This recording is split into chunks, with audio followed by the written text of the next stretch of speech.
Chapter 63. For all that Shikamaru certainly liked his teammates, they often brought him far more drama than he would have preferred. Naruto himself was broadly inoffensive. The worst he attracted on his own was uncomfortable stares from the older demographic, but he tended to throw himself headlong into whatever horrid tragedy Satsuki found herself neck-deep in. In some ways, it felt fitting. They had done an inordinate amount of bickering during Team 7's early stages, and it had been mind-numbing. Then, even as they began to argue less, they started to disappear for one reason or another, leaving Shikamaru to wonder on occasion if one had finally killed the other, or if they had gone in the opposite direction and eloped. Now, with their social batteries seemingly restored, while they argued far less than they used to, something was always going wrong. The blatant and uncomfortable tension that had choked Kakashi's living room during the team's brief reunion, the issue of contraception, and now, more seriously, the arrival of Itachi Uchiha. Tragedy seemed to follow at least one of them at a time, and it was tiring. In his heart of hearts, Shikamaru wished to support them both through it all, but skin-deep, his patience was wearing thin as he struggled to keep pace with Naruto. The blonde had shown up at Shikamaru's window at 7 in the morning, practically dragged him out of bed, and forced him to trek to the hospital. The Nara had planned to visit Satsuki. It had been a priority, but on his own time. He had never done well with short-notice commitments. He had considered slipping away during the journey, but had decided against it for the lone reason that his gut told him not to. Satsuki was volatile in and of herself, even now. Reintroducing what was essentially the source of her coldness was bound to do unpleasant things to her. It was clear that Naruto either had not considered that possibility, or did not care. He had not faltered once during their trip across town, and his enthusiasm had not waned upon their entrance into the hospital. Presently, Shikamaru was struggling to keep up with Naruto's pace as they made their way down what he could only assume was the wing Satsuki occupied. Being forced to practically jog would have been irritating on its own, but doubly so while carrying a tray of food. Holding his tongue for the time being, Shikamaru barely managed to avoid sending the tray flying as Naruto stopped short in front of him to read the label on a room's door. After a short moment, the blonde slowly opened the door they had halted in front of. Rightly deducing that their destination had been reached, Shikamaru waited for Naruto to enter and followed suit. The room itself was drab. White walls, a white ceiling, and a dull tile floor to match. Hospitals tended to be boring aesthetically, but the space the boys had stepped into was so devoid of life that it was almost uncomfortable. No one detail stood out, except for one. In a way, it was a relief to see Satsuki conscious and seemingly healthy. From what Shikamaru had been told, Itachi had rendered her scrambled and comatose. She was outwardly neither of those things as the Nara and Jinchuriki first entered her room. In fact, no emotion whatsoever shone through on her face at all. She was seated atop her stark white sheets with her knees drawn up to her chin, staring straight ahead toward the far wall. The only acknowledgement of their presence she offered was a slight twitch of her eyes. She was wearing her usual outfit, which was scuffed and torn in several places. From the looks of things, despite their best efforts, the staff had been unable to convince her to change. It appeared that no amount of duress could shake the girl of her stubbornness. The dead air didn't last long, as Naruto gestured to Shikamaru to hand off the tray. Obliging, Shikamaru gave his teammate the food and stepped back to the wall near the door. It was not his conversation to have, and he knew it. I probably shouldn't even be listening to whatever comes up here. They're a whole lot closer than I am to either of them. Shikamaru thought to himself as Naruto approached the bed with food in hand. From what he had gathered, his teammate's relationship was no longer professional in any way at all. It showed in Naruto's eyes. Pure, genuine concern. No irritation, no annoyance. Simple care. What Shikamaru could see, however, that Naruto did not seem to, was that Satsuki did not look pleased to see either of them. It was subtle, but there was a visibly renewed tension in her frame, and her eyes had narrowed ever so slightly. The negative reaction was almost certainly not personal. She was distressed for reasons unrelated to them. Even so, it did not change the atmosphere, nor did it grant Shikamaru an easy way to warn Naruto ahead of time. The Jinchuriki was at least partially blinded by worry. I tried to visit last night, but the staff were being pricks about it. We, brought some food from the cafeteria, Naruto said, offering Satsuki the tray as he reached the side of her bed. The Uchiha stared right through the food. Furrowing his brow, Naruto took a moment to parse what exactly he planned to do. Look, I know it probably isn't what's on your mind right now, but you need to eat, he insisted gently. When Satsuki once again did not respond, he set the tray aside on a nearby table and took the glass of water from it individually. At least drink something, he said, extending the drink out toward her. Finally, Satsuki reacted, and it was explosive. With a quickness that suggested that she had been restraining herself for some time, the raven-haired girl's hand flew out and swung in a wide, backhanded arc that struck Naruto across the cheek and sent the glass of water flying onto the floor. Stumbling back a step, the blonde touched his reddened face. "What the hell was that for?" Naruto demanded. Shikamaru's mouth hung open at what he had witnessed. Satsuki had never been above mean-spirited remarks, but physical violence was a new step altogether. A wholly unwarranted one, at that. "Take the hint," Satsuki said, her voice near to a hiss. As Shikamaru had initially suspected, she was far from being in a welcoming mood. "I get that you're upset, but that was uncalled for," the Nara cut in before the blonde could open his mouth and stoke the growing fire. Satsuki sent him a sideways look of apathy. "Why are you even here?" she asked. Though no slight could be found within her words themselves, an insult was laced into them, and it did not go unnoticed by either of the two boys. Shikamaru personally cared little, but the same could not be said for Naruto. "What's your problem?" he said incredulously. Satsuki threw her legs over the side of the bed and stood up in a flash. "My problem? I just had the second worst day of my whole damn life, and here you are, barging in and trying to talk like things are fine," she snapped, stepping well within Naruto's personal space to accentuate her superior height. She then jammed a thumb toward Shikamaru. "You even went and brought him. I barely even talked to him. I could have put up with you not being able to read the room, but you're crowding me," she continued. Shikamaru's mouth pulled into a tight line. Apparently, the lengthy conversation he and the Uchiha had shared mere days ago had slipped her mind. He reined in his offense quickly. She was fuming. Her mouth was moving before her brain could catch up. "If you wanted space, you should have just told me that. You didn't have to hit me, or treat him like a stranger." Naruto shot back. Satsuki let off a derisive snort. "You don't take hints, and you barely listen. I still had to spell it all out for you after I left a handprint on your face. Honestly, you should be grateful I didn't hit you harder," she said meanly. Once again, Shikamaru couldn't help but recoil slightly at just how abrasive the girl was being. He had expected her to be upset, but it was manifesting in a form outside of his projections. Surprisingly, Naruto did not immediately come roaring back with a fiery retort. His face flushed red, and he tensed, but his mouth remained shut. He was doing his best to remain civil, despite his temper. Satsuki attacked the pause with a vicious lack of hesitation. "Since when are you so sensitive? I figured you had thicker skin. Not like you haven't been getting the same treatment from everybody else," she said coldly. At long last, Shikamaru himself grew angry. Naruto's approach had not been graceful, but it had been good-natured and warm. She was bullying him for it without remorse. That was below the belt. Shikamaru said indignantly.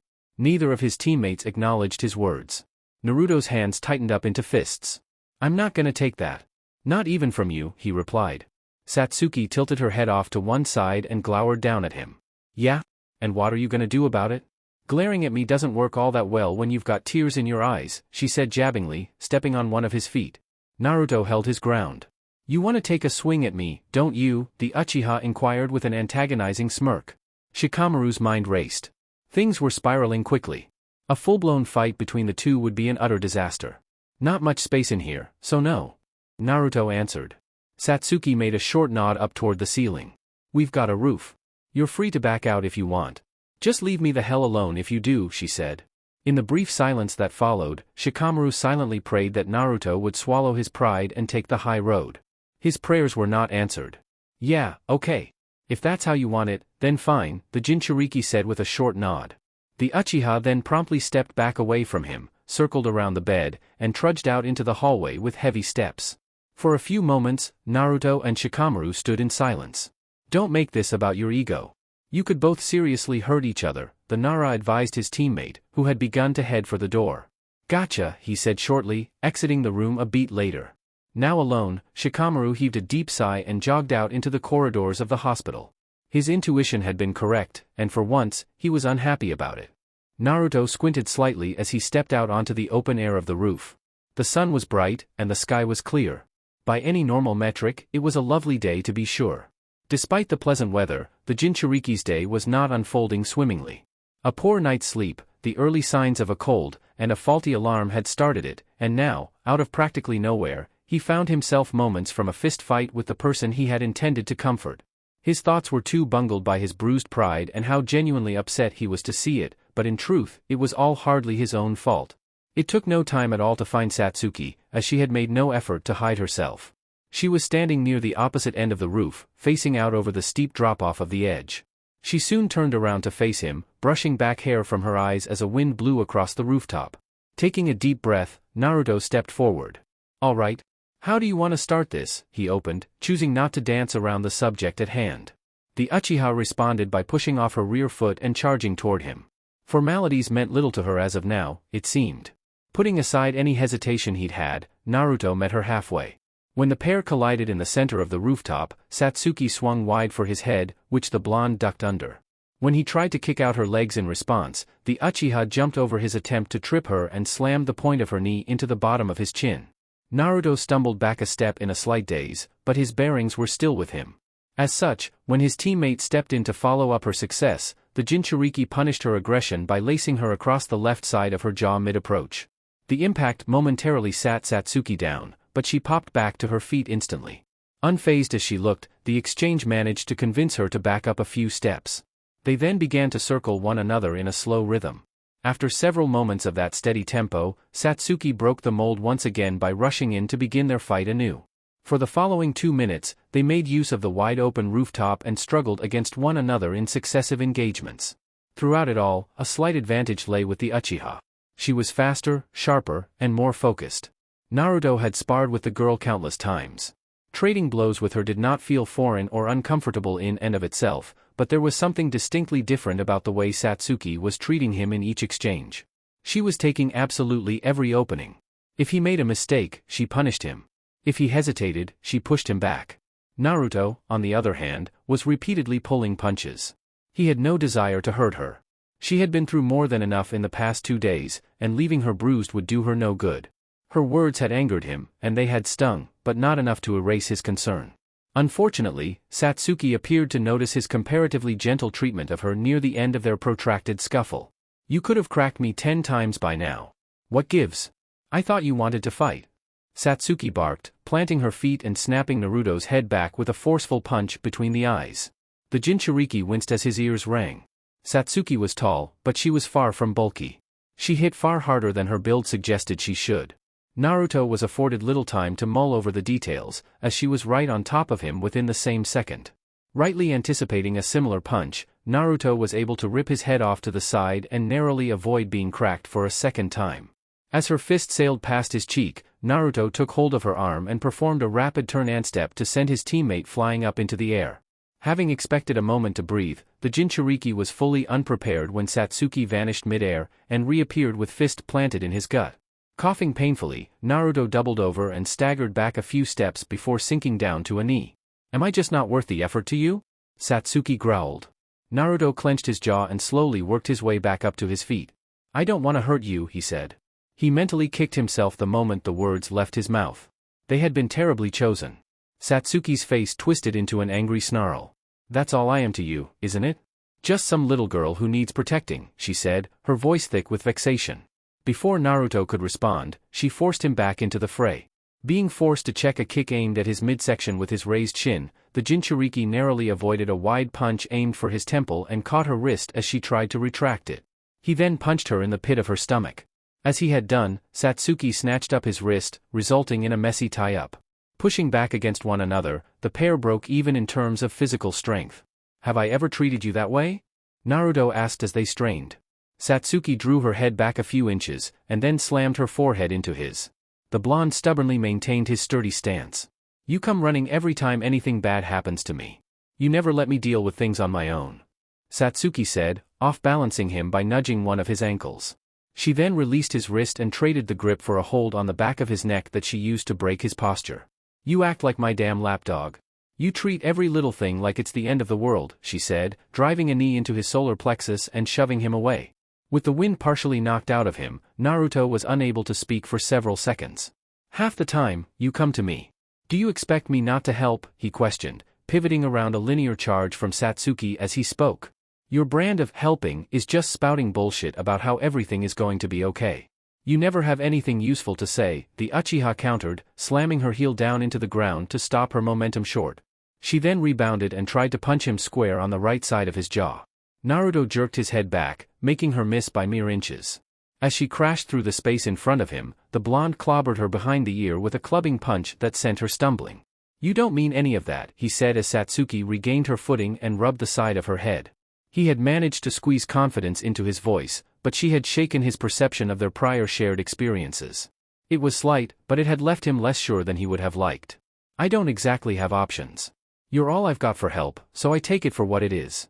That doesn't mean any of what you do or say works, Satsuki said, her face consumed by a scowl. Not that I don't get it. You wouldn't know the difference. I give you positive attention. That's all you're after, right? She added. It took considerable effort for the Jinchuriki to not show the pain on his face. Born of a tantrum or not, she knew exactly which buttons to push. I try to help you because I think you deserve to be happy. I care about you. If I'm doing a bad job, then I'm sorry. But don't try to make this something it isn't, he said, raising his voice involuntarily by the end. The Uchiha said nothing. Instead, she vanished for a second time. This time, however, Naruto was more than ready. When she came back into view, this time off to his right side, the Jinchuriki turned on his heel and slugged her hard on the forehead. She had gotten under his skin enough to provoke his temper, and it was clear that she could not be reasoned with. The punch froze Satsuki in place, leaving her right in the Jinchuriki's line of sight. Now willing to take his opportunities as they came, Naruto kicked her square in the chest and sent her sprawling backwards. When Satsuki landed, she ran right back in for more. The following stretch of fighting was of a very different flavor than their first. Having finally let go of his trepidation, Naruto took firm control of the engagements. Both were upset for different reasons, but of the two, Satsuki's discord affected her skill in combat far more. She overswung, pursued openings that didn't suit her, and regularly ran face-first into counters a calmer version of her never would have even felt the wind from. For his part, Naruto still managed to hold on to some semblance of self-control. He was no longer holding back his strikes, but he was not throwing them with full force. The trade-off was not perfect. In exchange for winning the majority of their dust-ups, when Satsuki hit him, she hit him hard. In between the multitude of short, checking counters he ran her into, she would wallop him with one or two cracking shots that forced him to reset. She was trying to injure him, or at least prove some kind of point. After one particular exchange in which the pair sent one another tumbling down to opposite edges of the roof with an airborne collision, a break finally split up the action. You're still going soft on me. Quit trying to be nice about this, Satsuki yelled across the rooftop. Naruto pursed his lips. Apparently, he had not been subtle in his continued, though lessened, restraint. I'm just not gonna try to beat up my friend, he said as calmly as he could manage. Satsuki's reaction was to be expected, one of irritation and offense, but its timing was odd. She had looked rather collected, at least by her current standards, up until the very last word of his reply. When it came to pass, her face contorted further. It snapped back to the way it had been before quickly, but Naruto caught it regardless. If it's so easy for you, Satsuki began, leaping up on top of one of the two water tanks connected to the roof in the middle of her sentence. Try stopping this, she said.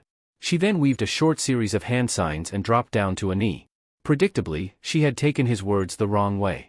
What are you? Naruto started, abruptly cutting himself short when blue electricity began to crackle from the Uchiha's braced left hand. It was the very same jutsu she had tried to strike Itachi with. One that she shared with Kakashi. His situation then crystallized, as a sound akin to wailing birds echoed over the roof.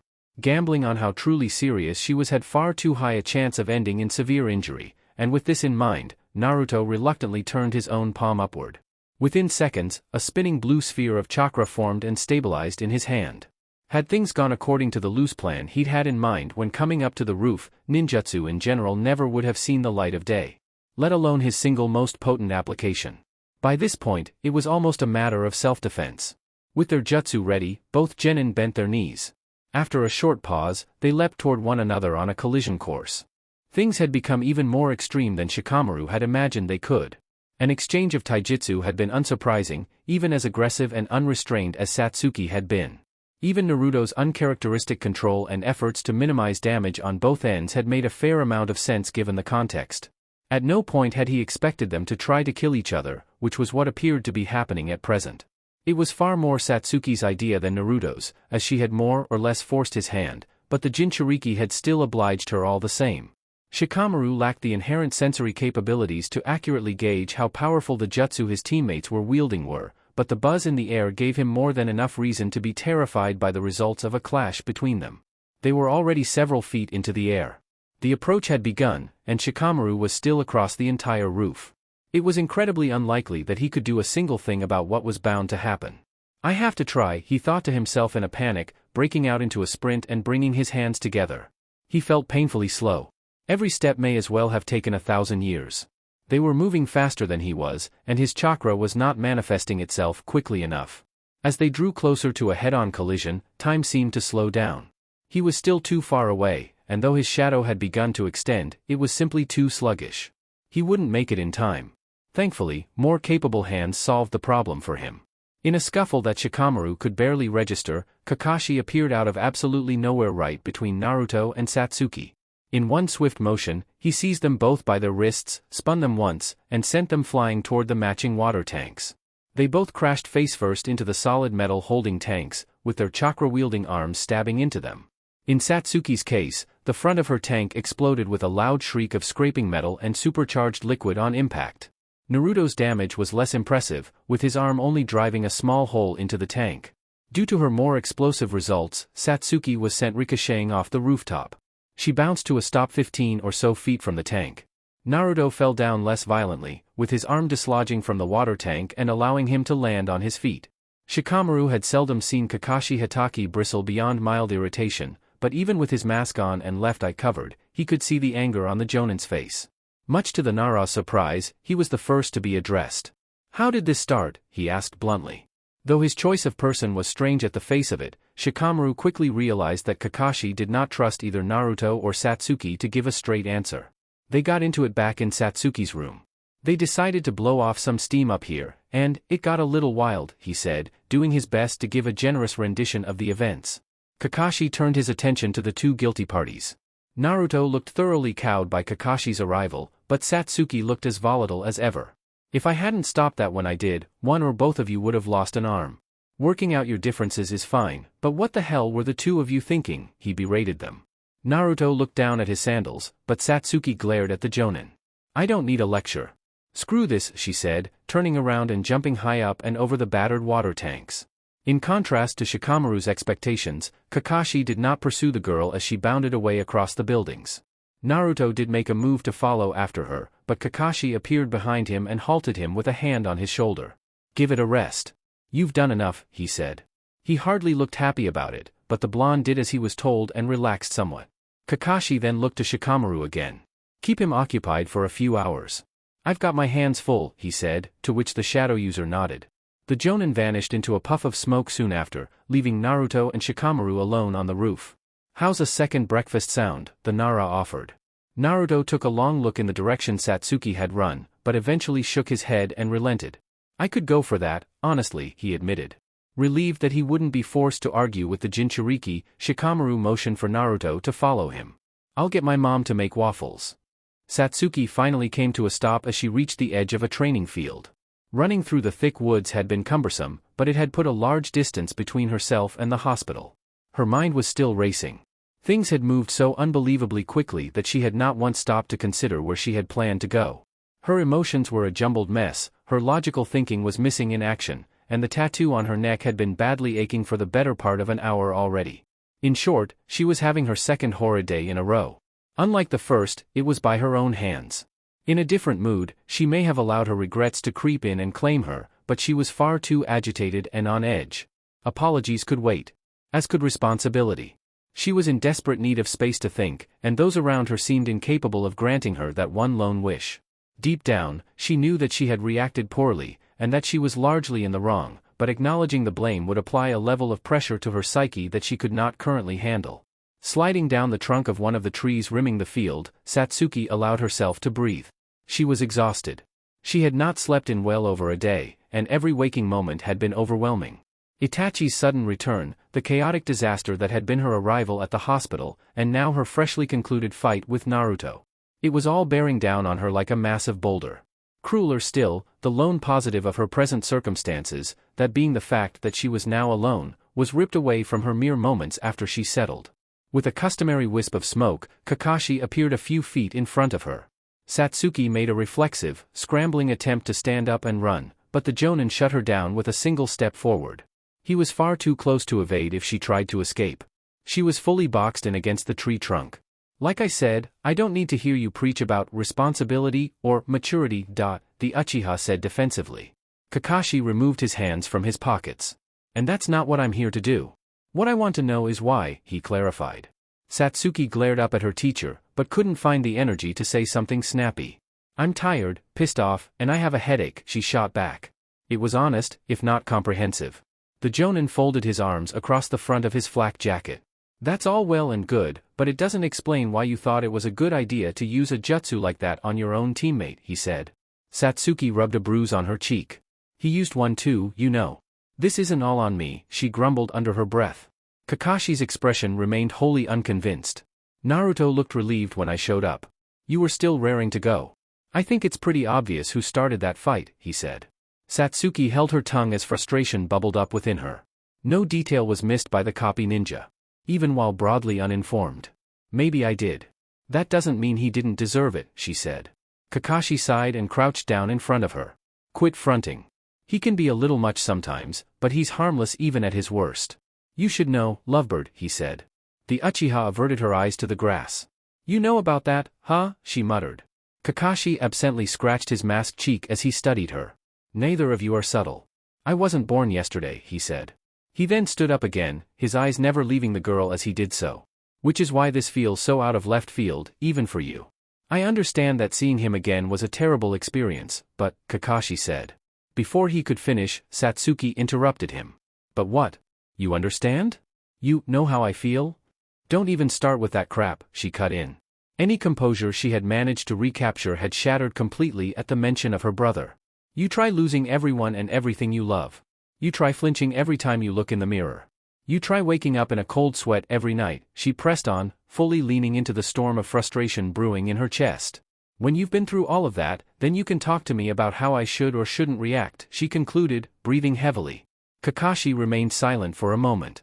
There's some logic to that, but there's just one problem with it, he said vaguely, stooping down to a knee to meet her at eye level. Everybody and everything you just mentioned? It's all gone. Either dead or washed away. Those sleepless nights? I've had more than I can count. I've even broken a few mirrors in my time, he said softly. Kakashi had never been without humanity, but the tired pain behind his words resonated with her to the point that Satsuki at last sunk fully back against the tree. I've been around a whole lot longer than you have, kid, and I've seen my share of troubles. You aren't alone in loss, the Jonin said, standing for a second time. So take me seriously when I say that things can get better. They always do, if you stick it out. Just don't throw it all away before that can happen, he finished. Satsuki gripped the hem of her skirt tightly. Can you please just give me a few days? I need space. I'll go insane if I have to keep listening to people fuss over me, she requested.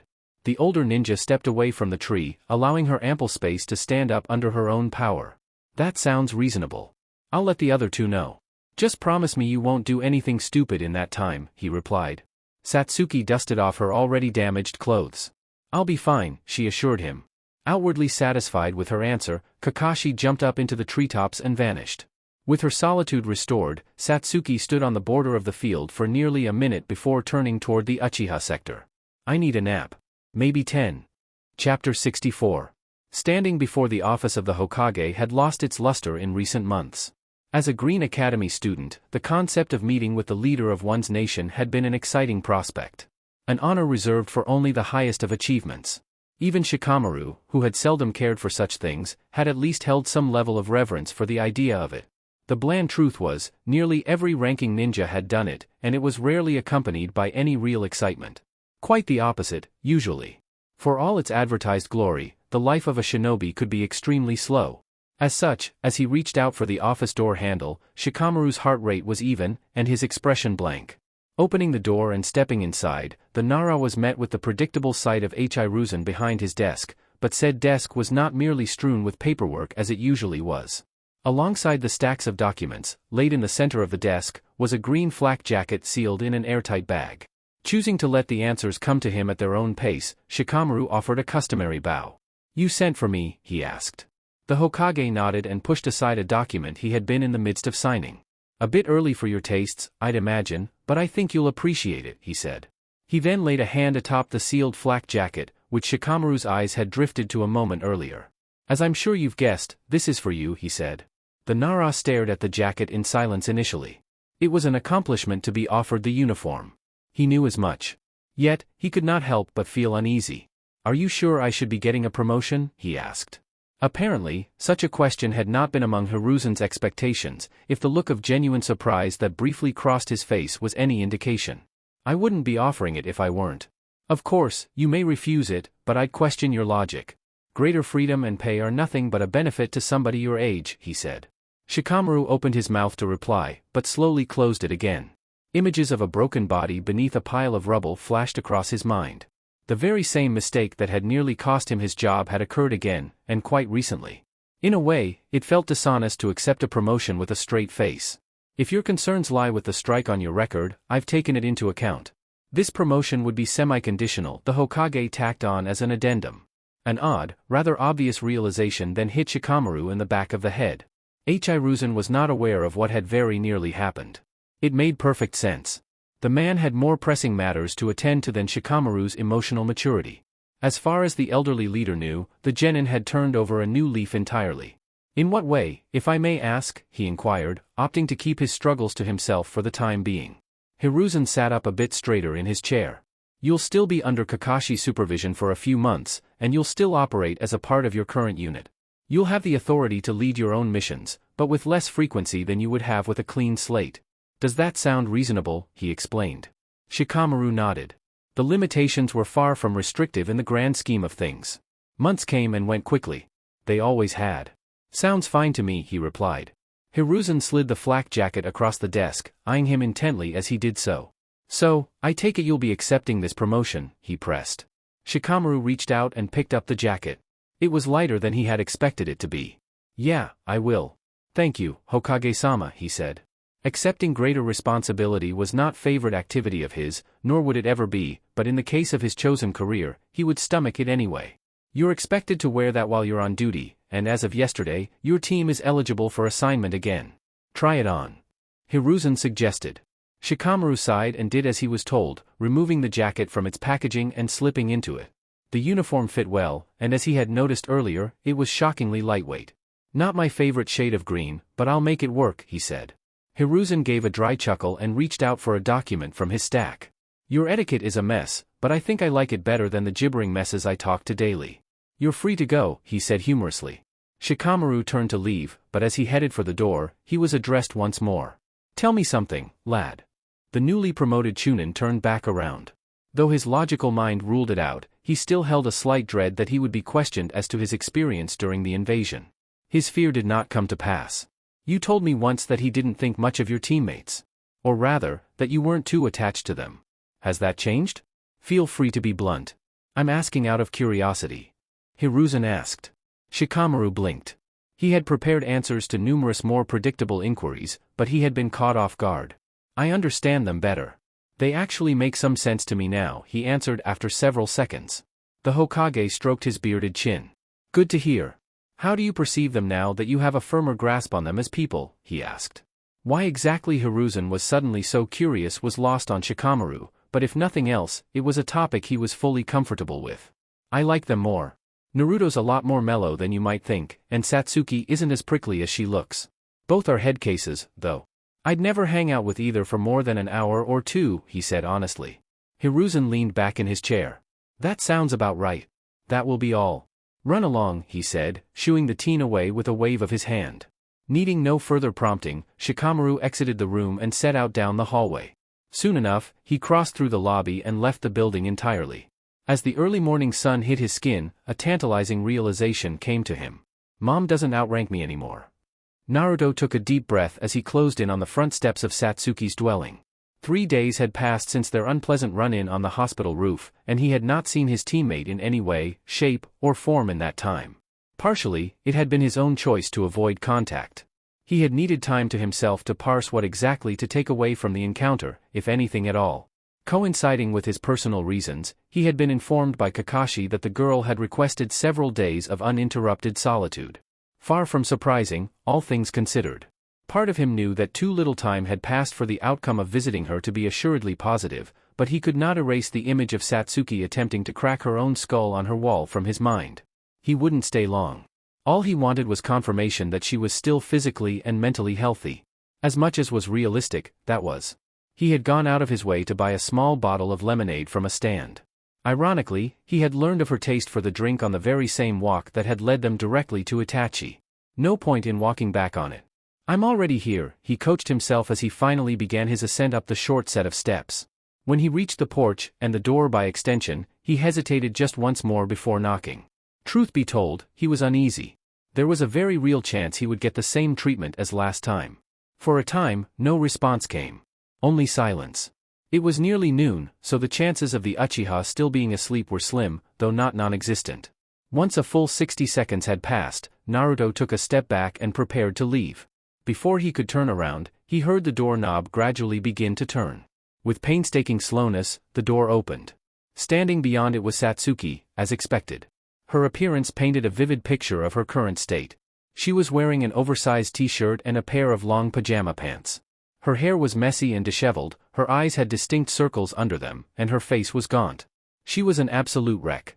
Knowing better than to outwardly react, Naruto did his best to keep a pleasant face. Too early for ya, he joked. It was a poor opener, but humor had long been his automatic response to stress of any kind. It kept him sane. Satsuki's expression did not shift even the slightest bit. Yes, actually. What do you want? She asked flatly. She sounded tremendously weary. Both her appearance and voice suggested that she had not slept in some time. She was irritable. More so than usual. Just wanted to check on you. See if you were doing all right, you know, the Jinchuriki said. Once again, Satsuki gave him no reaction at all. Well, you've got your answer. Anything else? She said in response.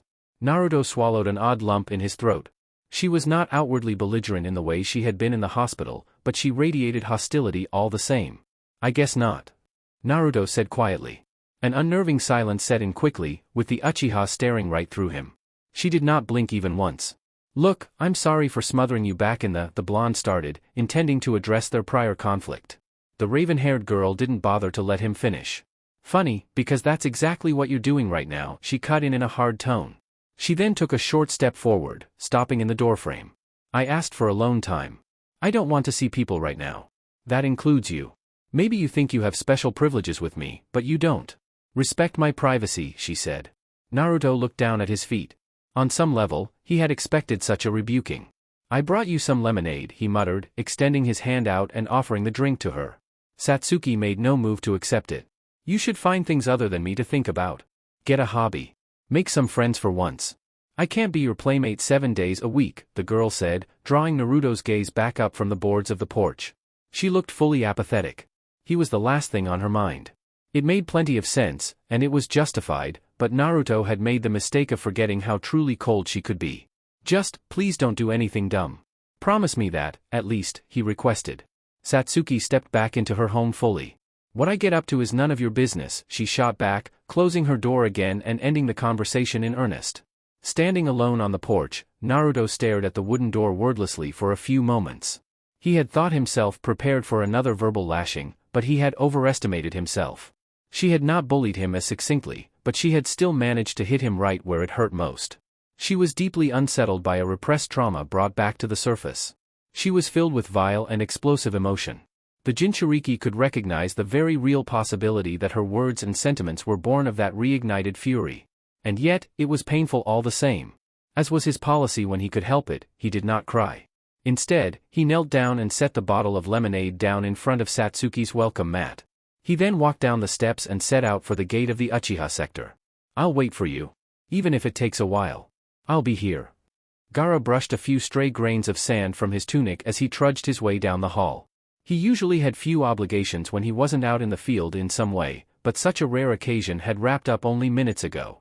The death of Raza had scrambled the power structure of Suna, as under their supposedly democratic system, a new Kazekage could not be elected without a fair race and all of the processes associated with it.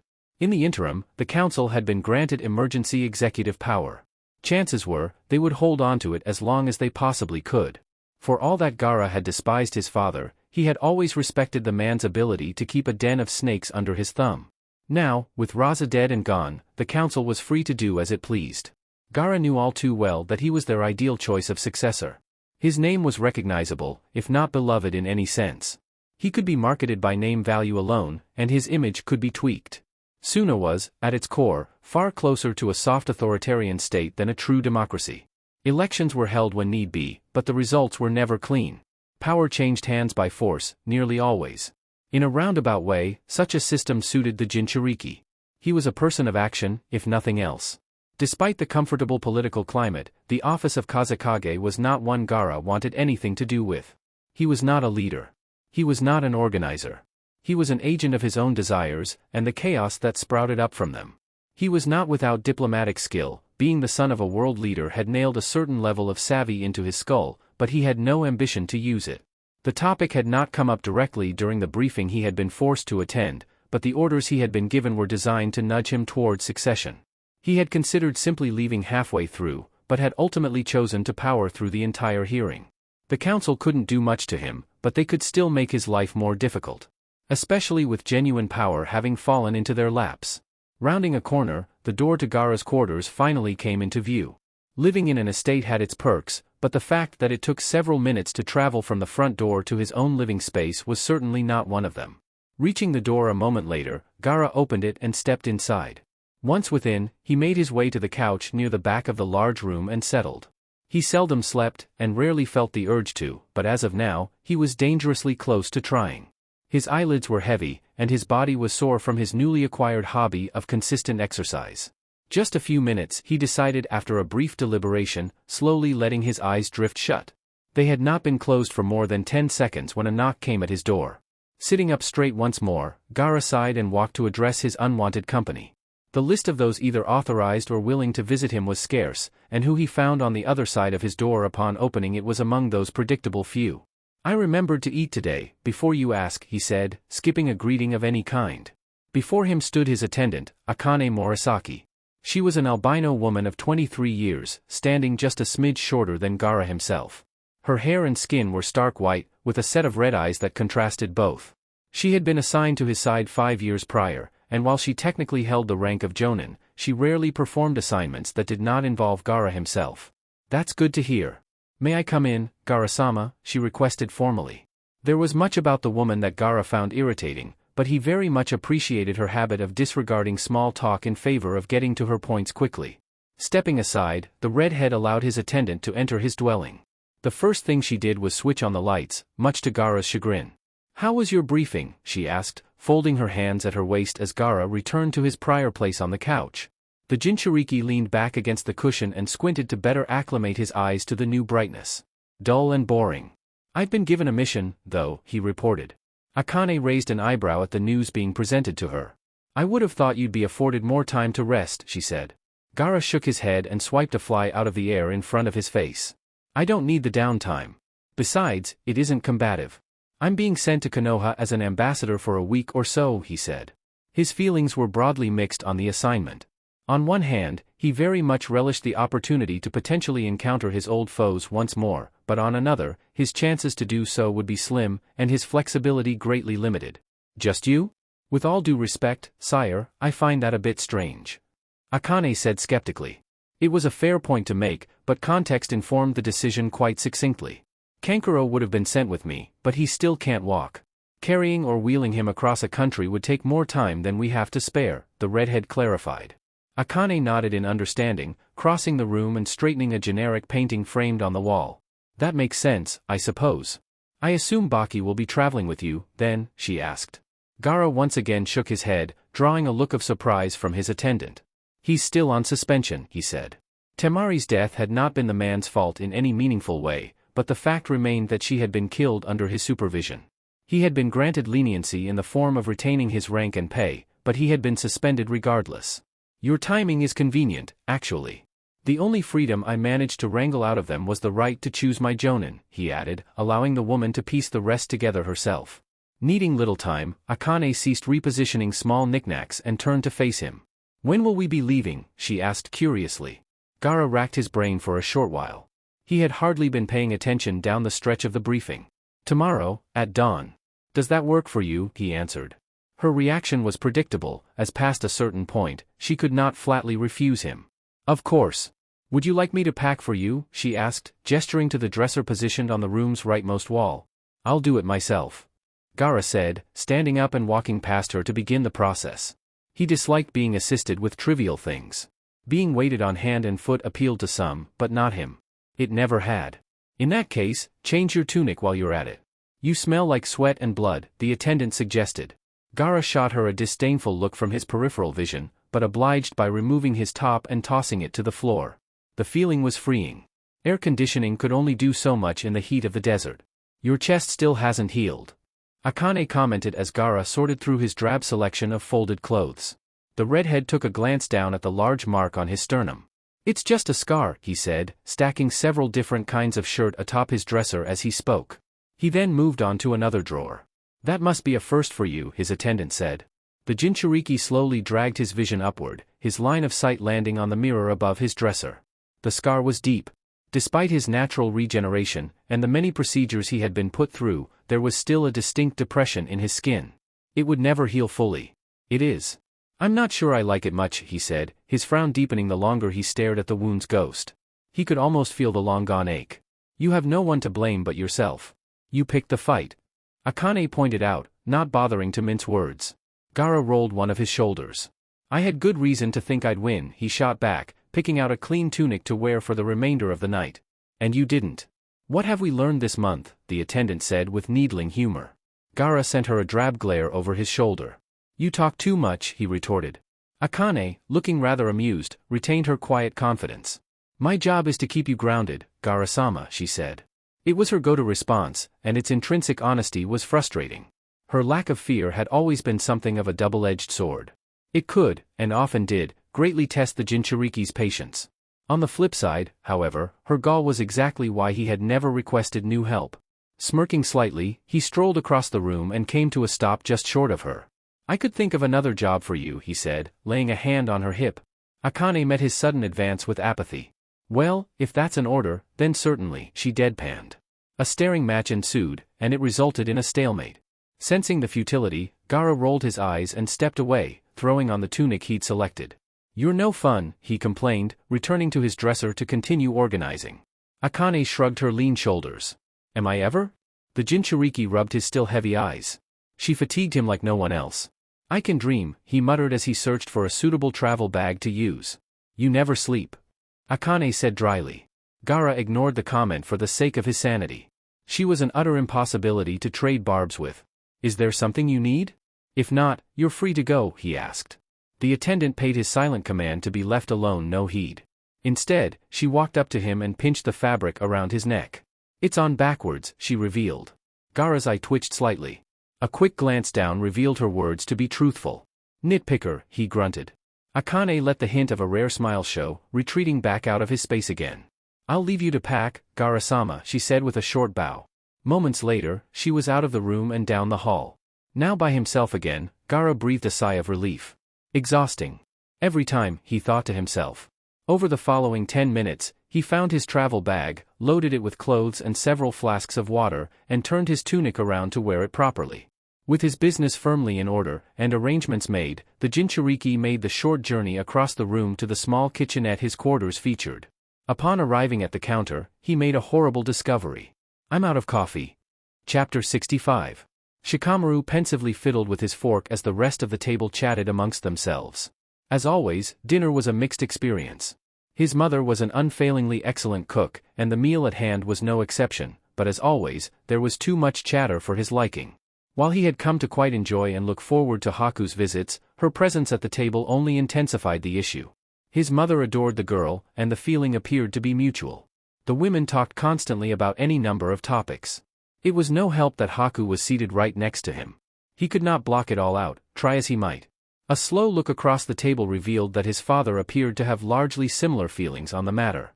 He looked thoroughly exhausted by the constant conversation. Things were not made any easier by how uninteresting Haku and Yoshino's current topic of choice was. If Shikamaru had ever cared about gardening, he could not remember when or why. They had been jabbering about plants for the better part of 10 minutes, and the Nara was on the verge of growing drowsy. It was certainly late enough to warrant sleep.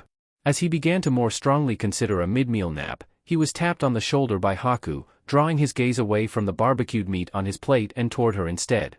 You were promoted, Shikamaru-kun, the huntress asked curiously. Looking to his parents, Shikamaru contained his urge to sigh. When the topic had come up, he could not recall. His thoughts had been elsewhere. As of 2 days ago, yeah, he said. He was well aware that his rise to the rank of Chunin had been rapid by the usual standard, and that he had the right to pride for that fact, but he couldn't find the energy to regard the accomplishment with enthusiasm. Even putting aside its asterisks, rank and responsibility had never been among his limited ambitions. It was just another mundane step toward a more livable paycheck. I'm surprised you aren't more upbeat. Even for you, that's worth some celebration. Haku said. A short laugh came from across the table. He barely remembers his own birthday. Don't hold your breath. Yoshino said dryly. Shikamaru exhaled through his nose and absently chewed on a piece of chicken. He had long ago grown used to his mother's jabs, but acclimated or not, they wore him out. It's just more stress and less time off. Not much worth being happy about, if you ask me, he said between bites. Haku rolled her eyes and poked him in the ribs, causing him to flinch slightly. Lighten up a bit. All that sulking will give you wrinkles, she chided him. Though he considered giving a retort, Shikamaru held his tongue. He was far too tired to even lightly bicker. Especially with his parents present. The idle chatter soon resumed. He interjected when addressed, but otherwise kept his silence. His day had been long, and he wanted nothing more than to crawl into bed and sleep. As it turned out, promotion to Chunin was more complicated than simply accepting the position and adorning the flak jacket that came with it. He had been required to attend 3 separate briefings from early morning till noon, sign several lengthy documents, and most tediously, had been forced to preemptively change his tax bracket to coincide with his greater future pay. He had never filed taxes before, and as such, he now dreaded the reality that he would be forced to do so annually. Finances had seemed like a pain from the outside looking in, but he would soon have to deal with them himself. He also knew all too well that his parents, Yoshino in particular, would begin pushing him toward finding his own place to live within the next 2 years. The Nara clan were unusual amongst Konoha's prominent families in the sense that they did not all share a single compound. Much unlike, say, the Hyuga, they were spread out amid every sector of the village, with many individual families living independently. They all gathered for holidays, and they correspond regularly, but their traditions were far less tightly knit than other clans of similar size. For the most part, he was grateful for his clan's more casual approach to family relations, but no good thing was without its downsides. Shelving the thought for later, Shikamaru focused on finishing the food left on his plate. As he did so, he trained his ears to the ever-changing conversation. Uninteresting as it was topically, he began to notice a trend after several short minutes. Haku, who had been a lively participant from the start, was beginning to speak less and less. Beyond that, her eyes were occasionally drifting off in a seemingly trivial, yet consistent direction. Settling into wordless observation, the pattern only grew more consistent as time dragged on. Eventually, her head was openly turned off to her left. When the clock struck 10, the late dinner wrapped itself up. At its conclusion, Yoshino dragged Shikaku away to the living room as she always did when Haku was present. As such, the 2 teens were left alone at the table. Something on your mind? Shikamaru asked once their privacy was established. Haku, who was staring at the leftmost wall of the dining room, flinched and turned back toward him. No, not really. Just feeling something, she said. She was wearing a look of puzzlement. As though a discovery was just beyond her reach. Somebody? Shikamaru offered. The huntress furrowed her brow, leaning her cheek against her palm as she considered his guess. Maybe, she murmured under her breath. The Chunin veiled a frown. Haku's senses were far sharper than most. Even within her own class of ninja, from what he had gathered. Her inability to pinpoint what exactly had unsettled her was odd, to say the least. Shikamaru chose to change the topic. Definitely weird, but I doubt it's worth worrying about, he said. He then gestured upward with his thumb. Let's go up to the roof. No clouds tonight, he suggested. As he had learned recently, Haku had a habit of dwelling. If she couldn't solve a problem quickly, she was incredibly stubborn about finding the answer unless her attention was directed elsewhere. Taking another long look to the left, Haku nodded and rose from her chair with a stretch. Their night continued on peacefully, but her instincts would prove prescient elsewhere. Never before had days felt longer. Time had slowed to such a snail's pace for Satsuki that she was beginning to lose her grasp on its passage altogether. Every hour felt like a decade.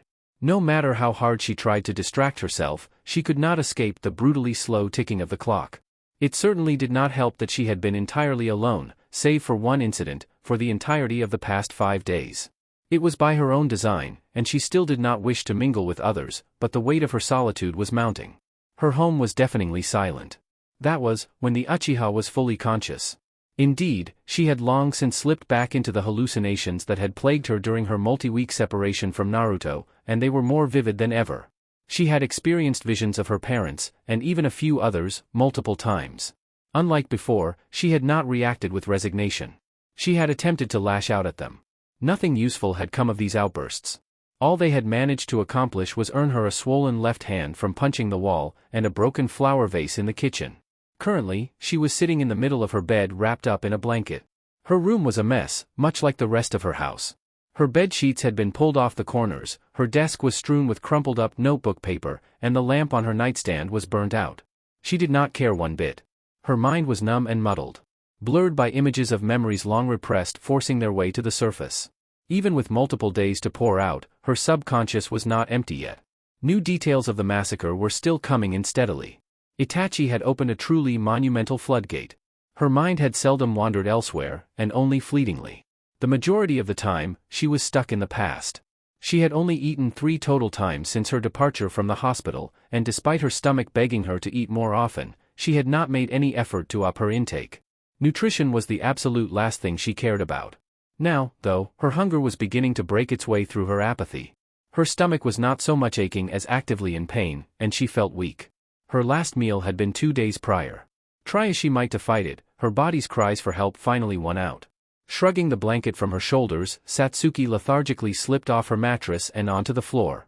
Approaching her tightly shut door slowly, she was interrupted halfway there by a thudding sound above her head. Tensing momentarily, Satsuki waited for several moments and strained her ears. When no more sound came, she took a deep breath and opened her door. She hadn't made it 10 steps before another noise caught her attention. This time, it came from down the hall. A slight shifting sound echoing from her kitchen. Narrowing her eyes, Satsuki walked as quietly as she could manage. The closer she drew to her kitchen, the more clear the sounds became. They were slight, likely unintentional, but she was not alone. She quickly ran through a mental checklist. Her front door was locked. She had not left the house at all in the past 5 days, and she had been sure to latch it. Her windows were all tightly closed. She had made certain of it. Other means of entry were possible. She lived in a society of trained combatants, but they were unconventional. Thoroughly stumped, she moved on to the possible candidates for intrusion. The only people who knew the exact location of the house she occupied within the Uchiha sector were her own teammates, and likely the Hokage. Yet, it seemed greatly unlikely that any of them, even Naruto, would dare to break into her home. Opting to find out for herself rather than ponder, Satsuki rounded the corner into the kitchen. To her surprise, she found it to be empty. Not a soul was present. Taking a moment to process, Satsuki took a deep breath to compose herself. It took more than one try, but she was able to calm herself somewhat. "I'm losing it," she muttered to herself, crossing the room and opening her fridge. As she sifted through her limited supply of food, the shifting sound returned. This time, it was much closer. Right behind her. Whirling around, Satsuki launched a stray fork straight ahead of her once she had turned 180 degrees. Her quick action paid dividends, as unlike before, she had caught her intruder in plain sight. Sitting casually in one of her dining chairs, the fork the Uchiha had thrown stopped between her index and middle fingers, sat a young woman with light red hair. She was wearing a pale, cream-colored tunic with a thick purple sash around her waist, and a bandaged cap on her head. A bang of her bright crimson hair hung between her eyes. "Nice place you've got," the redhead greeted her, a faux smile spread across her lips. Satsuki felt her blood run cold. She did not recognize the woman, and while her senses were dulled by her exhaustion and hunger, she could feel a certain degree of hostility radiating from her. "Who the hell are you?" she demanded, slowly widening her feet into a more stable stance. The woman, who appeared to be around Satsuki's own age, rested one of her elbows on the table. "A colleague, maybe. Depends how you want to play this," she said vaguely. The raven-haired girl's eyes darted around the room. She had no weapons in the vicinity other than a dull kitchen knife. She was completely unarmed, and logic dictated that her intruder was not. "You're trespassing. Leave now, and I won't scalp you," she threatened. The redhead cracked a smile and stood up. She was a fair bit shorter than Satsuki, but her confidence appeared undented by the physical disparity. "You don't fuck around, do you? I like that," she said. Satsuki bared her teeth and made a dash for the kitchen knife. She reached it before her intruder could move to stop her. "You're about to find out," she hissed. She then charged forward and took a swipe at the redhead's chest. Before the unsharpened edge could make contact, the intruder vanished into a puff of smoke and left Satsuki stumbling over the chair she had left empty. Ignoring her painful fall to the floor, Satsuki scrambled to her feet and looked around frantically. She was alone again, or so it seemed. Before she could even begin to regroup, a set of impacts came from above her head. Now with greater context, she identified what exactly the noise was. Footsteps on her rooftop. Sprinting out of her kitchen, the Uchiha tore down the hall and burst out of her front door. Stumbling down the front steps of her porch, Satsuki turned around and faced the front of her house. Standing at the edge of her roof were 4 figures. A tall, broad, and balding man with orange hair, a lanky, shorter man with a ponytail similar to Shikamaru's, a younger-looking man with what appeared to be a second head sticking out of the back of his neck, and finally, the red-headed woman who had been sitting in her kitchen.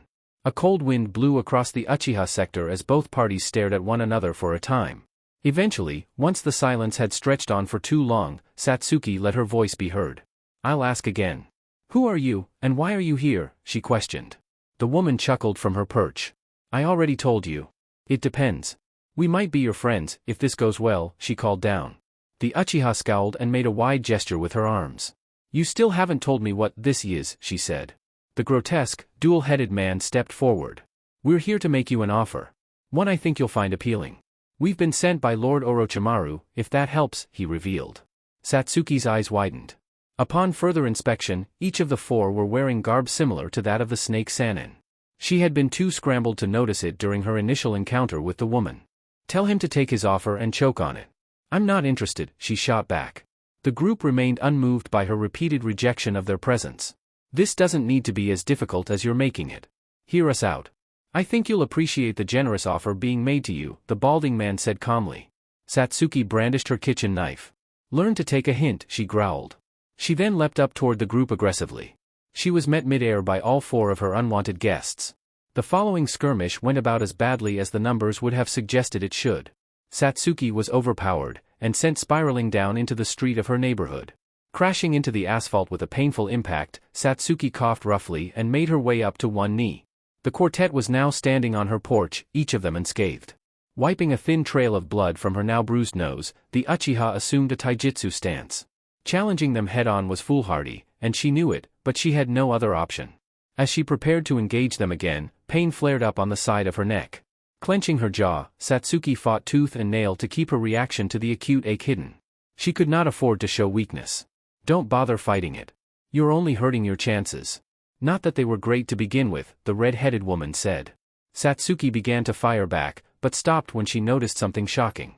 Black markings were spreading across the bodies and faces of the 4 intruders. Each design was distinctly different, but their nature was identical. "That's right. You thought you were the only one, didn't you?" the woman said with a dark smirk. Satsuki felt her stomach drop. Her situation was far more dire than it had initially appeared to be. Though she despised the idea of taking an enemy's advice, suppressing her tattoo would drain her more than she could afford. She was already in less than ideal shape. Reluctantly allowing her body to relax, Satsuki endured the violating feeling of the black markings taking her body over. She hated every second of it. The feeling of artificial strength coursing through her veins, the alien feeling of unfettered aggression taking hold of her psyche, and the ice-cold sweat dripping from every pore. Once the unnatural power had taken root, Satsuki blitzed forward. As with before, the group of 4 met her charge in kind. The battle was a pointless one. Though she managed to repel them several times, and even sent them into a brief retreat at one point, no amount of aggression and enthusiasm could ever have overcome the difference in numbers. Fighting alone, without a massive advantage over any of the 4 individually, Satsuki was battered pillar to post. She fought ferociously, but after less than 5 minutes of combat, she was sent right back to the asphalt street of her neighborhood. This time, she landed face first. The impact knocked her nearly unconscious. As she lay there, rattled and sore all over, the red-headed woman strolled over to her. Slotting her foot under Satsuki's chin, she lifted her face up off the rough road. "Good effort, but that was some god-awful decision-making," she jeered the Uchiha, who met her mocking eyes with a defiant glare. "Screw you," she spat. The woman let go of her hair, letting Satsuki's face drop back down onto the asphalt again. Groaning in pain, Satsuki dragged herself up to her hands and knees. "You're used to this kind of thing, aren't you?" "Losing, I mean," the redhead inquired, earning an angry look from Satsuki. They had beaten her physically, and it now appeared that they intended to break her down mentally as well. "Shut the hell up," she hissed, her mood still poisoned by the accursed marking. The redhead held up her hands. "It's nothing personal. Just a guess. If it makes you feel any better, I know the feeling. All of us do, actually, she clarified. Satsuki rubbed her bleeding nose. You don't know a damn thing about me, she said. The redhead smirked and knelt down in front of Satsuki, leaving them on an even level. I think I do. Life dealt you a bad hand. Things have always gone wrong for one reason or another. You've thought about giving up before, but you never have. Because you don't take what life gives you sitting down. You're a survivor. An avenger, she said, maintaining firm eye contact throughout. Satsuki felt a shudder work down her spine. How much the woman knew about her was unclear, but her assessment had been far more accurate than she would have liked. The redhead then stood up again. We've all been where you are now. Down in the dirt. Beaten down by life. Angry at the world and at ourselves. But Lord Orochimaru took us in, and he made us strong. Strong enough to take back what we lost. Strong enough to do what we couldn't do before, she said, her curse mark almost seeming to glow in the moonlight. It's obvious that you want power. You hate it, but you know you aren't strong enough to do what you need to do, she continued. Satsuki maintained her belligerent exterior, but deep down, at her core, the stranger's words were resonating with her on a painfully personal level. No matter what mental gymnastics she performed, she could not deny it. What are you saying? She asked, her tone coming out more defeated than she had meant it to. The redhead folded her arms across her chest. Come with us. You'll find the power you're looking for. Lord Orochimaru has something special in mind for you, too. It's not a chance you should be passing up, she said. At any other time, under any prior set of circumstances, Satsuki would have immediately rebuffed the idea without a second thought. Such parameters did not apply to her current frame of mind or her emotional state. In a telling display, she hesitated ever so slightly. I'm not leaving, she snapped back at them after the short pause. Her refusal to be swayed did not appear to bother the group in the least. Up to you, the woman said with a shrug, turning her back and beginning to walk away. Her three companions soon followed suit.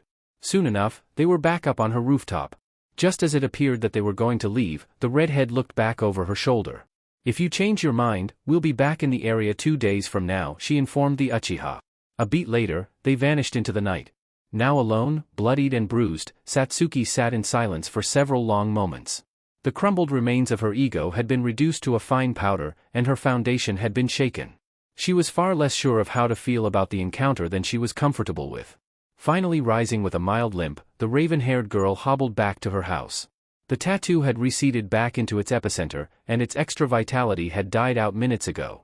Laboring through the halls, Satsuki barely managed to make it to her room before collapsing on the floor at the foot of her bed. Her mind a mess, she fell into a dreamless, uncertain sleep. Naruto's eyelids drooped as he attempted to read through the final page of the chapter. He had never been a particular fan of reading for the sake of it, but he had decided that it would be a good habit to develop. As he had initially expected, it was a painfully dull experience. His reading comprehension was fully competent, but it took an immense amount of energy to focus on each individual word without his attention span giving out. He could hardly sit still while reading. Between practically every page, he would set the book down and pace around the room. As a result of his inability to remain on task, an entire day's worth of reading had only netted him 3 chapters of progress. Less than 60 pages total. It was a frustrating endeavor. The book he had selected was interesting in its premise, and from what little he had managed to digest, its prose and grammar were lively. Despite it all, he could not bring himself to be immersed. Now, rather than an overabundance of energy, the blonde was suffering from dreariness. He had well and truly exhausted himself by trying and failing to read the book. With painstaking slowness, he soldiered his way through the final page of the 3rd chapter. The moment his line of sight passed the final word, he slammed the hardcover shut and tossed it aside. He would not torment himself any more than he already had. Lumbering away from his couch, Naruto rubbed his tired eyes and began a slow trek toward his bedroom. It was barely past 11 o'clock. Fairly close to his usual bedtime, but a far cry from how long it usually took for him to be as utterly spent as he was now. Yeah, I'm never gonna be a bookworm, he thought to himself, lazily pushing his bedroom door open at the thought. The sight of his bed was a welcome one, and he flopped face down onto it with great enthusiasm. Once he had fully crawled under his covers, Naruto closed his eyes to sleep. Surprisingly, as tired as he was, the rest did not come to him with any sort of immediacy. As the minutes ticked themselves away, the Jinchuriki found that he was ever so slightly cold. It was a strange discovery, given that his room was far from cold. If anything, his heating was kicked into a higher gear than usual. Letting his eyes drag open, Naruto let out a long sigh. An empty bed, all to himself. Cliché as it felt, he had very much grown used to sharing a mattress with Satsuki. He had spent nights alone even since their sleeping schedules had become intertwined, but on such occasions, he had at least been secure in the knowledge that the option existed. Now, he couldn't hang his hat on such a thing. Their last conversation had been disappointing at best, and an utter disaster at worst. Taking Satsuki's words at face value was rarely wise, but she had sent a clear message regardless. Until further notice, he was not welcome. Analyzing why, when, or how had done nothing but bring the blonde more confusion in the day and a half since. For now, he had accepted the sentiment for what it appeared to be. He had angered her with his constant desire to aid her, and if she had been speaking honestly, he had been testing her patience on that front for some time. Apparently, their relationship dynamic had not been terribly different from the few he had experienced in the past on a fundamental level. Obviously, they had been far closer, but on the rare occasions Naruto had come close to forming anything resembling a long-term friendship, it would arise that he had been tolerated rather than enjoyed. His more measured side told him that Satsuki was far too picky a person to stretch tolerance as far as outright romance, but his damaged feelings were much closer to the forefront of his mind. Rolling over onto his back, Naruto gazed up at his ceiling. He was sad. No two ways about it. Just give it a few more days. She'll be ready to talk again. She might even come to you, he coached himself mentally. He hardly believed it. He knew from experience that his teammate had the capacity to disappear for weeks on end without so much as a word, and the last time it had happened, the circumstances had been far less brutal than they were now. As things stood, it was unlikely that Satsuki would be open to conversation anytime soon. Tipping back onto his side again, Naruto closed his eyes for a second time. Lying awake overthinking would do him no good. Several minutes later, he was out cold, with his extra pillow hugged into his chest. Chapter 66. Akane wiped sweat from her brow as the unrelenting rays beat down on her from above. Even a lifetime in the desert had not granted her immunity to the brutal heat of the midday sun. The sheer temperature was made worse by how dry the heat was. It was like being trapped in an air fryer. Her albinism did her no favors either. Her skin was bound to be burnt and peeling by the time she and Gaara reached Konoha. It was a hellish experience, every single time. It had been half of her initial motivation to accept a posting as the Jinchuriki's attendant. She only left Suna when he did, which wasn't particularly often. A tired glance to her right revealed that Gaara was faring about as poorly as she was. They had alternated between an all-out sprint and a walk for the better part of 2 days. They were moving slowly by most standards. Their deadline for arrival had been a generous one, and Gaara was taking full advantage of it. Even at a more sluggish pace, the travel was wearing on both of them.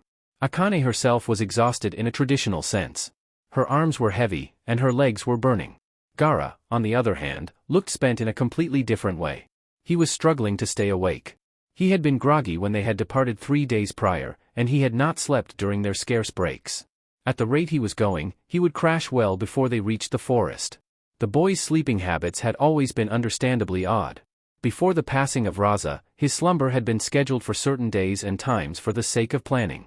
Then, when the Jinchuriki would at last sleep, his father would battle the monster he always became. Surprisingly, the damage to infrastructure tended to be minor, if extant at all. It had been far from ideal, but it had been structured. Ever since the death of the Kazekage, however, Gaara had taken it upon himself to disappear whenever he could no longer stave off his exhaustion. Where he went, Akane was unsure, but she had heard the roar of his beast in the night several times. He always returned with a ruined set of clothes and at least a few bruises. It was an open question as to whether or not he even had the option while in Konoha. Just prior to his departure for the Chunin exams, a complex seal had been placed upon his body to prevent him from sleeping, no matter how hard he tried. He had not been granted such a boon this time around. As she studied the Jinchuriki, Gaara turned his head and met her eyes. "What?" he asked. Ever the opportunist, the attendant slowed her pace to a walk, which Gaara mirrored a moment or two later. "You're barely hanging on. You're exhausted," Akane said directly. The redhead brushed stray sand out of his bangs and rubbed his eyes. "What else is new?" he shot back sarcastically. The attendant sighed and stopped walking entirely. He tended to grow irritable when tired. "How long has it been since you slept, Gaara-sama?" she asked. The Jinchuriki looked off into the distance. He was doing his best to frame the lapse as pondering, but in reality, it was clear that he was taking longer than usual to process. 8 days, give or take, he replied with minimal lucidity. He was lurching forward somewhat. His posture had never been immaculate, but he was almost hunching. "The gaps are getting longer," Akane said, her lips pulled into a thin line. Once again, Gaara's response came on a noticeable delay. Truce or not, I don't trust him, he said.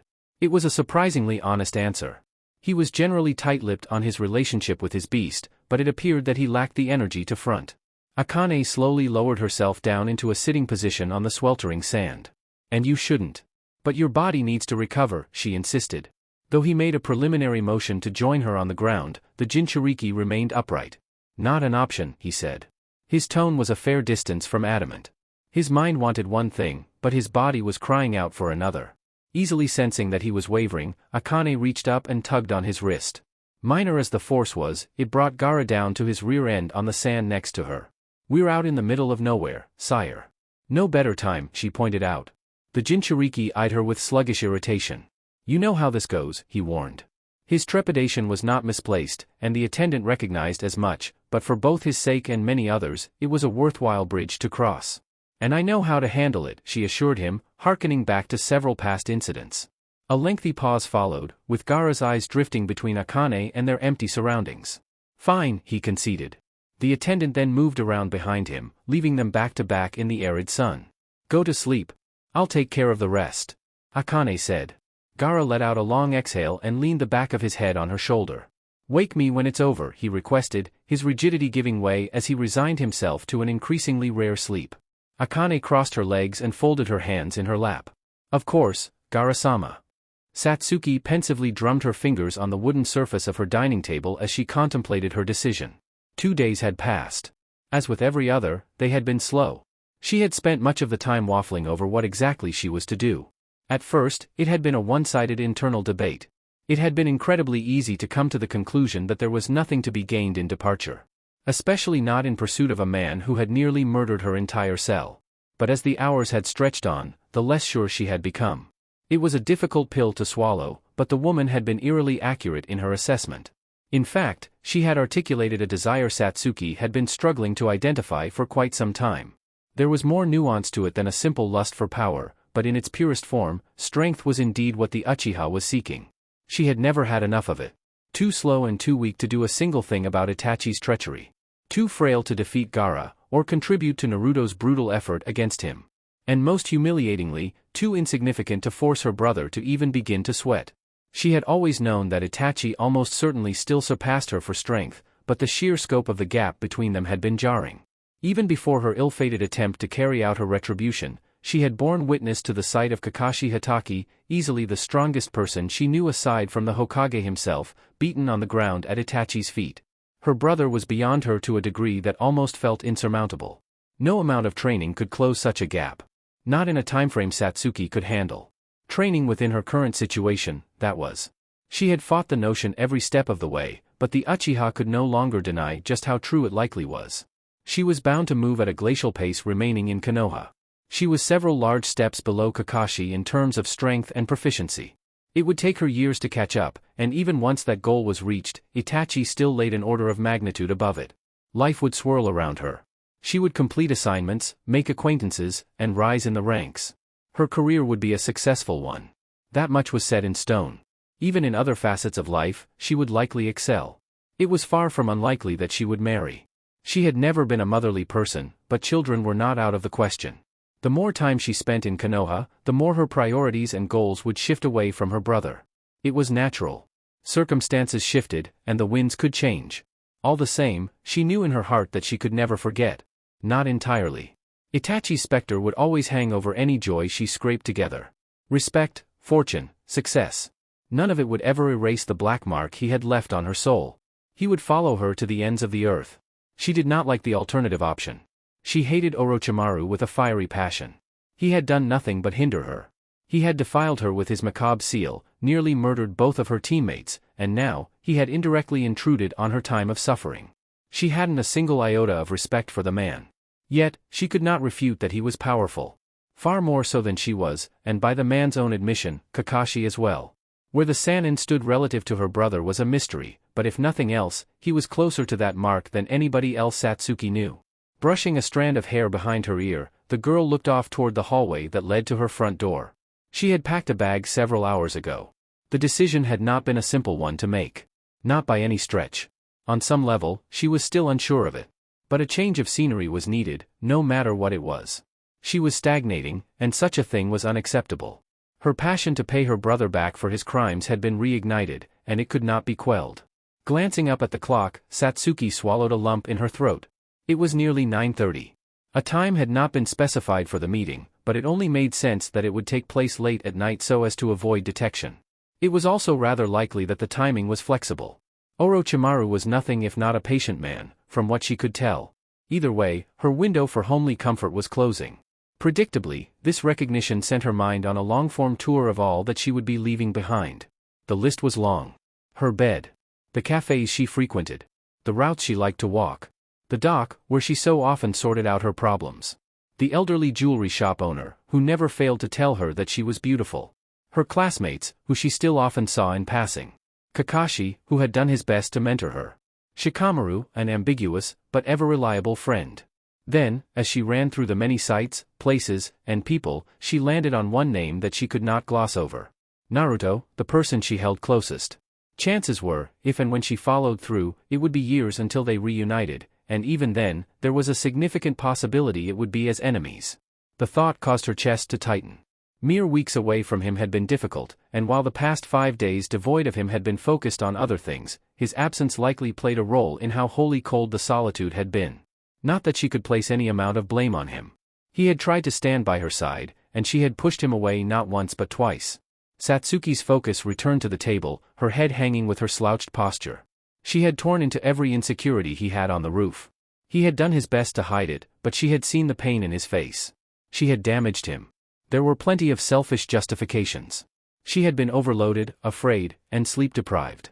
None of it could erase the overwhelming guilt she felt. He had never been perfect. He often took longer than she would have preferred to pick up on social cues, he was occasionally too loud, and he was nothing if not argumentative at times.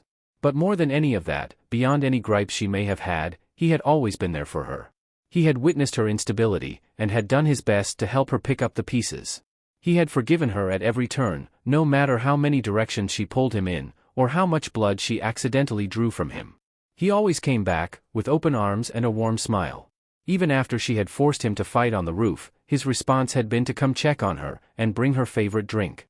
She had turned him away with all the coldness of a winter storm. She had been lucky. Unbelievably so. And even with all they had been through together, all of the long talks, the struggles, and even the kisses, she had not truly recognized it until now. She had done her damnedest to squander that luck. A melancholy laugh echoed through her kitchen. "I've treated my guardian angel like an insect," she thought to herself sadly, shaking her head. No person had drawn more smiles out of her. No one made her laugh more often. Nobody made her feel more safe. He made her happy, flaws and all. She had repaid him with inconsistency and abuse of his trust. Sitting in depressed inertia, Satsuki sniffled several times, but never allowed herself to break down. Breathing deep, the Uchiha stood up. "No more," she vowed silently. She then turned toward the entry hall, and walked right past her packed bag. She would retrieve it later. At the moment, she had a new goal in mind. A new conviction. It would not supersede Itachi for long, but it still took precedence for the moment. She had but one chance to put things right, and she would do all she could. She was unsure of where Naruto's headspace lay, and she was flying blind. All she knew was that she owed him transparency. Not regarding her future, not yet, but of her feelings. Of just how much he meant to her. She hadn't much left to give, but it would all be his, if only for the night. A knock at his door snapped Naruto from his focus. He had gotten himself into a solid reading groove at long last, and the interruption had nearly broken him of it. Getting it back was bound to be a pain, if it could be done at all. As such, he ignored the request of entry at first. He had no desire to work himself back into a flow again. For a few moments, he was blessed with further silence. He was unable to fully settle in again, however, as a second set of knocks came. With a perturbed grumble, Naruto stood up from his couch and put his book aside. Trudging over to his front door, he opened it just as whoever was behind it began to knock for a third time. He had expected to see either his landlord or Shikamaru, both of whom had visited him within the past several days. As one might expect, his teammate's visit had been far more welcome. Who he found at his door instead was a genuine surprise. Dressed in her usual outfit, and dripping wet from the rain that had started up less than an hour ago was Satsuki. Her eyes were downcast. At first, neither genin said a word, but after a short while, the Uchiha looked up from the floor. "My power's out," she said. It was an obvious lie, but Naruto let it slide. Even at the best of times, the girl had always needed a reason to seek him out. Unsure of what exactly to say, Naruto bit on the first thing he had noticed upon her arrival. "You're shivering," he pointed out. Satsuki blinked residual water out of her eyes and slicked back her damp bangs. "I forgot an umbrella," she informed him with an awkward chuckle. Naruto nodded and looked back behind him. "You can come in if you want," he offered, stepping aside. Needing no further encouragement, the Uchiha entered his apartment briskly. Naruto closed the door behind them and observed intently as Satsuki made her way over to his couch and sat herself down at the edge of it. She then gave him an expectant look. Seeing no reason not to, the Jinchuriki joined her on the couch a few moments later. They did not converse immediately. Instead, they both kept to themselves for nearly a minute. The resulting void wasn't quite uncomfortable, but it was far more tense than it usually was. "How've you been?" Naruto eventually asked. He knew the answer, but he lacked the social craft to lead any other way.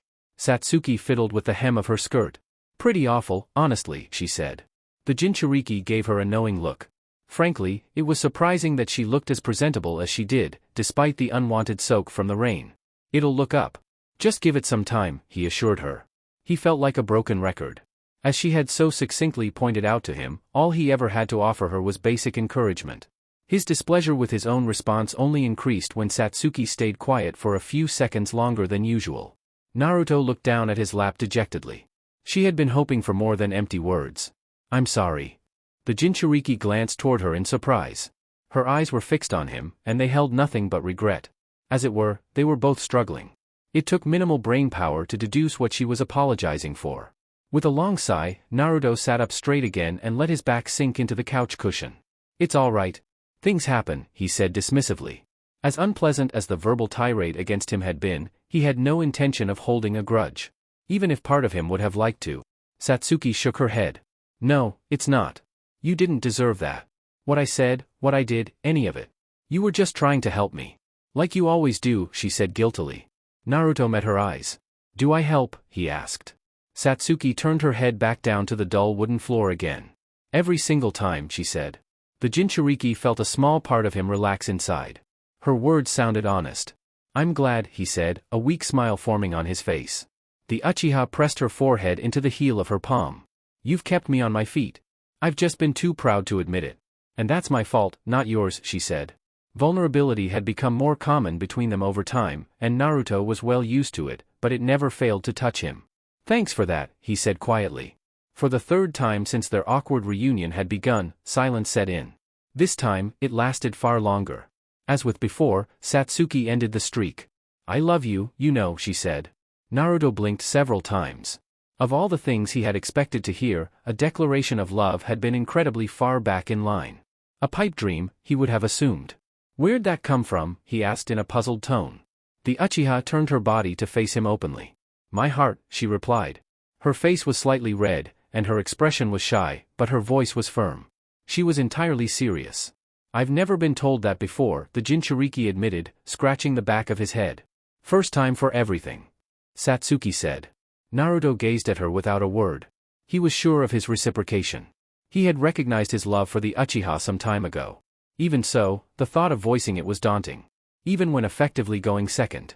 "I love you too," he finally said. Satsuki's bottom lip quivered a touch, and her eyes fell away from him again.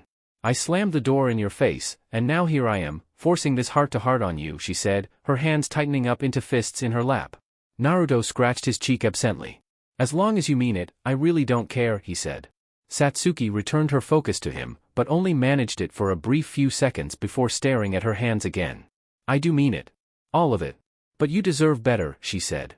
It was not a new sentiment, she had expressed it before, and Naruto's reaction was unchanged, if more blunt.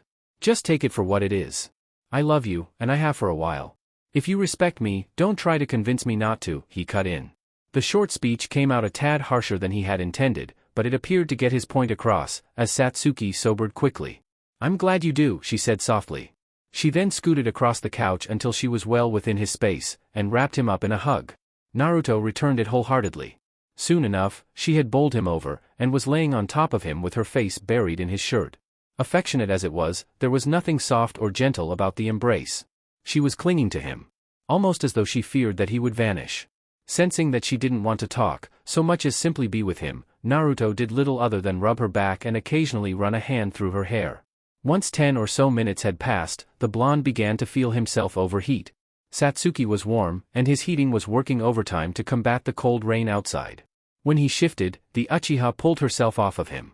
"Am I squeezing too tight?" she asked. Her bangs were matted to her forehead. Naruto shook his head. "No, but I'm sweating a lot. Still haven't showered today," he said sheepishly. He then looked off toward his bathroom.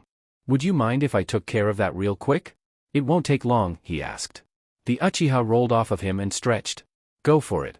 I'll clean this place up a little while you're at it," she offered. Naruto ignored the comment and picked himself up off the couch. As relieved as he was to have Satsuki back within reach, a few minutes to himself to process would be a welcome addition to his evening. With no further delay, Naruto made his way to his room, gathered up a set of pajamas, and entered his bathroom while Satsuki straightened out his living room by no request of his own. With the bathroom door shut behind him, and the clothes he had been wearing since morning tossed loosely on the floor, he stepped into the shower and turned on the nozzle. As per usual, it took an irksome amount of time for both the water pressure and heat to build up. Once the temperature and water flow had settled, Naruto allowed himself to settle. He was happy, if quite surprised. "I just never know with you," he projected to his teammate the next room over. Choosing not to think too hard about it all, Naruto got to work washing his hair and body. Keeping her waiting would be rude, and she had spent more than enough time alone. After a short few minutes, the Jinchuriki was satisfied, and took a step to exit the shower. He had hardly set his foot down when the sound of the door opening froze him in place. A few soft footsteps followed. The shower curtain was then pulled aside a few inches, and the Jinchuriki was promptly joined by Satsuki in the small space. She was completely naked.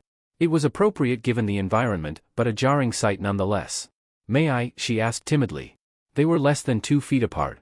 The shower was designed for only a single person in most cases. With his tongue tied, Naruto tripped over his words several times before throwing together a coherent sentence. "Why yeah, sure," he said. Satsuki released a breath she had been holding in, a nervous tension about her lessening somewhat. She then glanced at the small ledge on the wall. "This is some cheap shampoo. Definitely explains why your hair isn't all that soft," she joked, picking up the half-empty bottle. Depositing some of its contents into her hand, she rubbed it into the hair on top of her head. "But it'll work for now," she said. Normally, Naruto would have whipped up some sort of barb to fire back with, but at present, with the hot water running down their skin, he could think of nothing but the girl in front of him. Hormones truly were a potent thing. Feeling the need to do more than stand and stare, the Jinchuriki reached forward and laid his hands on her head. He then began to slowly work the soap through her hair. Satsuki responded by sliding her hands along his arms as he washed her. A small predicament was soon reached. Her hair was too long to conveniently reach Olive from how they were standing. Easily sensing the issue, Satsuki turned around and backed in closer to him. With more ease of access, the blonde resumed. The process was a fairly long one, for obvious reasons. All throughout it, Satsuki's hands wandered along his arms, occasionally reaching up and touching his face. When it seemed that there was no more soap to spread along her hair, Naruto let his hand slide down off her head. On the way down, his left grazed her chest. "Sorry," he apologized quickly, pinning the hand to his side. Satsuki did not berate him, or even grow tense. Instead, she took hold of the hand, guided it back up to her breast, and gently pressed it into place. "You can touch," she said, backing into him fully. A strong heat overtook the Jinchuriki's body, but not one that he disliked. Taking her permission to heart, Naruto let his right hand settle just below her belly button from behind. Satsuki sighed contentedly, once again feeling along his arms. After a few moments, she turned around in his grasp and circled her arms around the back of his neck. "You're my happy place," she said warmly. She robbed him of a response by kissing him, to which Naruto gladly gave in. When they separated, the blonde cupped her face. "And you're mine. Even though you're kind of an ice queen sometimes," he said with a grin.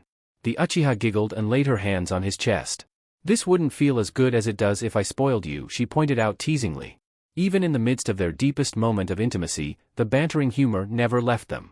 All was right. "You're just lucky I'm patient," the blonde shot back. Satsuki stepped back away from him and tilted her head off to one side. On opposite ends of the small shower, her entire figure was visible to him for the first time.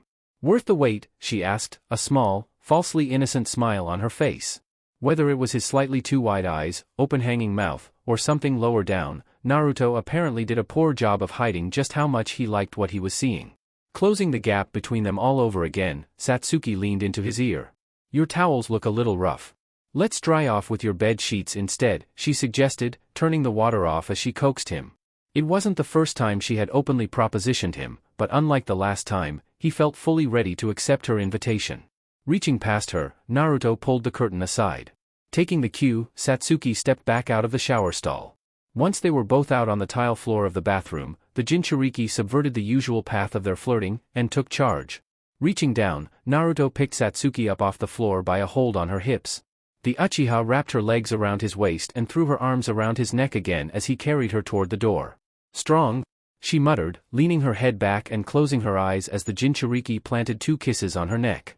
Thankfully, Satsuki had left the door open after entering the bathroom, which allowed for a brisk exit.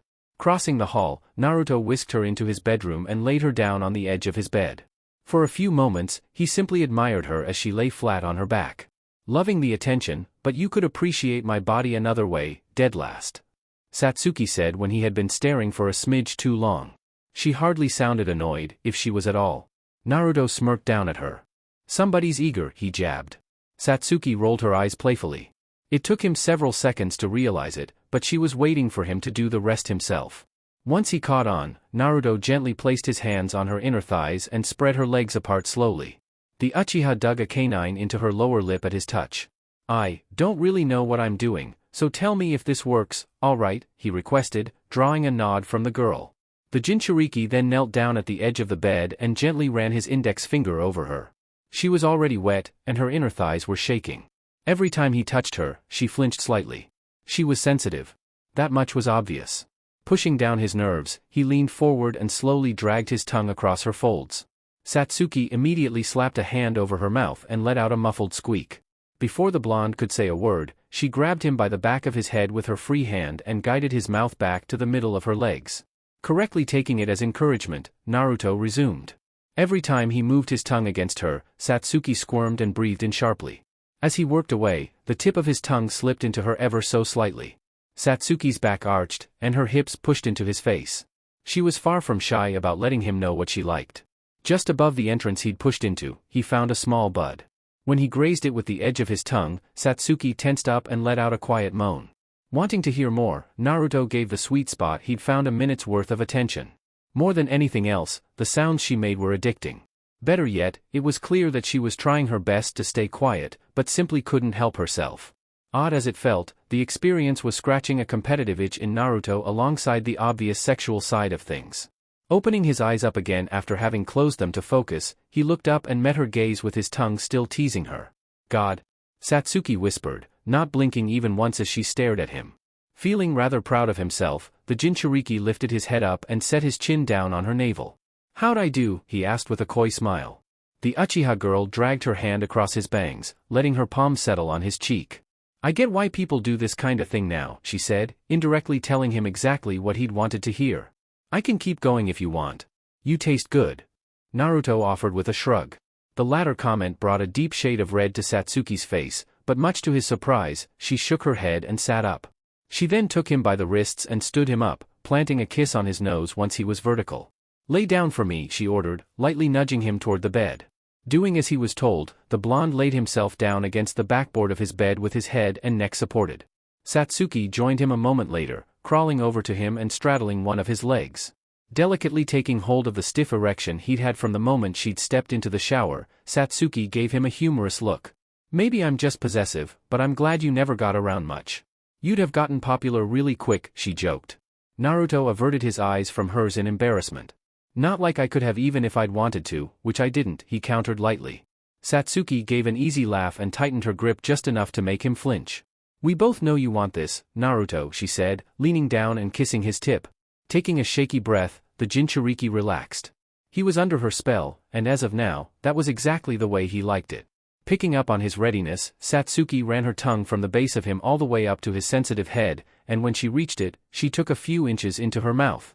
Tucking back strands of loose hair with her left hand, the girl slowly bobbed her head up and down, taking just a bit more of him with each motion. Naruto felt like he was melting. She had him right in the palm of her hand. Reaching out, the Jinchuriki touched her face as she gingerly sucked on him. Are you as sure you've never done this? He asked, largely as a joke. Satsuki released him from her mouth with a soft popping sound. Yup. I stole one of Sensei's books about a month ago. Really useful stuff, she said, slowly stroking his length as she spoke. She didn't bother waiting for a response, as she put him back into her mouth seconds later. Resigning himself to watching her work, the Jinchuriki kept a hand on her face to keep her hair out of her face, but also just to feel her skin. She was certainly pleasuring him, and very well at that, but as with his own turn doing the same for her, it was rather clear that Satsuki was as green and inexperienced as he was. She occasionally went an inch too far and had to catch her breath, and she seemed to overthink from time to time, but it made no difference to Naruto. He was flying high. In a way, he found the fact that they were both novices comforting. After a few minutes, Satsuki made space to breathe. She then reached out, took him by the shoulders, and rolled over onto her back with him in tow. He was now sitting between her legs. No amount of density could stop him from understanding what his teammate wanted, and frankly, what he wanted as well. Are you sure? He asked. Satsuki nodded and opened her legs a little more. With nothing left to debate, Naruto carefully positioned himself against her folds and found where his tongue had gone into her. This is my first, so, please be gentle. Satsuki requested. She was nervous, and she had every right to be. Pushing in as slow as possible, Naruto felt her slowly wrap around him more and more with each twitch inward. When he hit a soft barrier, the Uchiha girl made a sharp gasp, but pulled him into her just a tad with her legs. She was fully committed. With a gentle nudge, Naruto broke through it and fully entered her. Satsuki reached out for him immediately and pulled him down into her, digging her nails into his back. As he settled on top of her, Naruto heard her let out a pained whine. Are you okay? He asked with the tip of his nose touching hers. The raven-haired girl adjusted herself and looked him in the eyes again. I'm all right. I just need a minute, she informed him. Naruto pushed back her dark bangs and planted a warm kiss on her forehead. As he pulled away, Naruto sat up straighter and looked down on her. Her hair had grown longer in the month since she'd cut it down, and it was spread out under her like a black curtain against her pale skin. You're beautiful, you know that, he said softly, running a hand from her red-tinted cheek down to the curve of her hip. At his words, Satsuki locked her legs around his back to fold him down into her again, meeting him halfway with a lengthy kiss. As their lips fit together, and as the back of her head touched the pillow, the Uchiha relaxed against him. When they made space, Satsuki pressed her lips to his ear. You can move now, she whispered. Needing no further prompting, the blonde began a slow rhythm moving in and out of her. She was snug and tight around him, but he'd never felt better. Just as with her attempts to stay quiet earlier, Satsuki visibly tried to keep her mouth shut as she pressed her hips against his. She couldn't manage it for long, as within 30 seconds, small sounds were escaping her again. You're all shy. That's so cute. Naruto teased. Satsuki puffed out her cheeks and upset his balance by twisting her hips and legs. The motion sent them tumbling to one side, with Satsuki landing in a firm mount on top of him. I'll show you cute. She promised, gazing down at him from her new perch.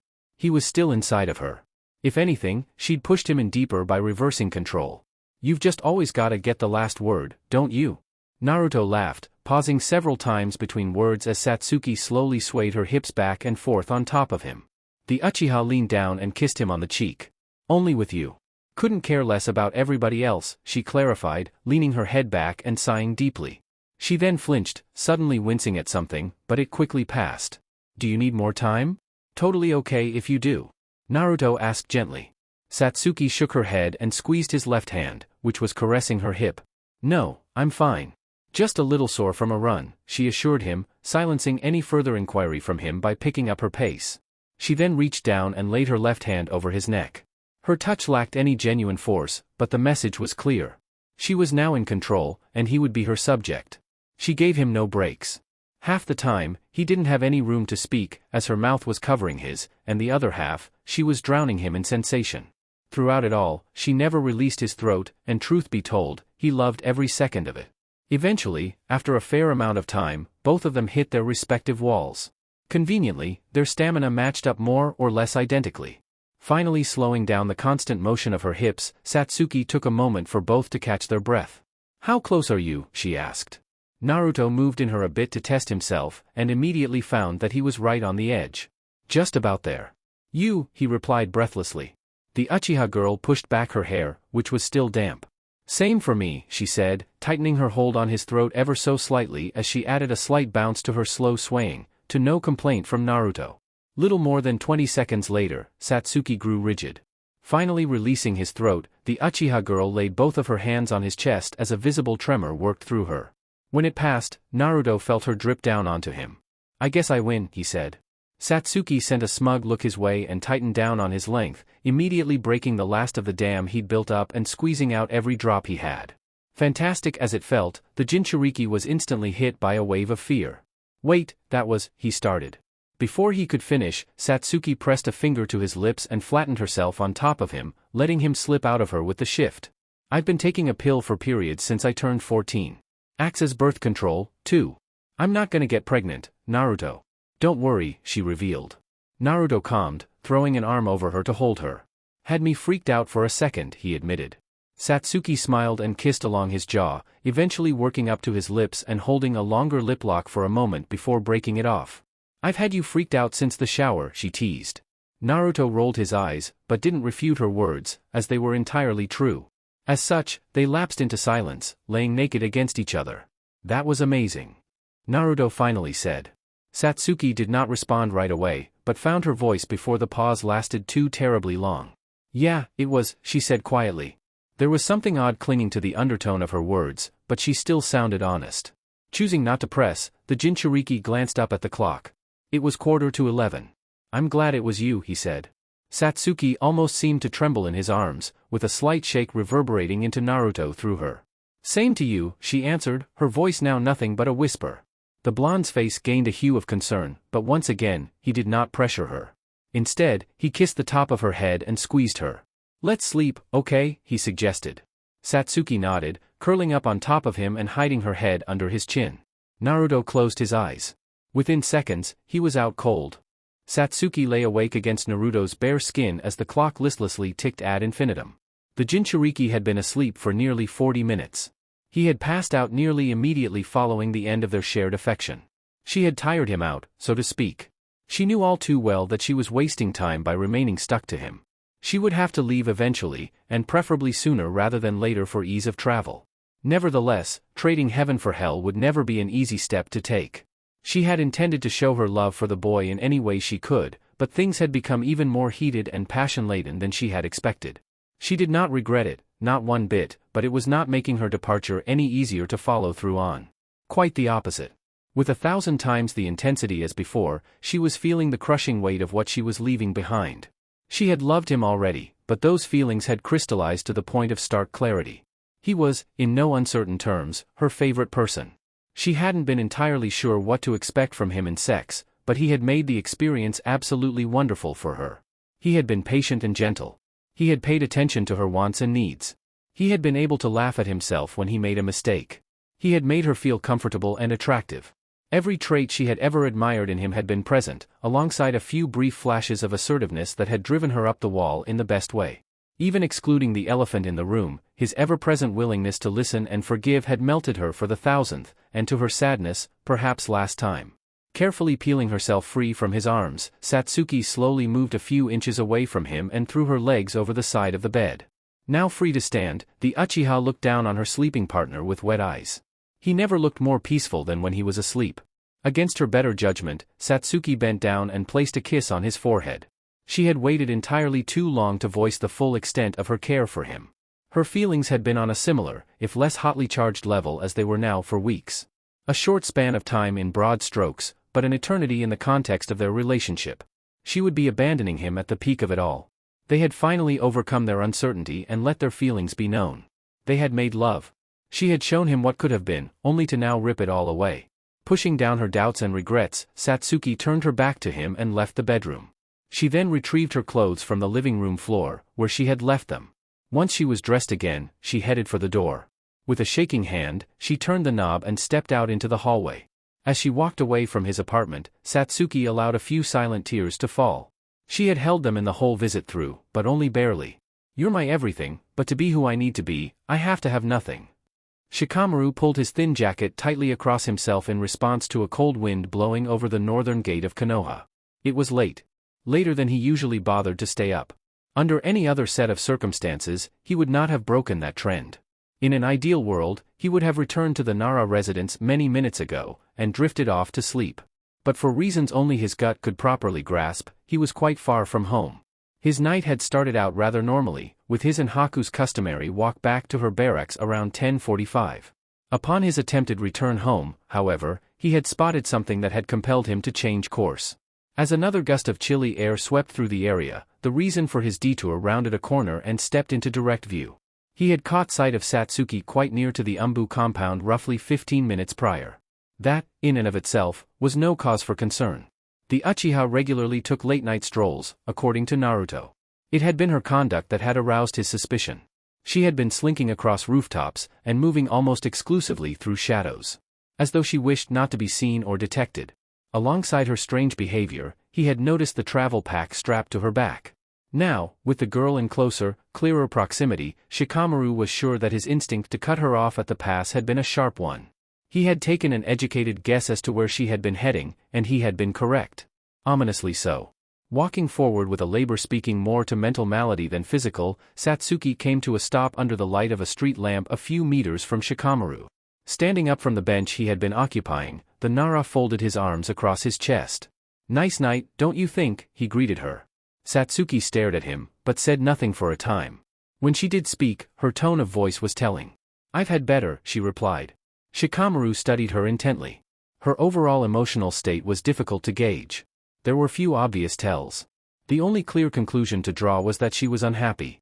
Why that was, Shikamaru could only guess, though he had already formed several assumptions. Kind of a bad time of year for camping. "A little cold," he said, gesturing to the pack strapped to her. The street lamp flickered a few times. "I'll manage," the Uchiha said blankly. Whether intentionally or not, she had answered Shikamaru's silent question. Taking a step forward, the Nara's expression grew serious. "Where are you headed?" "We aren't allowed to go too far without permission, you know," he asked. Satsuki remained unflinching and emotionless. "Away for a while. Nothing you need to worry about," she said. Shikamaru's eyes narrowed, fixating on the black tattoo on her neck. It was giving off a subtle hue of purple. "Orochimaru. Do I have that right?" he said, throwing away any false pretenses.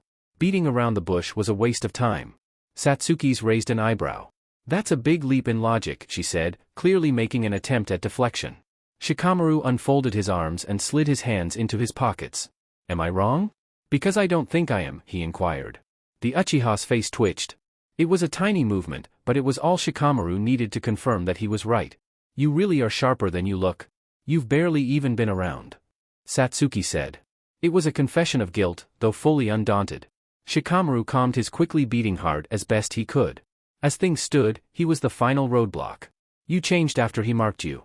You were never all that stable before, but you started falling apart every other week. Things just wouldn't stop breaking. I kept my distance, because I knew Naruto had you covered, but I've been paying attention," he replied evenly. Another flicker of the lamp followed. "You understand why I'm doing this, then?" Satsuki said. Shikamaru shrugged his shoulders.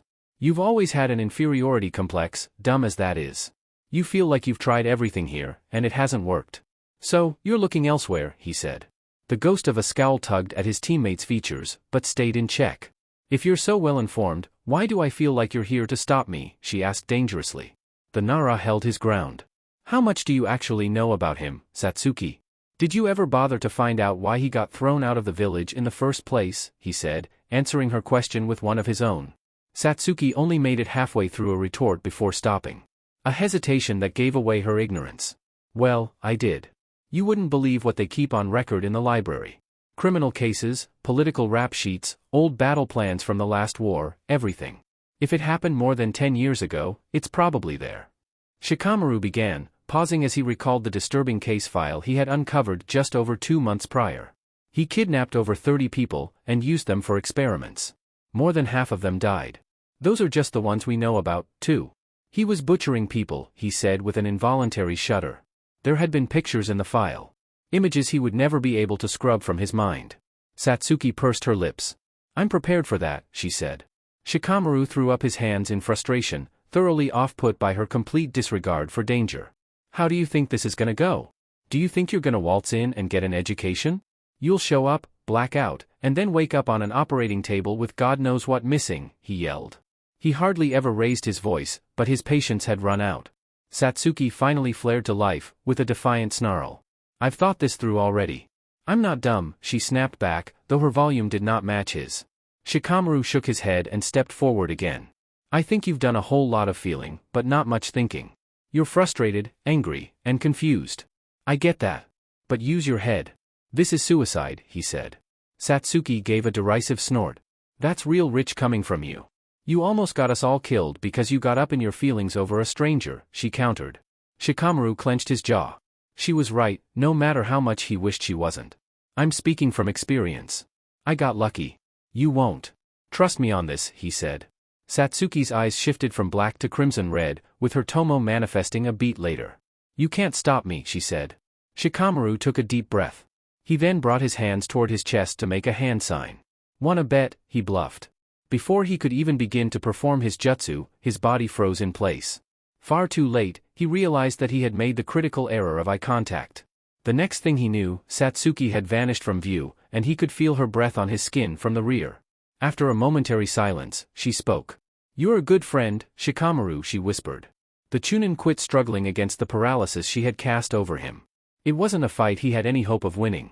I try, he said weakly, an indirect surrender. He was then struck on the back of the neck, sending him falling forward. As he struck the cold dirt, his world went black. Chapter 68.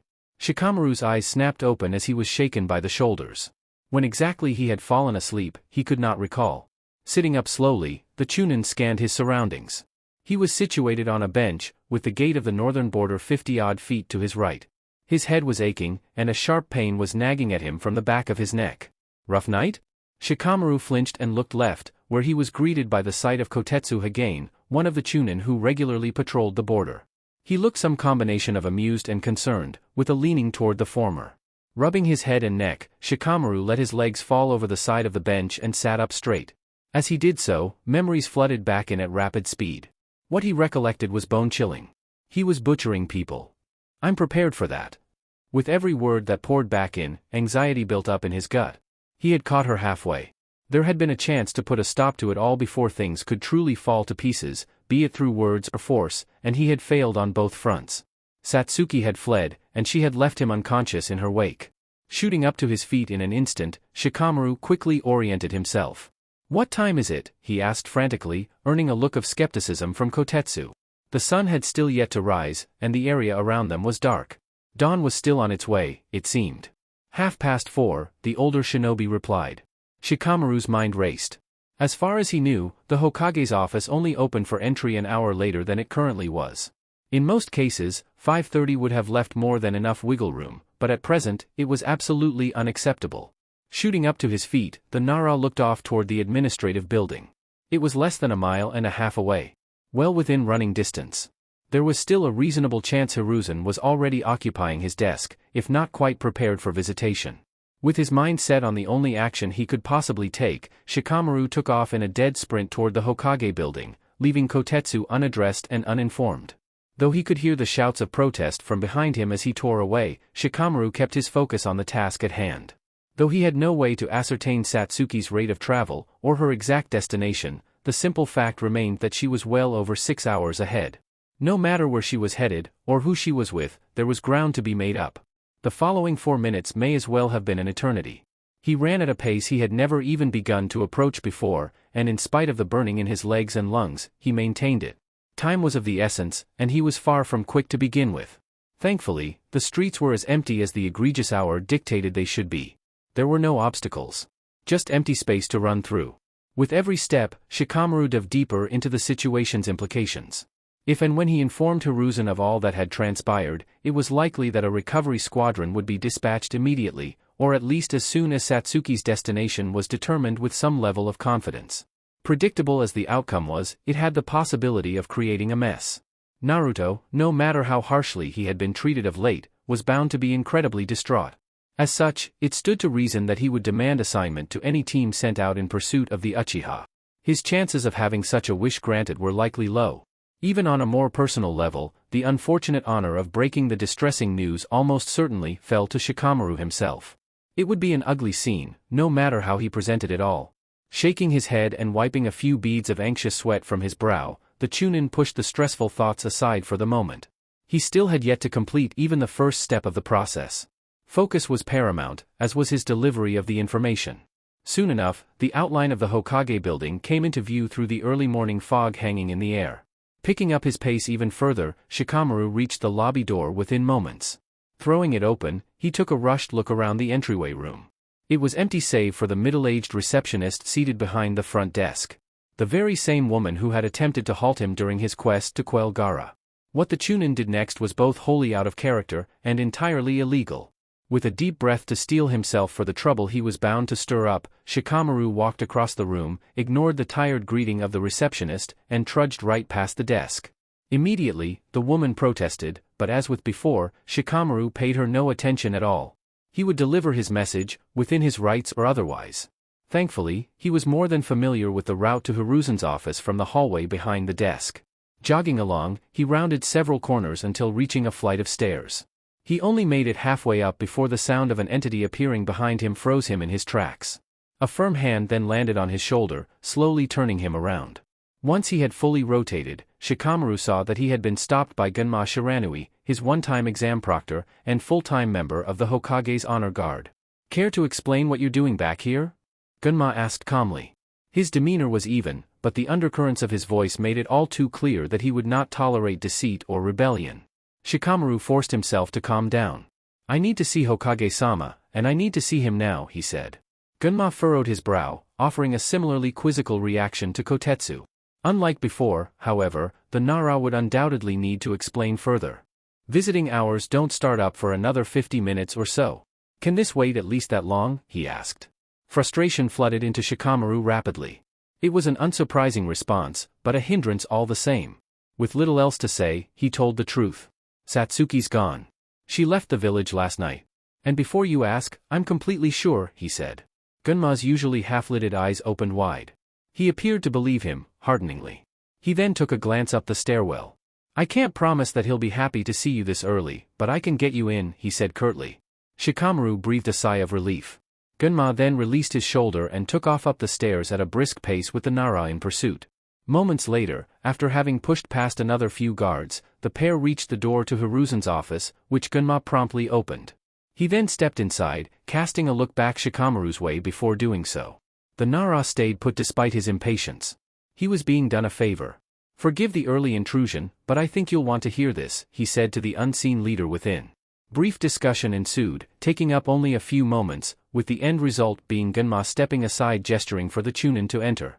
Quickly obliging, Shikamaru stepped into the office. The door was closed behind him. As per usual, Hiruzen was situated behind his desk with a stack of miscellaneous paperwork on either side. The only meaningful deviation from the usual state of his office was the man himself, who looked positively exhausted. If he had slept at all the night before, it hadn't been much. "Speak. My schedule is far from flexible right now," the Hokage ordered sternly, not bothering to greet the younger ninja. Shikamaru's reply came without pause, and rife with panic. "Satsuki left the village. She's gone," he said. In an instant, Hiruzen's mood shifted from haughty and irritated to serious and concerned.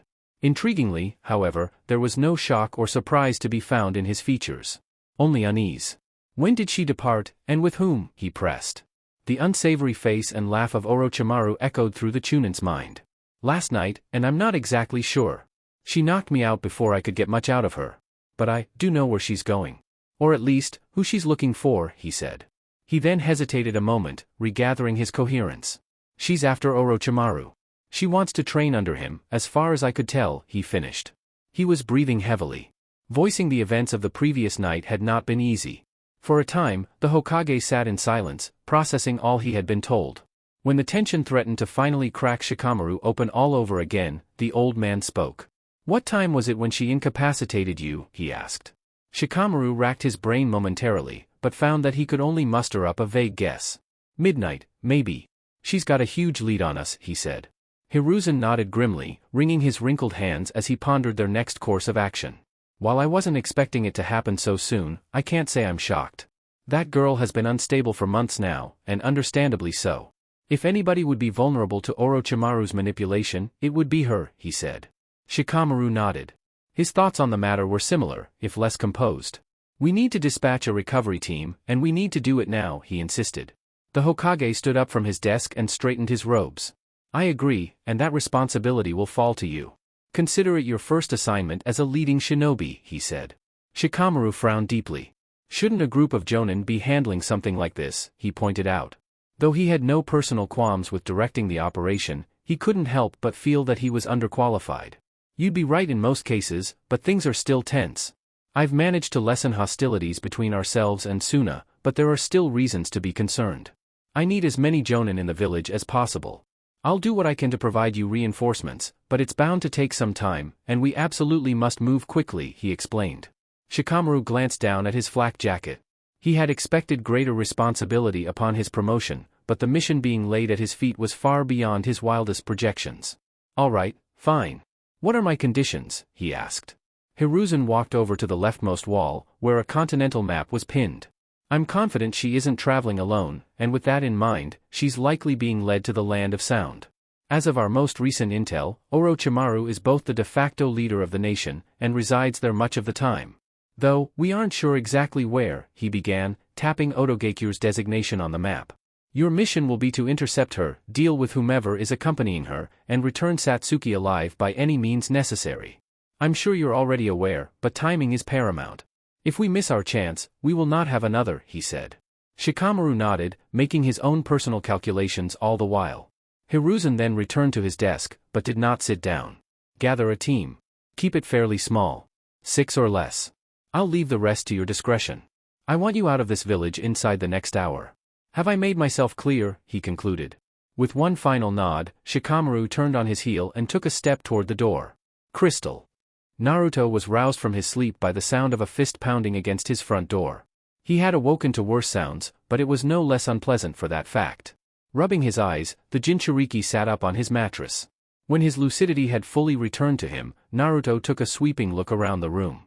It was empty, save for himself. I guess she headed out early, he thought to himself. Satsuki was nothing if not a cipher at times. Another set of loud knocks then echoed from his living room. They were more forceful than the first wave.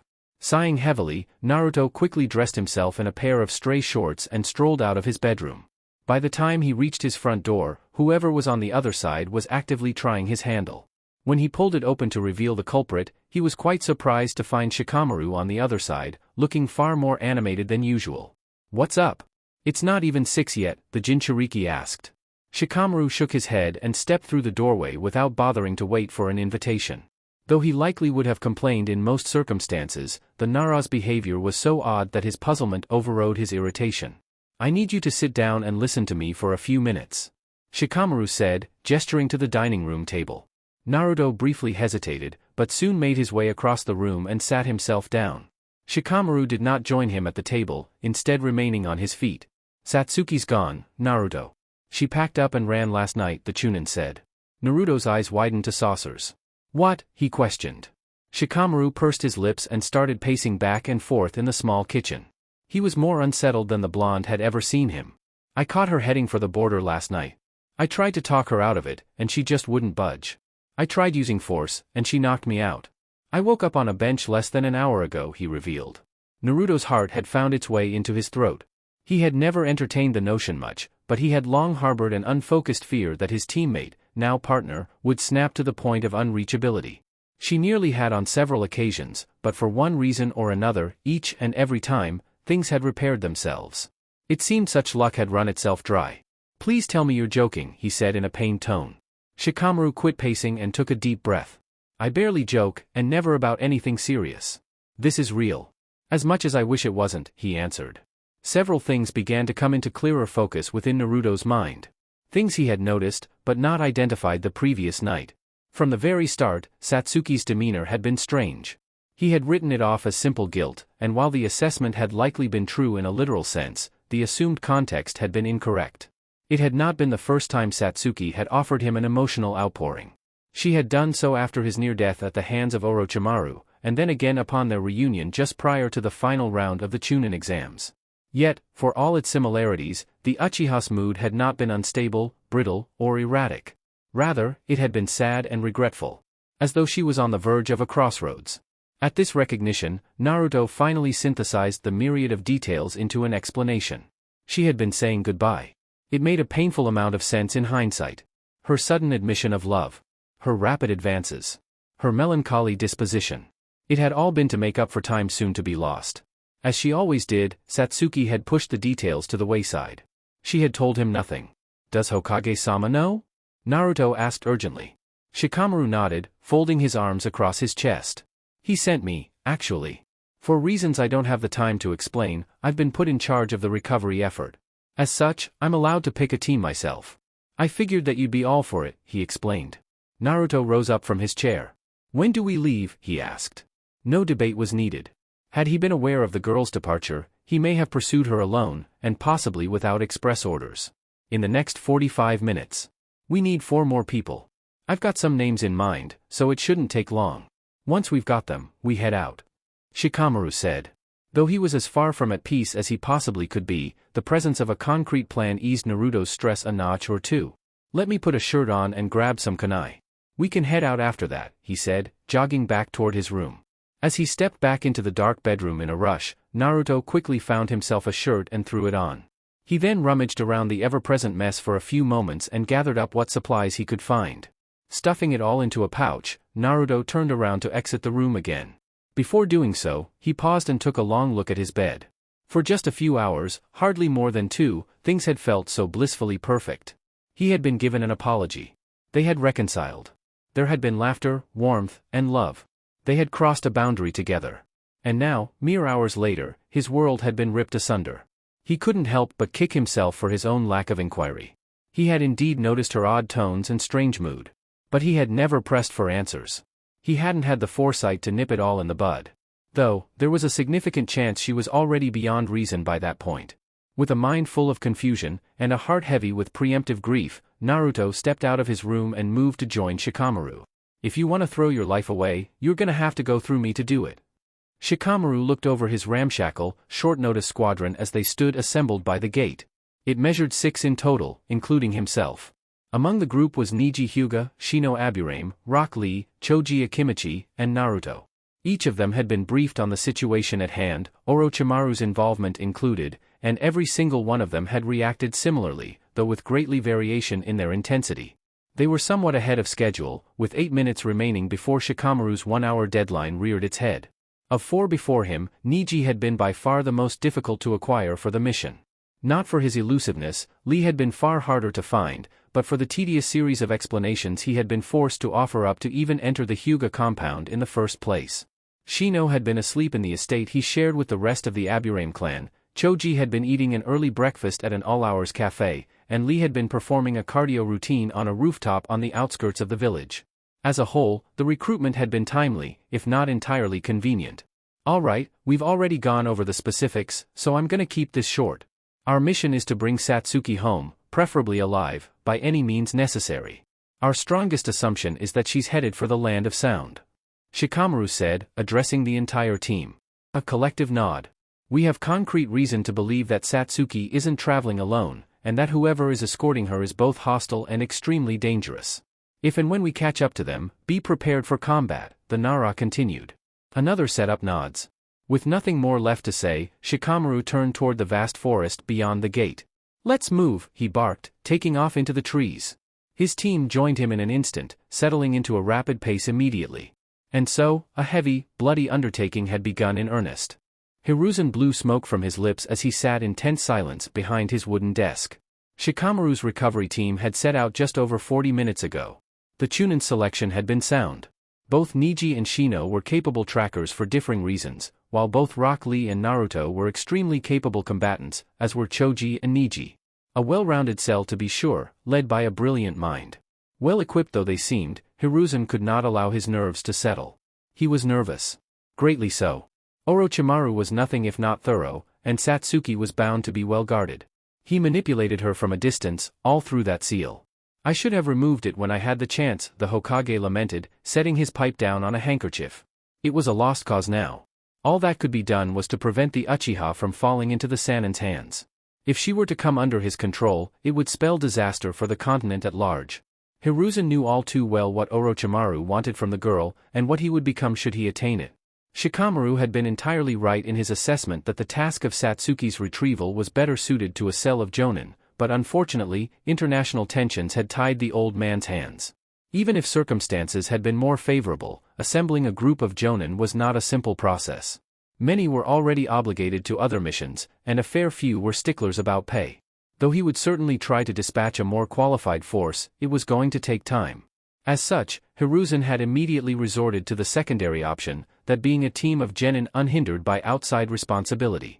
What they lacked in experience, they made up for in response time.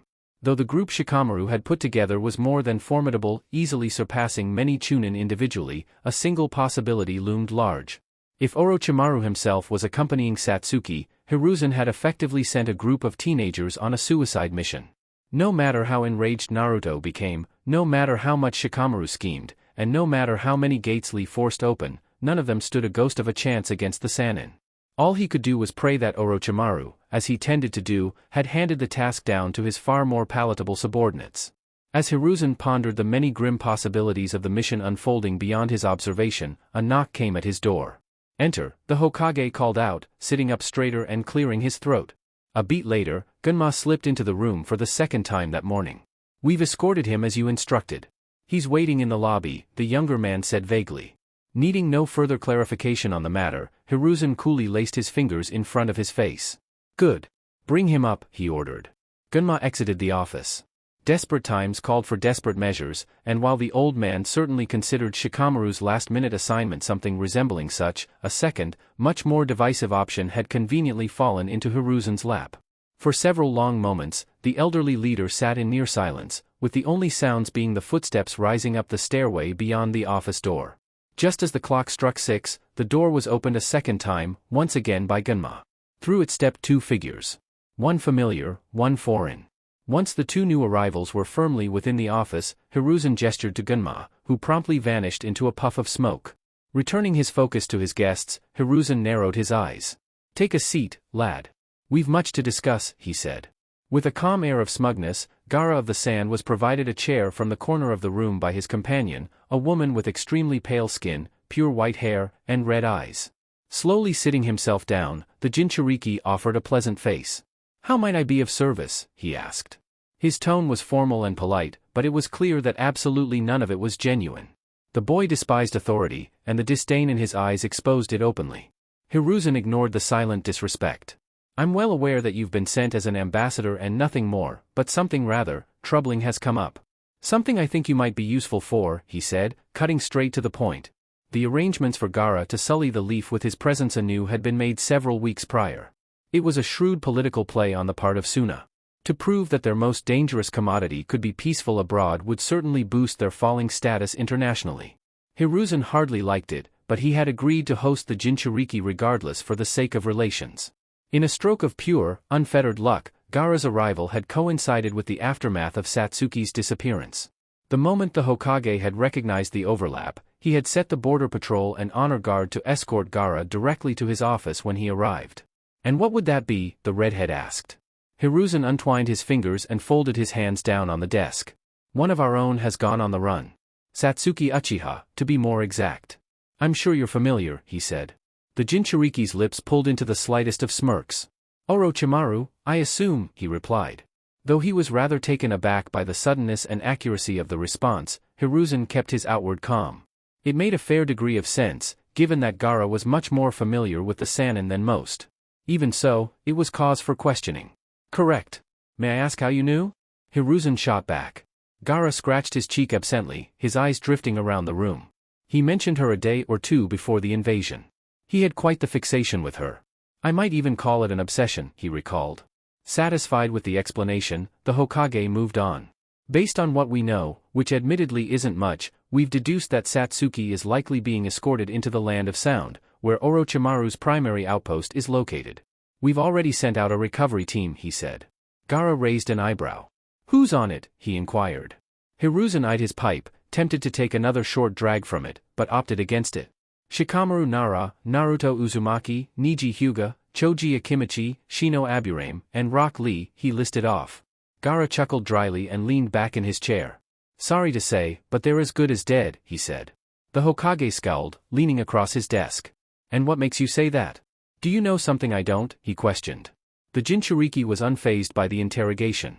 If I had to make a guess, Orochimaru assigned his 4 favorite pet projects to guard her. There might be a 5th if he's feeling cautious, he explained. Hiruzen leaned back again, now intrigued. And you're certain none of the ninja I sent are capable of handling this group, he asked. Gaara thought for a moment. Naruto could probably handle the first 4, but if there is a 5th, he can't win. Aside from him, the rest struggle. Even Lee, since his body burns out quickly, he said.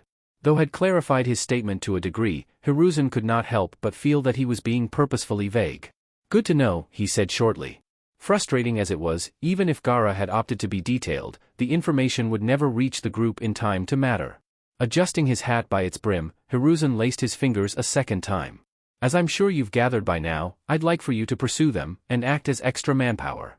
Backup, as it were, he said. Though it was not commonplace, Kage were capable of commanding foreign ninja so long as said ninja were within their area of jurisdiction, which Gaara obviously was at present. I'd be happy to. Just one question, though, Gaara said. Hiruzen nodded and awaited further extrapolation. Gaara quickly took the cue. Am I allowed to exercise lethal force? He asked. Though he hid it well, the Jinchuriki's voice had the slightest hint of relish mixed into it. Hiruzen exhaled through his nose. Within reason, he said. Debating definitions would waste more time than could be afforded. Risky and very nearly wrong as it felt to dispatch Gaara, over whom the old man had practically no control, the fact remained that the Jinchuriki was an extremely powerful asset. One that could likely turn the tables on his own if push came to shove. Good enough for me. I accept, the redhead said. Hiruzen stood up from his desk, prompting Gaara to rise to meet him. Leave as quickly as possible, and move swiftly. You're free to go, he said. Gaara then stepped around his chair and moved to leave the room, with his pale comrade beating him to it. For a short moment, Hiruzen and Gaara were alone.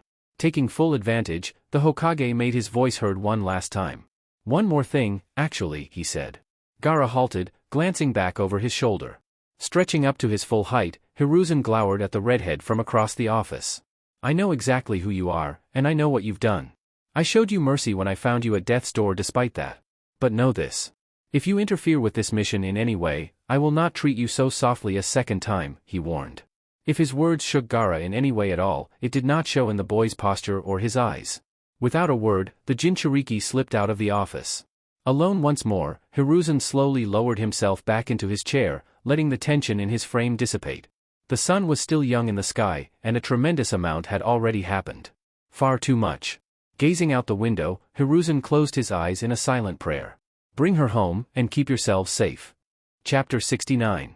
Gaara rolled his shoulders as he adjusted the sleeveless tunic he had changed himself into. Over 2 days in the desert had rendered him entirely sick of the thick cotton he had adorned throughout the trip. Personal preference aside, it was a more combat-practical outfit, and he would likely be facing plenty of such within hours. Time was short, and the Jinchuriki had considered setting off without bothering to return to his motel room, but his disdain for the sleeves on his arms had won out. You seem awfully calm about this. Gaara looked over to the leftmost corner of the room, where Akane stood with her hands neatly folded at her waist. The redhead shrugged and snatched a fly out of the air. No reason not to be. I figured things would get messy, he said dismissively, flicking the crushed bug aside. Akane's expression remained unconvinced. Gaara contained his urge to hustle out of the room. He knew the look on her face all too well. An argument was on its way. There's a difference between foresight and preparedness, Gaara-sama, she said with the slightest hint of reticence. Gaara rolled his eyes. As per usual, the woman was nothing if not a mother hen. I lose one fight, and you treat me like I'm made of glass, he grumbled. Akane stepped away from the wall, maneuvering around her own travel pack on the floor. You were carried in on a stretcher with a hole in your chest. I'm within my rights to worry, she countered. Gaara ignored her for a few moments, as he rather disliked the topic, but he knew better than to withhold a response for too long. But not your job description, he pointed out. In one form or another, the conversation they were presently having tended to happen quite often. The contrast in their mentalities regarding risk had always bred conflict, but much unlike before, the attendant now had firm ground to stand on. We've been over this. My job is to ensure your well-being, and you're treating the same group that nearly killed you last time like a walk in the park. Akane said. Gaara fiddled with the strap of his gourd, which was refusing to latch itself properly. They aren't our enemies this time, he corrected, quickly growing tired of the back and forth. His mind was well occupied already. The task before him was bound to be difficult, and was made only more complicated by his own agenda. Yet, of course, Akane did not allow him to think in silence. You make enemies, she said flatly. Gaara finally let out a tired sigh and gave up on fastening his gourd for the moment. I'd appreciate it if you trusted me a bit more, he said. He then took a look up at the clock. Time to talk was growing scarcer by the second. Akane gave him a long look. You don't make that easy, she replied. Gaara turned and faced her fully for the first time since the conversation's start. What do you want me to say, he asked. The response he received was quick and strongly worded. That you won't get yourself killed, the attendant said seriously. For a time, Gaara said nothing. He had always dealt poorly with such sentiments. He seldom understood them, and even what little he could comprehend hardly felt appropriate when applied to who he knew himself to be. If you're going to get emotional, find a different line of work. Your feelings are out of place, he said coldly. Akane shook her head. I'm only human, Gaara-sama.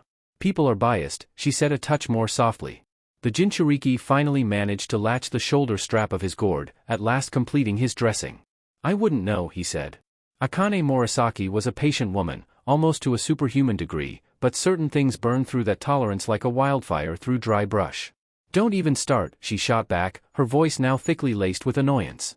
Choosing not to stoke the flames of her rising concern any further, Gaara turned his back to her and trudged toward the door, muttering a retort under his breath as he did so. When he reached it, he was stopped one last time. Gaara. The Jinchuriki glanced back over his shoulder. Akane's eyes had fallen to the floor. Her professional mask had given out. Yes? Gaara asked. For all that he was confident in his ability to travel quickly, allowing too much extra time to pass would be bothersome.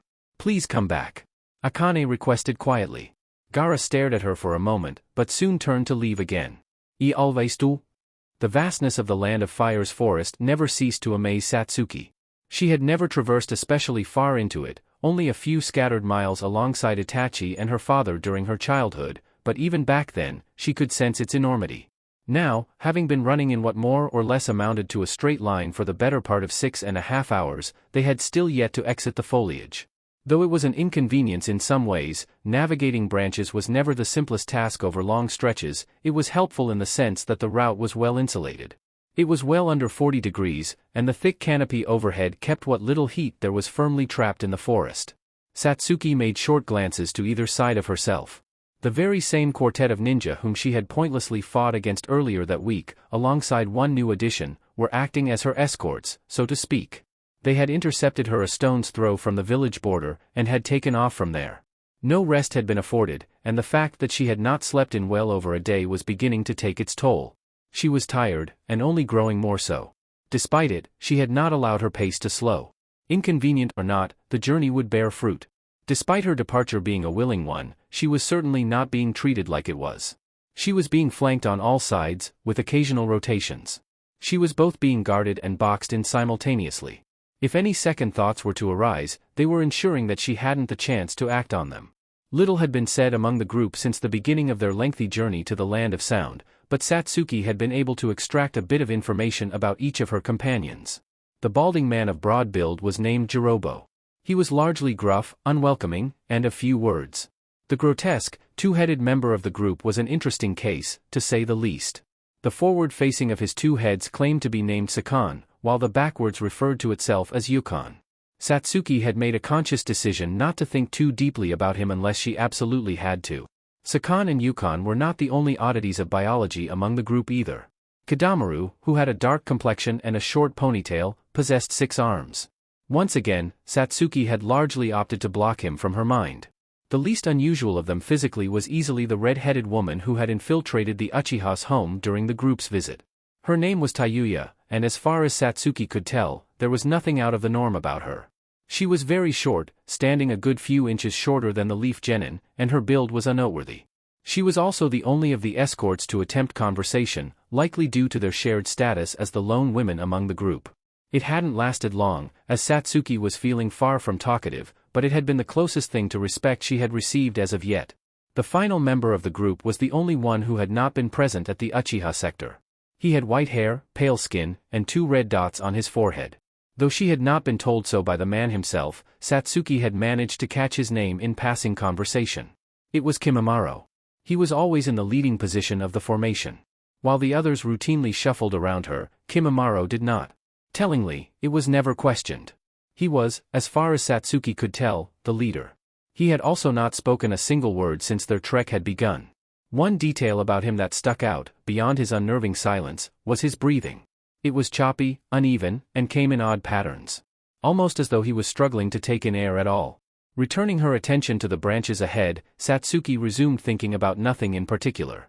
A blank state of mind had provided her some modicum of peace, at least so far. For several minutes, the travel continued at the same level of monotony as before. After a short while, however, Kidamaru came to a stop at her left. The rest quickly followed suit. "We're being followed," he said with narrowed eyes. Given the total lack of physical signs or indications of such a thing, it stood to reason that Kidamaru was the sensory type of the group. "How many, and at what distance?" Kimimaro asked, letting his voice be heard for the very first time. Kidamaru stared off into the trees behind them for several moments, seeming to take careful note of whatever he could feel that the others could not. 6, as far as I can tell. They're a good distance behind us, but they're moving faster than we have been. We've been jogging. They're sprinting, he reported. Satsuki pursed her lips. She had been anticipating a chase, but it was still unpleasant news. Kimimaro then proceeded to state the obvious. Likely a recovery team from Konoha. We still have a lead, but they know this forest better than we do. As things stand, they're likely to catch us at some point before we reach the border, he said, jumping down from his branch to the forest floor below. The rest of the group quickly followed suit.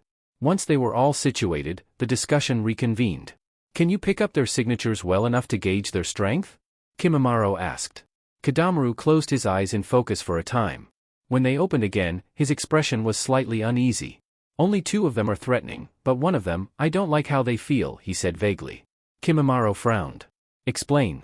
We're on a tight schedule, he pressed impatiently. Kidamaru took an extended look back, once again seeming strangely reticent. Their chakra doesn't feel normal. It's erratic, huge, and it's the wrong color. It's almost red, he explained. The description immediately rang a familiar bell in Satsuki's mind.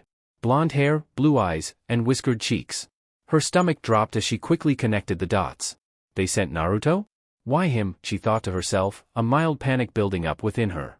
Though she was hardly surprised by the broader development of pursuit, she had expected hardened jonin, or experienced chunin. Why Hiruzen had thought it wise to dispatch a genin was beyond her. For better or worse, the rest of the group did not share her personal turmoil on the matter. Well, in that case, I say this is where we split off into sections. If this turns into a large-scale brawl, things will be more chaotic than we can afford. Kimimaro began, drawing a collective nod of agreement from his comrades. Take up staggered positions along the path we've already traveled. They're bound to follow the tracks we've left. Do all that you can to slow them down. Kill them if you can manage it, he continued. He then turned his attention to Satsuki. As for you, I'll be your only guard from here on out. Though, convoy might be a bit more accurate, he said. He then produced a scroll from the sash around his waist and unfurled it before setting it on the forest floor. A beat later, it went up in a puff of smoke. When the obstruction cleared away, a large, circular barrel of sorts sat where the scroll had once been. Satsuki furrowed her brow. And this is for what, exactly, she asked. She had several wagers as to the barrel's function, but all of them were mere assumptions. As it turned out, however, her blind guessing had led her rather close to the truth. Carrying you. Kimimaro replied vaguely. When Satsuki failed to hide the skepticism on her face, he spoke further. I suppose we've left you in the dark a bit as of yet. Our first priority, aside from delivering you, is to push your curse mark to its second level. Training alone won't allow it to grow. Your body and chakra will continue to reject it, he explained. The Uchiha glanced at the seal on her neck. It had been pulsating uncomfortably since her departure from the border. Almost certainly a result of the many tumultuous emotions brewing within her. To advance it further was a dangerous proposition, and she knew as much. As she pondered it all, Kimimaro pulled a small bottle of black pills from his sash. Thankfully, Lord Orochimaru has a convenient word around for that issue, he said, handing the bottle to Satsuki as he spoke. The casing was featureless and clear, with the pills being no less dull to the eye. Down as many as you can manage. Make it through, and you'll like the results. I certainly did. Kimimaro said. Satsuki sent a sweeping look of distrust to each member of the group. Make it through? What's that supposed to mean, she asked. Rather than Kimimaro, Tayuya took charge in answering her inquiry. That drug does nasty things to your body. You'll come about as close to dying as you can without actually kicking the bucket. It's on you to survive that part. All of us managed it, but plenty of others died trying. But, if you're as special as Lord Orochimaru says you are, it shouldn't be a problem for you, she revealed. It was on brand to an almost comical degree for the Snake Sannin. Underhanded, experimental, and potentially fatal. Satsuki eyed the bottle silently. It was the polar opposite of a guarantee. A dice roll of the highest order, from what she had been told. Yet, despite the obvious peril, there was no question in her mind as to whether or not she would follow through. She was well past the point of no return, and her resolve to run Itachi down had not wavered in the slightest. Power was power, no matter where it came from. As had been her justification for leaving Konoha in the first place. There was no point in hesitating, especially not in the face of such a potentially worthwhile opportunity. With her mind made up, Satsuki twisted the cap off the bottle and dumped roughly a fourth of the bottle into her palm. She then leaned her head back and dumped the pills into her mouth. It took her a moment to swallow them all dry, but she did so without a hitch. "All right. What now?" she asked. Kimimaro cracked a barely visible smile and held up 3 fingers. Then 2, then 1, and finally, none at all. Satsuki was unable to say a single word in response, as she melted down to the ground before even forming a sentence. She was unconscious within seconds. The final line had been crossed. With bleak conviction, Satsuki Uchiha had taken her first steps down a long, cold path. Kakashi pushed past the pair of guards stationed at either side of Hiruzen's door. He was a fairly genial man in most cases, but as of now, formalities could and would wait. Continuing to ignore the protests of the guards, the copy ninja turned the handle of the office door and threw it open. The sight he was met with was fitting for the crisis in swing. Hiruzen was seated behind his desk opposite Koharu Utatane, one of Konoha's most prominent counselors. His sudden entry drew only mild reactions from each of them. Judging by the looks on their faces, they had been in the midst of a heated debate. "I've said my piece," Koharu said shortly, turning on her heel and briskly walking past Kakashi and out of the room without another word. Kakashi's eyes lingered on the door to his back for a moment, but he soon turned his attention back to his leader. The Hokage hardly seemed surprised by his arrival. "A knock would have been nice," he said tiredly. The Jonin tempered his less-than-calm state of mind as best he could. No doubt, the situation had been immeasurably complicated for the old man on several levels. "I'm being rude, I'm well aware, but I feel like I have the right to know why I wasn't notified immediately," he opened. It was still in its infancy, but the conversation shared a similar groundwork to the one the two men had shared during the Chunin exams, following Orochimaru's interference in the second phase. As with then, Satsuki was the primary topic, but at a far more dire level. "This was sprung on me out of absolutely nowhere. I had to act quickly, and sending for you would have taken precious time. I did what I could with what I had," Hiruzen said calmly. Kakashi glanced over at the chair Koharu had left vacant, but ruled against seating himself. "I only found out because Gunma came running to me off the record. I want to brush this off, but I feel like I'm being pushed out of the loop here," he shot back. The elderly leader shook his head firmly. "Not the case in the slightest. I've no reason to do such a thing. My hands have been more than full for the past few hours," he said. True as the explanation may be, Kakashi's frustration persisted. "Well, then let's not waste any more time. Send me after them. They'll need reinforcements. There's no chance a group of genin can handle this alone," he reasoned. Hiruzen exhaled through his nose. "The conversation I was having just before you came barging in was on that very topic, as a matter of fact. The council feels that we can't afford to thin our number of in-village jonin more than we absolutely have to. And to be frank, I think their concerns are just for once," he said. Kakashi scowled beneath his mask. "Then send me alone. I can handle myself just fine. Losing one jonin for a day or two won't cripple the village," he argued. The answer he received was entirely predictable, but no less infuriating for that fact. "You're a special case. First and foremost, you're far and away our most powerful asset outside of myself or Danzo. Jaded as it may sound, your life is more valuable than most. Secondly, and more importantly, there's the matter of your left eye. In this case specifically, your Sharingan is less a weapon and more a target for abuse," the Hokage said. The copy ninja's impatience shifted to skepticism. "What are you getting at?" he asked. Hiruzen stood up from his chair and began a slow pace back and forth across the room. "You know as well as I do that Orochimaru's fascination with Satsuki is entirely rooted in her bloodline. More specifically, her Kekkei Genkai. A dojutsu you happen to possess as well. Now, I'm quite sure that it wouldn't be his first priority, but I think it's likely that Orochimaru would take an interest in your Sharingan should you encounter him out in the open," he said. It was a train of thought Kakashi had not yet considered. Even if you succeed in keeping Satsuki from his grasp, there's a far from insignificant chance it will cost you your left eye, and if it does, Orochimaru will only become more dangerous, the Hokage continued. The Jonin's response came slowly, as he had no choice but to acknowledge the logical explanation he had been afforded. "And you're sure he'll be present at all?" he inquired. Hiruzen nodded, ceasing pacing and returning to his desk again. "I know him well. When he wants something done a certain way, he tends to do it himself," he said grimly. Kakashi calmed somewhat, but he was far from satisfied. "What about Shikamaru, Naruto, and all the rest, then? Did you send them to die?" he questioned. Hiruzen remained unmoved. "They'll be relieved of their duties soon enough, if things run smoothly. The council can tamper with my Jonin, but the Umbu Black Ops take their orders directly from me. I've arranged for a platoon to back them up within the next hour or two, depending on how far Shikamaru's team has made it," he explained. A small wave of relief washed through Kakashi. It was nowhere near his ideal solution, but his own time in the Corps had taught him how clinically effective and consistent the Umbu were. "I still don't like it," he said honestly. Hiruzen's hardness finally gave way to a hint of sympathy. "If we were dealing with anybody else, in any other situation, I would send you regardless. But, as things stand, I can't bring myself to gamble," he said. Kakashi took a deep breath, held it in, and then released it. With slow steps, he made his way to the door. As he moved to leave, he looked back over his shoulder. "If you change your mind, I'll be at the border," he said, earning a curt nod from Hiruzen before exiting the room entirely. Rife with worry, Kakashi took up his post and settled in to await his team's return. Shikamaru wiped a drop of sweat from his brow as he and the rest of his team bounded from branch to branch. They had been moving at a breakneck pace for nearly 90 minutes straight with Neji in the lead, and while he was nowhere near out of energy, his body was beginning to feel the effects of the torrid travel. His legs were sore, his chest was burning, and his face was raw from the stray twigs and branches that had scraped across it countless times. The fighting had yet to even begin, and the mission was proving to be grueling. Much outside his usual norm, Shikamaru could not have cared less for the hardship. He had a job to do, and he would do it to the best of his ability. A quick glance at each of his teammates revealed equal determination in each. Choji, Neji, and Lee all wore solemn faces, with scowls tugging at their features. Even Shino was animated, with a face full of quiet will.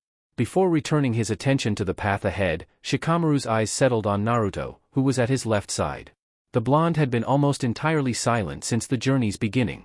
Conversation had been scarce as a whole, but Naruto had hardly said more than a few stray words. It was obvious where his mind was. It was only logical. More than any other member of the retrieval team, even including Shikamaru himself, the Jinchuriki had an enormous emotional stake in the success of the procedure. Shikamaru considered Satsuki to be a friend. A fairly close one, and one he cared for, but a friend and nothing more. Naruto, on the other hand, had gone several large steps beyond that level. As far as the Chunin knew, the pair had been spending nights together for weeks prior to the debacle at hand, and while he had no outright confirmation, he was fairly sure that Satsuki had spent her final night in Konoha in Naruto's bed. The stress of the situation was hefty for all those involved, but by comparison, their pain and confusion almost certainly paled to the Jinchuriki's. Even with context in mind, however, Shikamaru couldn't help but shudder at the expression on Naruto's face. His eyes were sullen and narrow, his jaw was clenched, and stress lines marked his forehead and cheeks. He looked downright murderous. It was no wonder that his eyes were blood red. In a backward sort of way, it was comforting. The Jinchuriki was powerful to begin with, and Shikamaru had seen the incredible heights his strength could reach when angered. He was an incredibly potent asset. Yet, at the same time, his self-control had most probably vanished many miles ago. He would be nearly impossible to control once the inevitable chaos stirred itself up. "Naruto," the Nara began. Before he could finish, Naruto's eyes cut right to him. It was a tiny motion. Barely worth noting in most scenarios. But now, it was enough to send a chill down Shikamaru's spine and stop him mid-sentence. "What's up?" the Jinchuriki asked in a gravely tone. Shikamaru took a moment to consider his words. His gut told him that the wrong choice would only destabilize the blonde further. "We're going to take her back. No matter what it takes," he said. It was a safe response. Honest, but lacking in any real substance. Naruto did not reply. Whether it was out of spite for the Chunin's platitude, or due to his one-track focus on the Uchiha just beyond their grasp, Shikamaru could not discern. Just as he finally devoted his full attention to the trees ahead, Neji stopped short on a branch and signaled for the rest of the group to follow his example. "We've got company," he said. Initially, Shikamaru and the rest of the squadron failed to spot what exactly the Hyuga's far superior eyes had honed in on, but within moments, a figure came leaping in from the leaves in the distance. Within the same minute, the entity was close enough for specific characteristics to be identified. It was a male, appearing to be a tad older than the group of leaf shinobi, with a heavy build and receding orange hair. Landing with a thudding sound on a branch no more than 50 feet from the retrieval team, the man spread his arms wide. A clear indicator of his intentions. "That's as far as you go," he said calmly.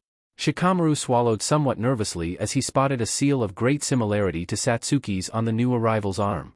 Alongside his outfit, which featured a purple, rope-like sash and a white tunic, it was obvious with whom he associated. He was a henchman of Orochimaru, and most likely among those the Sannin had dispatched to escort Satsuki across the border. "You're badly outnumbered.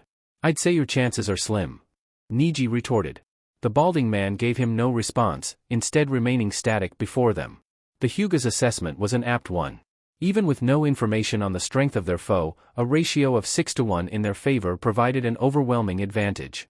Upon closer inspection, it was also clear that their foe's aim was not to drive them back so much as simply stall them. He had made no move to attack, and his posture was defensive. He was a blockade. Shikamaru made brief eye contact with each of his squad mates. All of them appeared to understand the situation. All but Naruto, that was.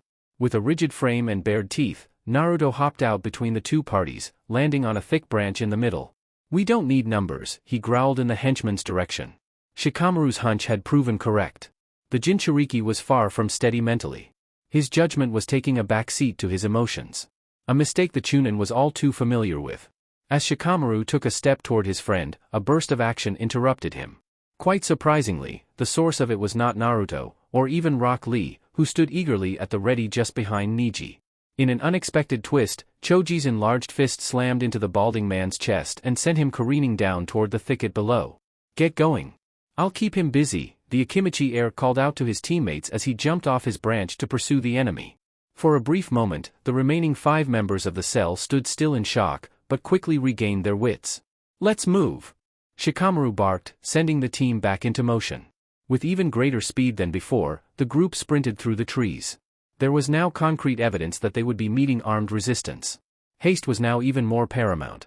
They could be halted at any time. Ducking under a branch, Shikamaru looked back over his shoulder. He could still make out the sounds of fighting. "Sharp call, Choji," he silently projected to his teammate. In one fell swoop, Choji had managed to remove Naruto's instability from the equation and open up a path forward. Whether or not he would be victorious was unknowable, but quite frankly, it mattered little in the grand scheme of things. With the topic in mind, Shikamaru turned to Naruto. The blonde's eyes were still crimson, and his nails appeared to have lengthened. No question, he had been ready to fight at a moment's notice. Slowly but surely, however, the rage faded from his eyes. "Sorry about that," he muttered, uncurling his fists as his irises faded back into their usual blue shade. What precisely had snapped him out of his trance was unclear, but it was a welcome change regardless. Relaxing a touch, Shikamaru nodded. "Just try to keep your head," he said. In a similar fashion to their first exchange, Naruto said nothing more. Electing to take the Jinchuriki's renewed calm without complaint, Shikamaru devoted more focus to staying on pace. Things were proving difficult, both predictably and otherwise. Unfortunately, the chaos of the cold morning had only just begun. Chapter 70. Naruto was far from unused to unpleasant mornings. In his admittedly short life, he had experienced his fair share of unfortunate daily beginnings, some of which still haunted him persistently. Even amid a stacked field, the present morning was far and away the worst. Nearly every negative emotion conceivable had been provoked at some point in the past 3.5 hours. Confusion, upon his awakening to an empty bed. Horror, at the gravity of the situation. Grief, in the face of the implications. Plenty of others had made a brief appearance, and none of them had truly dissipated. He had merely put a leash on them. Shaking his hands out down by his sides as he rushed through the forest, drops of blood flew into the wind behind him. His hands had been tightened into white-knuckled fists, and his nails were sharp. The small set of wounds on his palms mended quickly. Though not by choice, his body was inflamed with burning chakra. He was far too inwardly emotional to control it completely. He could easily feel the eyes of his comrades resting on him with frequency. They could likely feel his barely contained volatility.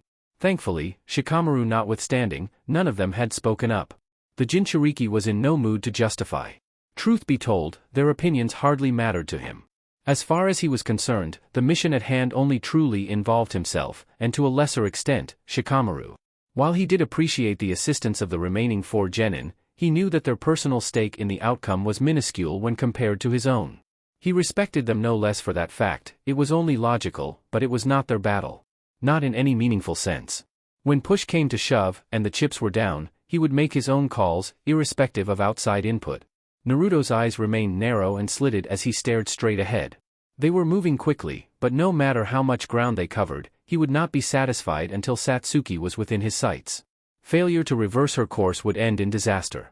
Orochimaru represented a path toward a cliff's edge for the Uchiha. Naruto knew all too intimately how potent the mental and physical pressure the Sanin's mark had been at its worst. It had reduced Satsuki Uchiha, a strong and confident kunoichi, to ugly tears more than once. The man himself was bound to only damage her more severely. I'll kill him first. And if he runs, I'll catch him and kill him. Naruto vowed darkly. Macabre as his mindset was rapidly becoming, it was born of genuine concern. He would do what he had to do, for as long as was necessary. Even if that timeframe facilitated the need for lethal force. For all his silent bluster, he still could not shake the instinctual fear brewing in his gut. He had faced Orochimaru once before, and it had ended horribly. In actuality, he barely remembered the battle at all. Only the painful injuries it had left him with. Deep down, he knew that the Sannin was far above his weight class. But just then, tearing through the forest, he hadn't a care in the world for the unfavorable odds.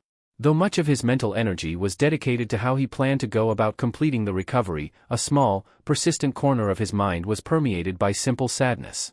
He did his best not to acknowledge it, but no matter how hard they tried, there was a chance that he and his team's efforts would be in vain. That they would fail, and Satsuki would be truly lost to the changing tide. That Naruto would find himself alone all over again, right back where he had started. It was a cutting thought, and one that the Jinchuriki could not fully silence. As the retrieval team came upon a large clearing in the forest, for the second time that day, Neji halted in the lead alongside Shikamaru. The rest of the group awaited his assessment in somewhat tense silence. "We've got company," the Hyuga said predictably. Expectable as the announcement was, there was something off about his tone. Lee was the first to inquire further. "A group, or just one again?" he asked. Neji began to speak, but paused once again, seeming to be puzzled by what his Byakugan were showing him. "A bit of both? I'm only seeing one body, but there are 2 chakra systems within it," he explained. Naruto furrowed his brow. "What does that mean?" he pressed. Neji gave him no reply. Instead, he signaled for the group to follow him. As the genin all emerged out into the clearing, they were met with the unsurprising sight of another person on the other side of the open space. Their appearance, however, was far from mundane. While clearly male, with shoulder-length gray hair and pale skin, one feature set them apart from any person Naruto had ever laid eyes on. Protruding from the back of his neck was a second head. "What am I looking at, exactly?" Shino pondered under his breath. His question was left unanswered, as the strange, dual-headed man took several steps toward them. He was wearing an identical outfit to the previous henchman the genin had encountered. "Down to 5, HM? Either Kadamaru misread, or Jirobo managed to take one of you down. I'm leaning toward the second option," he mused. His voice was raspy, with an underhanded belly to it. Naruto fixed his enemy with a red-eyed glare. "This again? Really? You're never gonna slow us down with single people," he hissed, thoroughly perturbed by having been halted a second time. The 2-headed man smirked and came to a stop in the center of the clearing. "I've already wasted your time, but we're far from done. My name's Sakan, and I think you'll find that I'm not as easy to give the slip as Jirobo," he said confidently. Naruto's eyes drifted over to his teammates, all of whom were focused squarely on the adversary before them, apparently named Sakan. The subject of the silent deliberation was clear. Just as had been done with their previous enemy, they were discerning who would be best left behind to face Sakan alone. They could not afford to thin their own numbers any more than was necessary. The group was not granted the time to come to a concrete decision, as Sakan proved to be far less patient than Jirobo had been. The sequence that followed occurred with such sheer speed that only the well-honed eyes of Neji were able to perceive it fully. As Sakan pushed off his back foot and broke out into a charge toward the genin, Naruto moved to intercept him. As they crashed toward one another, the remainder of the recovery team stood frozen in time, all but one unaware of what was transpiring right before their eyes. The exchange was short, but it was wholly decisive. Spearing out a punch, Sakan missed Naruto's head by just a few fateful centimeters. As he slipped inside his foe's range, Naruto seized Sakan by the throat and sunk his serrated nails into his windpipe. It proved to be fatal, as their combined opposing momentum not only drove the Jinchuriki's claws dangerously deep, but also badly broke Sakan's neck as he was stopped dead in his tracks. For several moments, silence hung dead in the air. It took several moments for Shikamaru, Lee, and Shino to catch up, but they remained tongue-tied even once they had. Sakan attempted to speak as he lurched forward into the Jinchuriki, but all he could manage was choked coughs that sent blood dripping from his lips. Just as Naruto was about to drop him, a new voice made itself heard in his ear. "You're the one," Kidomaru sensed. He was right to hesitate. Naruto's crimson eyes cut to his left shoulder, which Sakan's dying body was using for support. The second head protruding from the base of his neck had spoken. Its features were similar, as was its voice. "I'm glad you didn't," Naruto replied coldly. The second head let out a strained chuckle. Apparently, injuries to the primary body very much affected the additional appendage. "So callous. This means a whole lot to you, doesn't it?" he said. Naruto responded by removing his claws from Sakan's neck, only to sink them into the main body's stomach. The second head sputtered out blood, but managed to maintain consciousness. "This won't end the way you want it to. She's gone. Far gone," he rasped. Naruto twisted his hand in Sakan's gut, but was unable to elicit further reaction from the second head. "I'll manage just fine," he shot back. The henchman's body gave out slightly, causing more of his weight to be leaned into Naruto. "What happens when she resists you? What will you do when all of this effort is for nothing?" the second head asked. Finally, Naruto stepped aside and removed his clawed hand from Sakan's body. Falling forward, one final sentence escaped the unusual shinobi as he fell toward the ground. "Her future is not yours to control," he croaked, landing face down in the dirt. For a time, Naruto glowered down at his fallen enemy. When it was clear that he was dead, he stepped back and took a deep breath. He then felt a hand on his shoulder. Glancing back behind him, the blonde was greeted by the rather concerned face of Shikamaru. "He's gone. Let's get moving," the Nara suggested, opting to skip platitudes or words of empty comfort. Naruto nodded and retreated further back from the corpse to fully join with his team again. A beat later, they assumed their prior formation and took off into the branches once again. As they exited the clearing, Naruto looked back over his shoulder at the bloodied body he had left in his wake. It was barely a moment's glance, but it still crystallized one key truth in his mind. He had killed a person, and without any remorse. He did not feel guilty, or even particularly bothered by what he had done. Perhaps it was the demonic chakra burning through his system, or simply a coldness he had developed without realizing it. Either way, he had crossed a vital line, and lost his right to take the high road. The unwelcome face of Gaara then passed through his mind, an image which Naruto suppressed hastily. Before he could, their final exchange echoed in his skull. "I'm not like you." "Sure you are. Give it some time." Try as he might, Naruto couldn't help but shudder. Choji rolled over onto his back in a daze as the fiery wings of chakra fully faded away. He had been victorious, despite the considerable adversity he had faced. He had learned nearly immediately that his choice of opponent had been a difficult one. Jirobo, the henchman he had challenged, had been extremely daunting. Durable, immensely strong, and deceptively intelligent, the man had pushed Choji to the direst possible brink. The three colored pills, the Akimichi clan's deadliest weapons, were reserved exclusively for life or death situations, and Choji had resorted to them early on in the battle. "I can barely move," the genin thought to himself. The vast stores of body fat he had possessed only minutes ago had been burned away completely by the final pill, leaving him unrecognizably lean. The immense power granted by the last pill had won him the fight in one fell swoop, but the price was steep. Chances were, given the low temperatures and his newfound lack of insulation, he would die of exposure within hours. Choji's eyes lethargically drifted off to his right, where the crushed body of Jirobo resided. The battle had been a short one upon his final transformation and acquisition of his wings. He had battered Jirobo relentlessly, eventually ending the confrontation for good by toppling several trees down onto the already worn ninja. The results had been lethal. Choosing not to dwell, the Akimichi heir looked up toward the sky. The heatless sun was bright and glaring, having been given a path through the canopy by Choji's tactics. "You'd better bring her home. I don't want to have to gain weight again for nothing," he silently projected to his long-gone teammates. On some level, he was proud of having come out of the ordeal the victor, but he hadn't the certainty to revel in it. Much could still go wrong up ahead, and there was nothing he could do to assist in the mission any further than he already had. He was spent, and his function had been carried out. It would be greatly optimistic to assume that he would survive at all. Making a futile effort to rise to his feet, Choji groaned in pain as his entire body ached in protest. He well and truly had nothing left.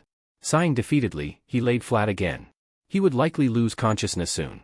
He could feel an unsavory sleep tugging away at him. Despite his efforts to fight it, it was a losing game. Right as his eyes began to glaze over, and his body relaxed, the sound of faint footsteps echoing through the forest roused him from his quasi-slumber. For a few moments, the steps grew closer. Soon enough, they were well within the battleground Choji and Jirobo had created. Then, at last, the source of them came into view on Choji's right side. The person he saw was shocking, and filled him with fear. What am I missing? Why is he here? The Akimichi heir thought to himself frantically as Gaara of the Sand strolled toward Jirobo's half-covered body. Though he had never directly met him outside of a momentary encounter in the Forest of Death, Choji had heard of the redhead's predatory nature, and the many macabre sins he had committed. According to his father, Gaara had even played a pivotal role in the near destruction of Konoha over a month prior. His presence was both puzzling and unsettling. Watching nervously, Choji's eyes widened when Jirobo twitched slightly as Gaara nudged him with his foot. He was still alive, if only barely. This spark of life was then succinctly snuffed out, as Gaara picked up his foot and slammed his heel down on the balding man's throat. An unpleasant snapping sound accompanied the stomping impact. Jirobo ceased all motion. Gaara had killed him without mercy. It was largely in character from what the Leaf Genin knew of him, but horrifying all the same. Choji had intended to do the same, but only in the name of self-defense and duty. "You're not very thorough," the Suna boy called out to Choji, turning on his heel and walking toward him as he spoke. As he drew closer, Choji was able to get a better glimpse at his facial expression and body language. He did not appear to be hostile, but his demeanor had been identical during his slaying of Jirobo only seconds ago. He was wearing a sleeveless dark red tunic, with his trademark gourd of sand slung over his back. A few steps later, Gaara had reached him, and was staring down at him with a look of amusement written across his face. Choji could hardly find the nerve to breathe, let alone speak. Having half expected to be killed in short order just as Jirobo had been, the Genin's heart nearly burst out of his chest as Gaara knelt down beside him and laid a hand on his sternum. No assault of the sort followed. In fact, the exact opposite result soon came to pass, with a rush of hot chakra flooding into Choji's system without warning. Once the transfer was complete, Gaara stood up again, and began to walk away. Finding that he now had the strength to sit up, Choji swallowed his fear and forced himself to speak. "Why are you helping me?" he questioned. The redhead stopped briefly, glancing back over his shoulder. "Winners live, and losers die. Since you aren't smashed under a tree trunk, I'm assuming you won. You can correct me if I'm wrong, but I wouldn't if I were you," he explained matter-of-factly. Choji opened his mouth to retort, but held his tongue. He was being thrown a bone, and as patronizing as it felt, it would be downright suicidal to reject it. Appearing satisfied with the Leaf Genin's chastening, Gaara vanished into a vortex of sand. The instant he was gone, Choji flopped back down onto his back. He was slightly revitalized on a physical level, but he was more mentally shot than ever. Fear of such a degree had a way of draining a person. Things were far more perilous than they had previously seemed, and if Gaara's arrival was a sign of any kind of trend, things were only bound to grow more dangerous by the minute. Savoring the heat of the chakra he had been given, Choji closed his eyes. Within moments, he was unconscious. Kimamaro's right hand shot out and grasped a stray branch to bring himself to a sudden stop. Carefully balancing the dark barrel containing Satsuki on his shoulder, he turned around and cast a suspicious look into the forest behind him. He had no natural sensory abilities, but his intuition and ability to sniff out threats were both refined. Something had shifted. He was certain of it. As far as he could tell, he still held a sizable lead over Konoha's recovery team, but he could not shake the feeling that someone was breathing down his neck. As though he was being stalked. It was a feeling he recognized. Shaking his head, Kimimaro turned back around and set out once again. Staying put served no purpose other than unnecessarily thinning the margins, and if the educated guess forming in his mind was accurate, the playing field had changed somewhat. Orochimaru's projections for the mission had been thorough, and up to now, they had been accurate, but some factors simply could not be accounted for by even the sharpest mind. Several questions still remained to be answered as well. First and foremost, there was the non-zero chance that Satsuki would not survive the process of her curse mark's maturation. It was an incredibly grueling experience, with a minuscule survival rate to match. Kimimaro himself had survived it without much of a struggle, but his body was far from normal. Beyond her unique ocular prowess, Satsuki Uchiha was a fairly average physical specimen. She was certainly powerful, she would be of no interest if she weren't, but nothing about her makeup guaranteed her survival. By the time he found his way out of the forest, it was possible that he would be carrying nothing but a dead body. For Orochimaru-sama's sake, I hope you push through. He's put quite a lot of effort into acquiring you. Kimimaro thought to himself, glancing at the barrel. For the moment, he could still feel slight shifting motions from within the container. She was still alive, which was heartening. Many subjects had simply dropped dead immediately. She had passed the first test, so to speak. Picking up his pace somewhat, Kimimura's mind shifted to other concerns.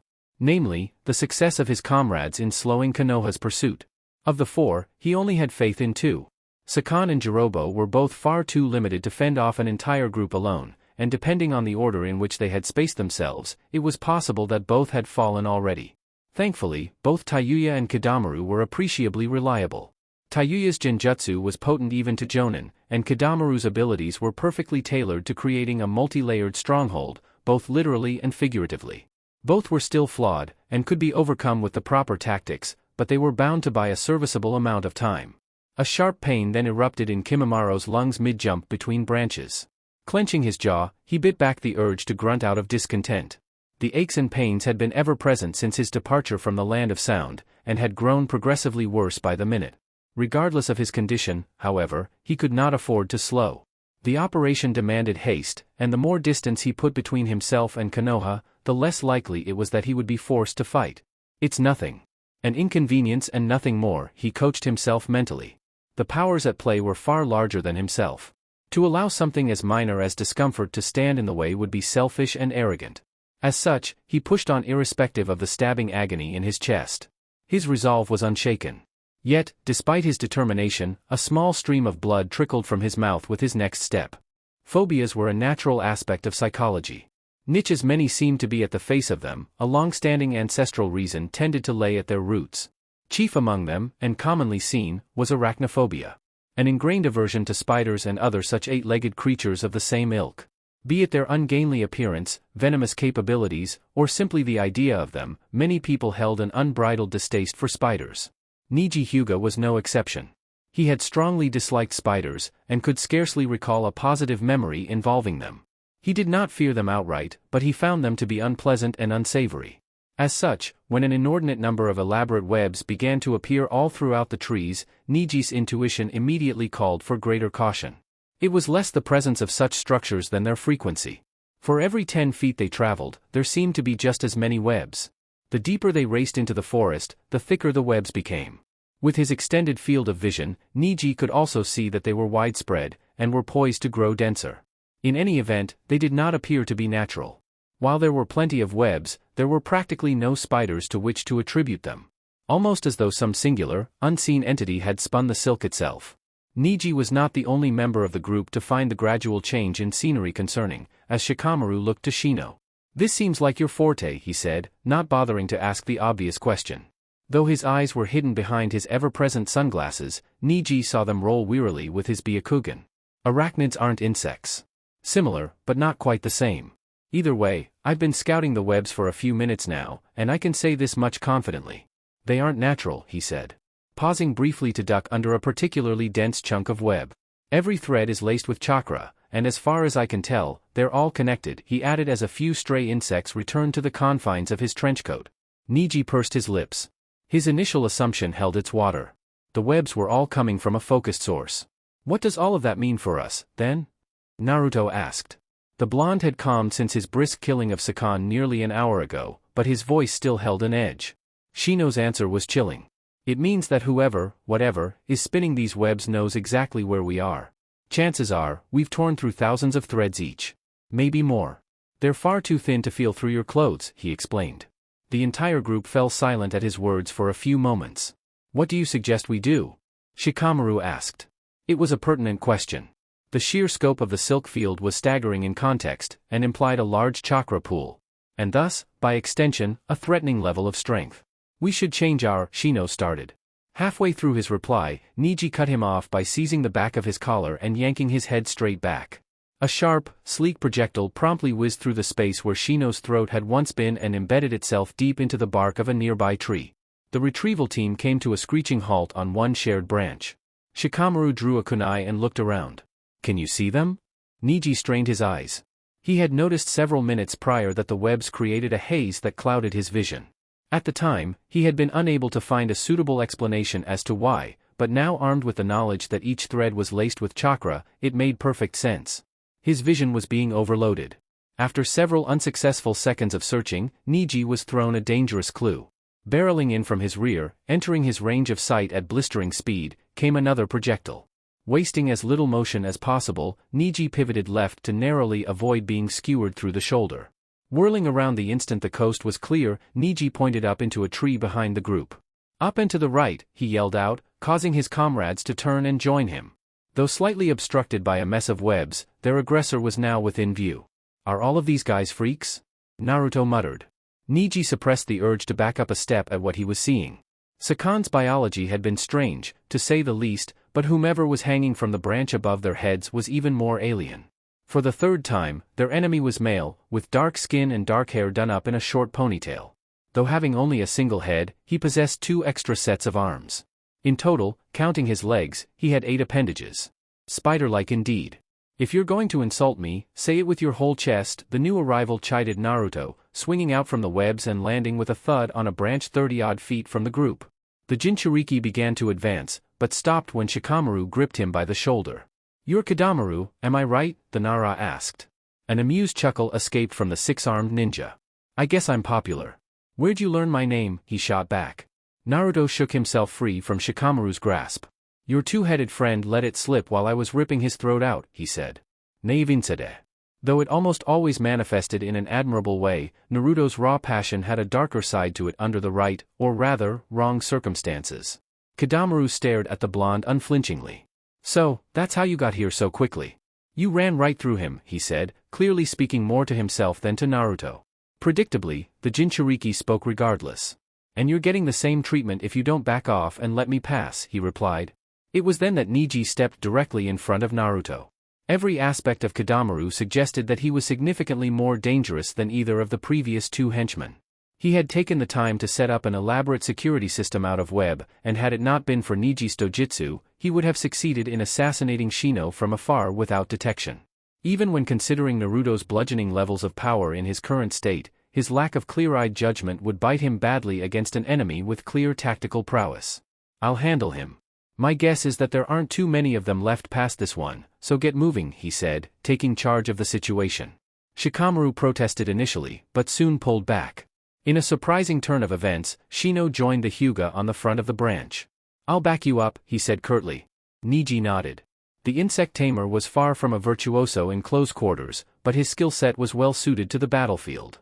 Kadamaru simply grinned, each of his 6 arms flexing and bending at the elbow in an inhuman manner. "Be careful, Niji-kun, Shino-san," Lee said. Niji gave a thumbs up to his teammate. Naruto, Lee, and Shikamaru then turned around to resume their pursuit of Satsuki. Within their first 2 leaps between branches, Kadamaru lashed out. Bringing his hands together in a seal, he sent forth another projectile. As it turned out, they were fired from his mouth.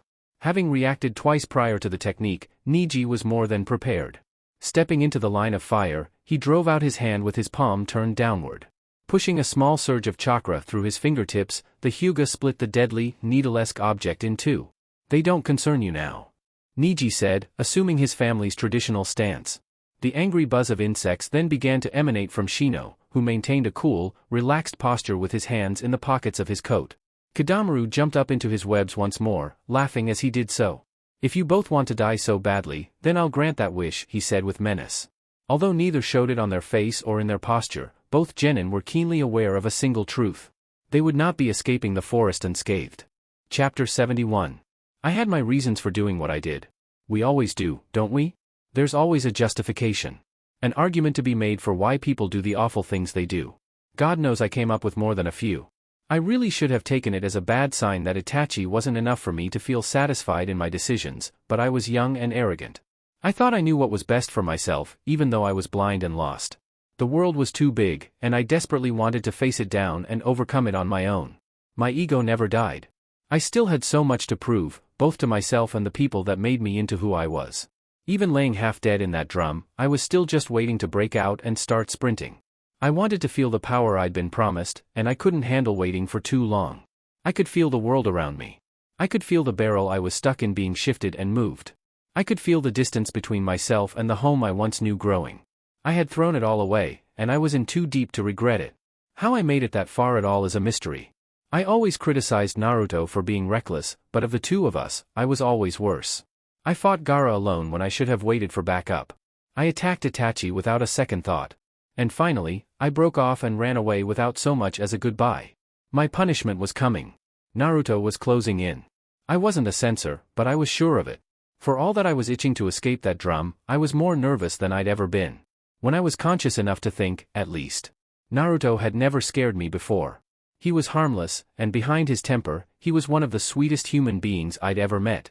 But just then, being carried through that forest, the thought of facing him was petrifying. What he would say, what he would do, all of it.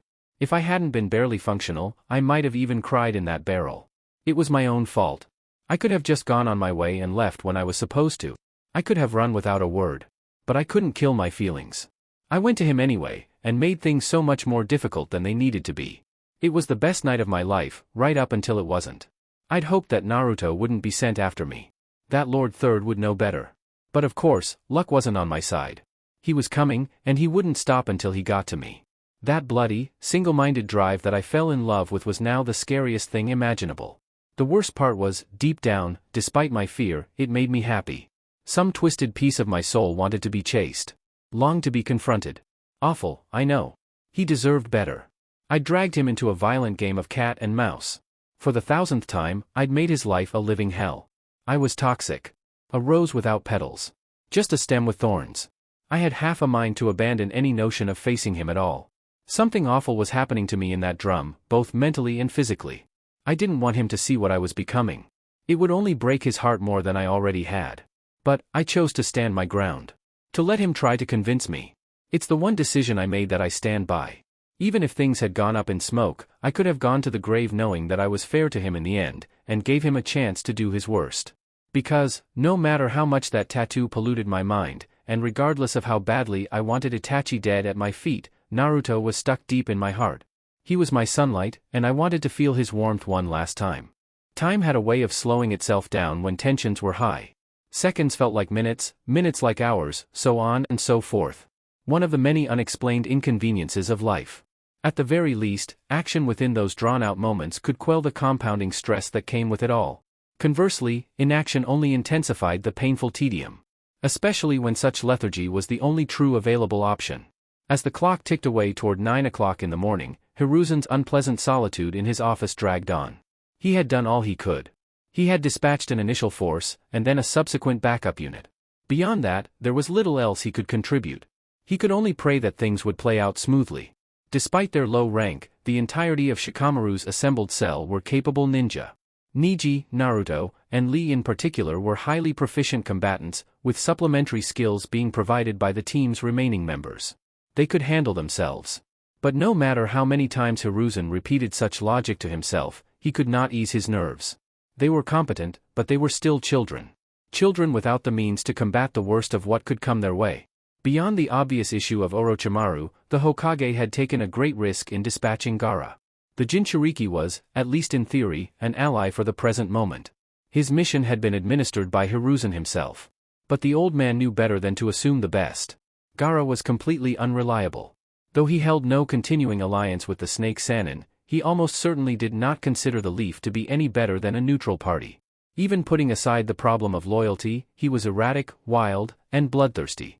National ties likely meant little to him irrespective of circumstance. Yet, he still stood as their best chance until the Umbu Black Ops managed to rendezvous with Shikamaru's team. Should push come to shove, with Gaara's intrigue seized by the enemy rather than his intended allies, he would be a powerful asset. Deep in thought regarding the topic, it was not until the third knock at his office's door and an accompanying voice that Hiruzen snapped back to attention. "We've retrieved her as requested, Hokage-sama," came the voice of Gunma Shiranui. Straightening up in his chair, Hiruzen cleared his throat. "Thank you. Send her in," he replied. A brief few moments of interlude followed, with the end of them being punctuated by the door opening and a woman stepping through into the office. The very same that had accompanied Gaara into Konoha. "You sent for me, my lord?" the woman asked, bowing formally as the door closed behind her. Hiruzen nodded and gestured for her to sit down, to which she obliged. "Forgive the sudden notice, but I'm stretched more than a bit thin right now," the Hokage said, adjusting his robes and hat. "Now, first and foremost, I'd like to know your name." "You're a new face," he asked. In most cases, all foreigners entering Konoha were required to fill out a registration upon their arrival, but Gaara and his companion had been escorted directly from the gate to the administrative building. Several steps had been skipped. Akane Morisaki. My rank is Jonin, the young woman said. Retrieving a scroll off on the left side of his desk, Hiruzen wrote down her name, rank, and country of origin. With her registration complete, he rolled up the scroll and deposited it in the drawer of his desk. No longer burdened by protocol, the old man took a close look at the Jonin for the first time since her initial presence before him. She was certainly an oddity, given that she called the Land of Winds desert home. She clearly suffered from albinism, with ghostly white skin and hair to match, alongside a pair of light red eyes. Her hair was cut short, hanging just above her shoulders. I mean no offense by this, but I was expecting the man who led Gaara's team during the Chunin exams, the Hokage commented. Akane waved a dismissive hand. None taken. Baki is unavailable as of now. Politicking, you understand, she said vaguely. Opting not to press any further, Hiruzen shifted to a more intriguing topic. If I may ask, why didn't you accompany Gaara out of the village? You would have been within your rights to join him, he inquired. Hiruzen had observed the departure of Gaara through the all-seeing display of his crystal ball, and had immediately taken notice of the Jonin's absence. I intended to, but he forbade me. Not surprising, but a bit frustrating. Akane answered. Hiruzen frowned, his eyebrow curling up at the response. You outrank him, do you not? He countered, feeling as though he was missing something obvious. The Suna Kunoichi shifted in her seat. On paper, but it isn't so simple in his case. In all honesty, he holds more authority over me than I do over him, most of the time. I'm his designated attendant, as it were, she explained. Hiruzen's frown only deepened. Do elaborate. I'm not sure I follow, he requested. Akane took a moment, her eyes drifting around the room as she gathered her thoughts and words. Gaara-sama's father, our fourth Kazekage, assigned me to act as his son's all-purpose shadow 5 years ago. Though, most of my job description centers around keeping him stable. I do outrank him, like you said, but status matters. I'm one among hundreds. For all intents and purposes, you could call Gaara-sama a prince of sorts, she said. Nodding along, Hiruzen stroked his bearded chin. Her use of such a respectful honorific in reference to the Jinchuriki was telling. Forgive my insensitivity, but Raza is dead now. Wouldn't that change things? He asked. Akane shook her head. If anything, it's only given him more influence. With his father gone, Gaara is the front-runner to succeed him, she revealed. The Hokage's eyes widened ever so slightly. It was the first he had heard of the decidedly major international development. They would appoint a child, he questioned incredulously. Though he was well aware that his shock at the idea likely betrayed his already obvious age, the mere notion of a teenager leading a hidden village perplexed Hiruzen. That's half of his appeal. Plenty of people in Suna's government think they can control him because of his age. It still isn't the easiest sell publicly, but options are short. Akane reasoned. Her logic was fairly strong, but it was a jarring piece of information regardless. Many new questions were springing up within the old man's mind, from whether or not Gaara even desired the position to the timeframe for his apparently inbound election. Nonetheless, Hiruzen tamed his curiosity for the sake of more prominent concerns. Well, as interesting as all of that may be, we have more pressing business to discuss, he said, transitioning away from the political discourse. If there was any more Akane had wished to say on the matter, she withheld it and awaited prompting. Do you consider him to be a danger to my genin? Hiruzen asked, not bothering to pointlessly specify. With all due respect, why ask this now? He's long gone already. Akane said. It was a worthwhile point, but the elderly leader was in no mood. Answer the question, he shot back sternly. The Suna Kunoichi, once again, paused momentarily to carefully consider her words. It entirely depends on how they react to him. He isn't out for blood today. At least, not proactively. He won't attack them. But if a fight is brought to him, he won't take the high road. He never does. Akane said slowly. Hiruzen pursed his lips. What are his motives, then? We both know he has no personal stake in this mission, and he was a bit too eager for my liking, he pressed. He did not quite regret his decision to send the redhead, but he was far from sure of it. It was too late to turn back, but preparing for the worst was better than nothing. An odd mix of emotions passed over Akane's features. I wish I knew for sure, she said in a quieter tone. Hiruzen studied her in silence. Reserved as her reply had been, the Hokage could not shake the feeling that she was withholding her true opinion. It was clear that her dynamic with the Jinchuriki was some distance from standard, both officially and personally. Glancing up at the clock, the Hokage resolved to wrap up the unscheduled meeting. Well, no matter what they may be, I made certain to deploy somebody capable of checking him if need be. Ideally, no conflict arises. For the sake of both of our villages, I hope none does, he said, standing up from his chair. Akane followed suit. You're free to go. You'll be informed when he returns. Hiruzen said. The Jonin nodded and swiftly exited the office, leaving the Hokage alone once more. In total, the conversation had lasted barely 5 minutes, but it had been densely packed. Sitting back down again, Hiruzen let out a long sigh. His thoughts quickly found their way back to Gaara's heir apparency. Anybody who thinks they can keep that Wolverine on a leash is an ignorant fool. He's far too cunning. He threw our police force for a loop, he thought to himself. Gaara becoming a sitting Kage was a grim proposition indeed. He was repugnant in and of himself, and there wasn't a single doubt in the Hokage's mind that his reign would be despotic. Taking a long drag from his pipe, a dark thought crossed Hiruzen's mind. Perhaps it would be for the best if, no. Let's not go there. Of the many natural sounds one could find throughout the vast forest of the Land of Fire, echoing musical notes was not generally one of them. Yet, as Konoha's retrieval team sprinted across the open air branch by branch, the distinct noise of something resembling a flute or piccolo could be heard all around them. Such an oddity was cause for immediate concern given the circumstances, even more so due to the unnatural directionality of the music. It seemed to be emanating from all directions. I'm not the only one picking up on this, right? Shikamaru asked his two present teammates, both of whom shook their heads in confirmation. Based upon their pace and duration of travel, they were likely close to the furthest reaches of the forest, but there was still a fair distance to go. At least another 20 minutes of continuous running. I can't tell where it's coming from. It almost sounds like it's sounding off from behind us half the time. Naruto, who was running at the Nara's left side, said. The gears continued to turn in Shikamaru's head as he attempted to decipher what exactly was transpiring. Music was not exclusively human in nature, birds could perform a myriad of songs, but it was almost October. Many months from mating season. Even if it had been spring, the melody was too complex, and too varied. Chances were, it was being performed by a person. One that had to be nearby. With the simple deduction complete, Shikamaru moved on to the more pertinent question of why. For both better and worse, the answer was provided to him in shorter order when, 2 minutes after the team's brief discussion, Lee veered off course and crashed into a thick tree branch. Lee!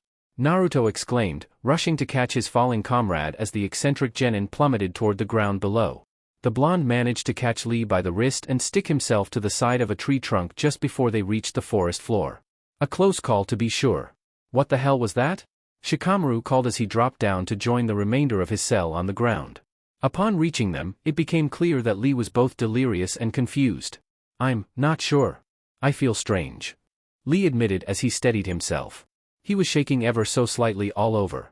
After a moment of contemplation, Shikamaru stepped forward and tapped Lee on the forehead with his index finger. Through the contact, he sent a small jolt of chakra into his fellow genin. Instantly, the haze cleared from his eyes.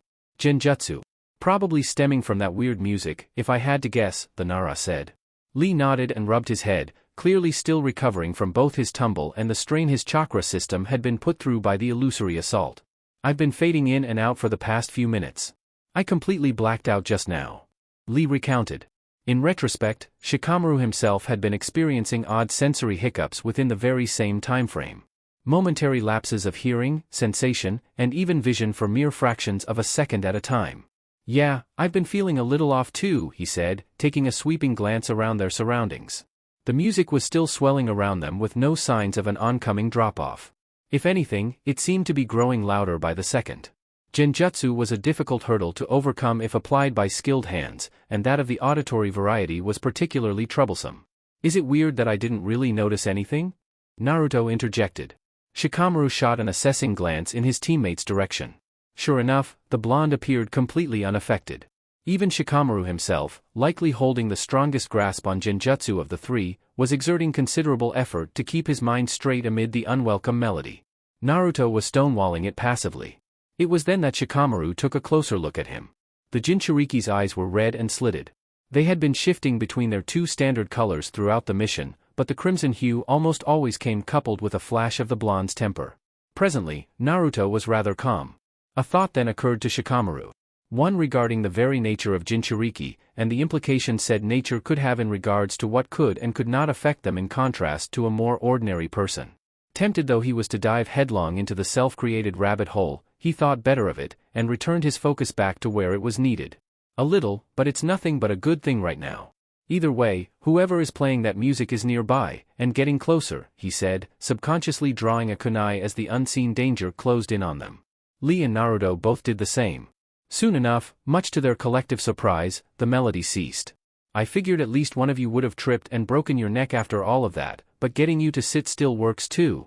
All three boys whirled around to face the voice that had suddenly addressed them. After several seconds of puzzled searching amid the trees and leaves, they spotted the owner. Kneeling on a branch 30-odd feet up in a large tree, with wild red hair, pale skin, and a bandaged hat wrapped around her head was a young woman. No doubt, yet another obstacle sent to hinder them. She's got an instrument. That settles it.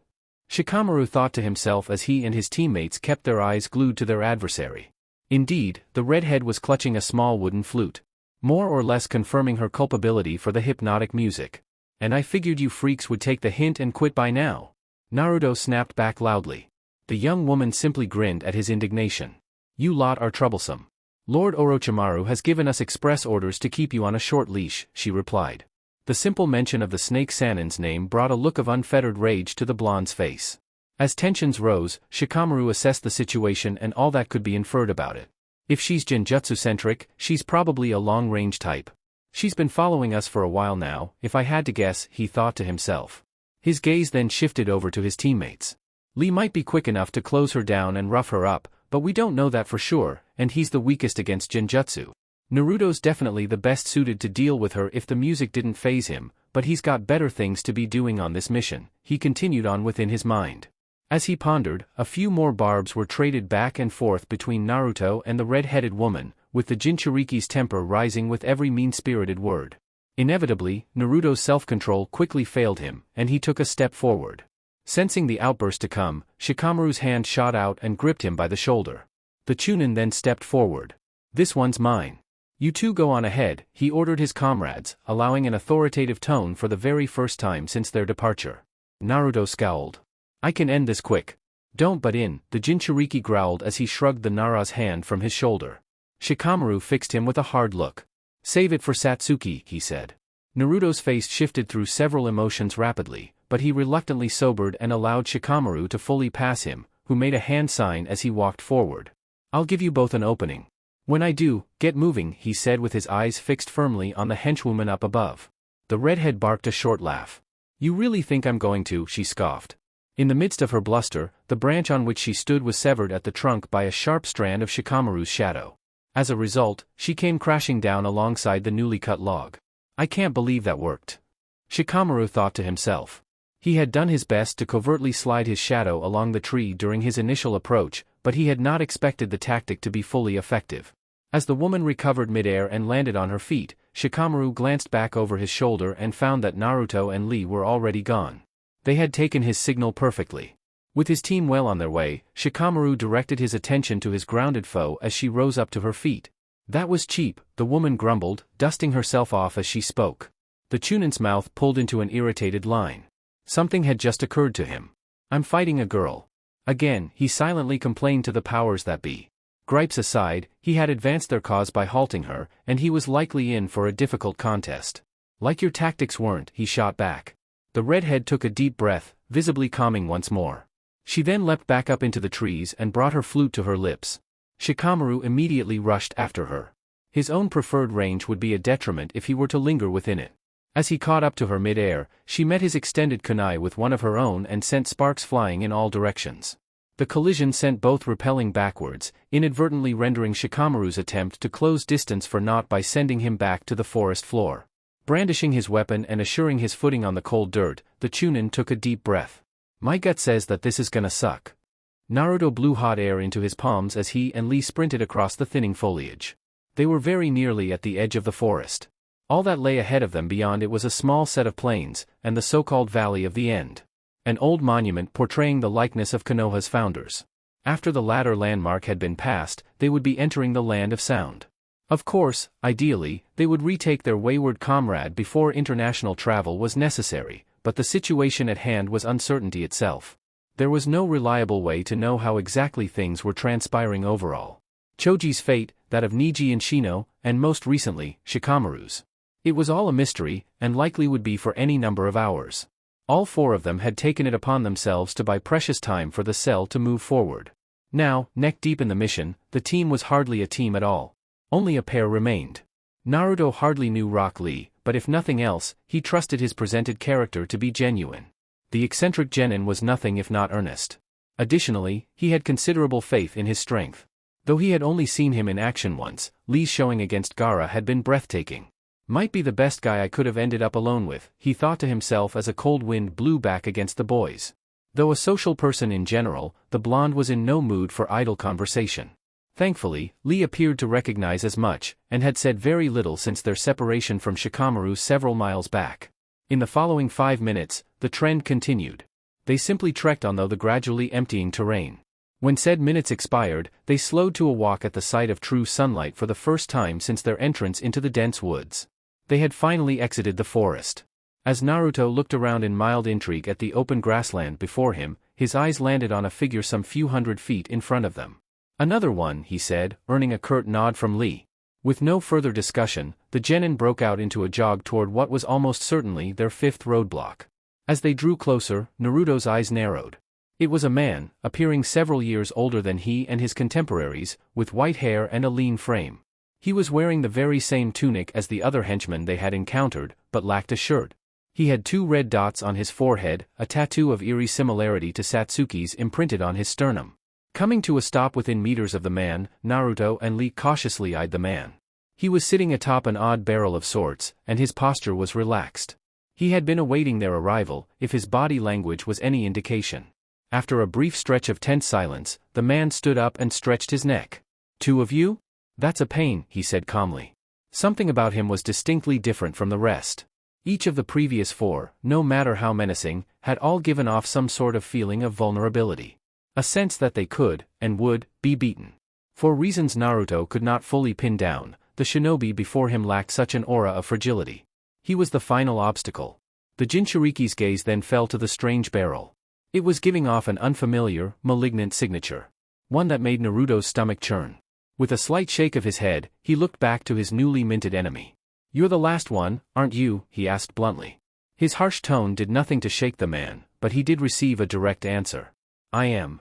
The other 4 take their orders from me, as a matter of fact," he replied.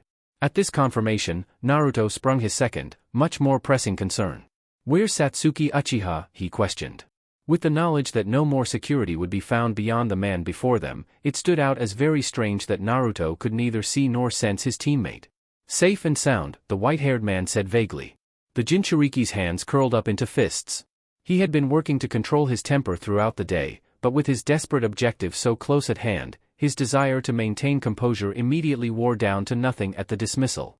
"Fine. I'll just beat an answer out of you," the blonde hissed. Lee immediately reached out to hold him back, but in one explosive movement, Naruto ripped across the small space between himself and the henchman. His intention had been to sink his fist wrist-deep into the man's gut, but despite not having been dodged or traditionally blocked, the Jinchuriki found that his strike had been halted before it could reach its target. "What the hell?" he sputtered. Naruto had witnessed many odd things throughout his life, but what he was currently faced with was perhaps the most unusual of them all. Straining against his fist, poking right through the white-haired man's skin, was what appeared to be an entire rib cage. It had sprouted out incredibly quickly. Fast enough to fully form in the time between Naruto's sudden advance and his entry into close range. Less than a second in total. "You look surprised. No shame in that. Most people are the first time they see it," the henchman said. He then seized Naruto by the arm and pulled him in. The Jinchuriki immediately posted his free hand on the man's shoulder to keep himself from being skewered by the protruding bones. Unfortunately, it proved to be futile, as the ribcage quickly began to extend outward. Just as the shockingly sharp bones began to dig into Naruto's skin through his jacket, his teammate finally flew into action. Blitzing around behind their foe, Lee wheeled a kick up toward the man's head. It was easily blocked by a raised forearm, but the distraction provided Naruto with an opening to take advantage of. Fully extending his arm, Naruto made just enough space to slam his foot into the oncoming ribs. The impact managed to loosen the man's grip on his arm and allowed the blonde to pull himself free. Flipping backwards in the air, Naruto touched down right back where he had started. Lee soon joined him, but not before absorbing a punch to the jaw on the way out. "He's stronger than the first 4. Much stronger," the taijutsu specialist said with a clenched jaw. A bead of nervous sweat trickled down Naruto's forehead. He still had a significant amount of power to draw on that he had yet to utilize, but he got the distinct sense that the same was true for their foe. A single exchange had dented his confidence. "I'm not a great team player, but we've gotta attack him together," he said. Lee nodded and readied himself to engage. The white-haired man assumed no stance, but his feet did shift ever so slightly. He was ready for them, come what may. Just as the two opposing sides were about to begin their fight anew, an audible rumble radiated from the barrel behind him. "HM. A bit sooner than I was hoping," the henchman muttered. Naruto stared at the drum with great unease. A possibility that he had initially dismissed was clawing its way back to the forefront of his mind. Within seconds, the barrel began to periodically shake and emit a black smoke from its creases. "Did we wake something up?" Lee pondered aloud. Naruto shrugged his shoulders rigidly. Whatever the answer, it was far from good, and the guess forming in his mind as to what exactly was happening was only making the suspense of the moment more painful. A beat later, his fears came to pass, and the drum burst open. Chapter 72. A deafening silence fell over the plains as chunks of the wooden barrel rained down in a small radius around its remnants. A thick cloud of black smoke was obstructing its contents, rising up into the sky.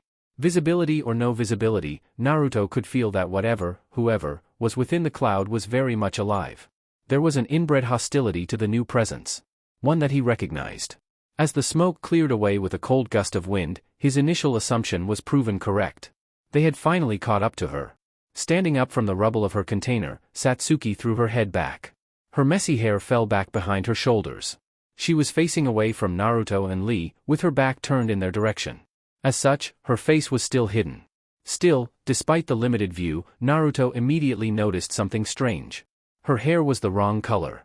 Rather than a midnight-tinted black, it was a deep gray, and it appeared to be slightly longer than usual. Beyond that, her skin seemed to have tanned, but in a way that was sickly and unnatural. Something was deeply wrong. "Satsuki?" Naruto called out hoarsely.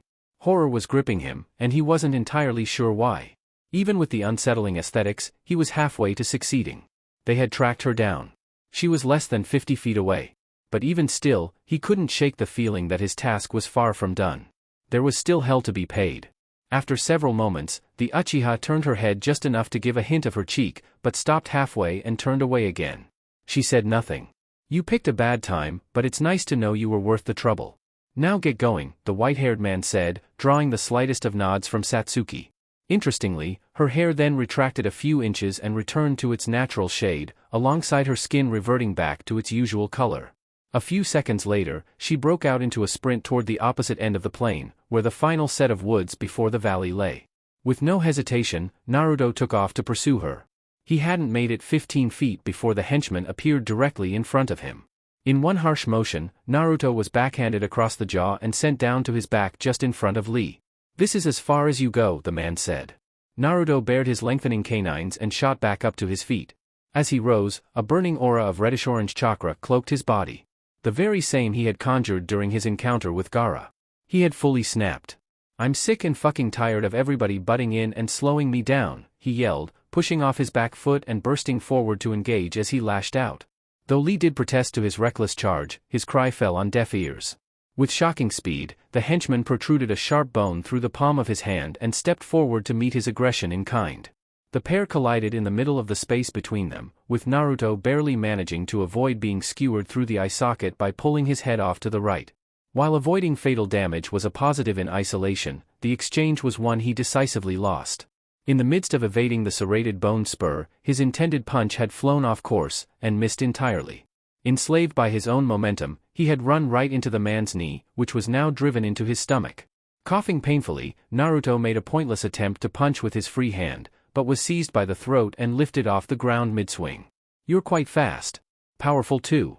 If you'd hit me, you might have broken something," the man said. He then tossed Naruto a few feet upward, lowering his stance as he did so. "But you're crude and overconfident," he added, turning his back to the falling Jinchuriki and pushing a dangerously sharp group of bones through his skin to meet him. Naruto attempted to twist away from the jagged fate awaiting him once gravity kicked in, but found that he could only move so much mid-air. Just as he was about to be impaled, he was tackled out of the air by Lee. Clumsy as the maneuver was, it proved to be effective, as both boys tumbled along the rough grass to safety. "Thanks for that," Naruto grunted, rubbing his sore abdomen as they laid in a pained tangle.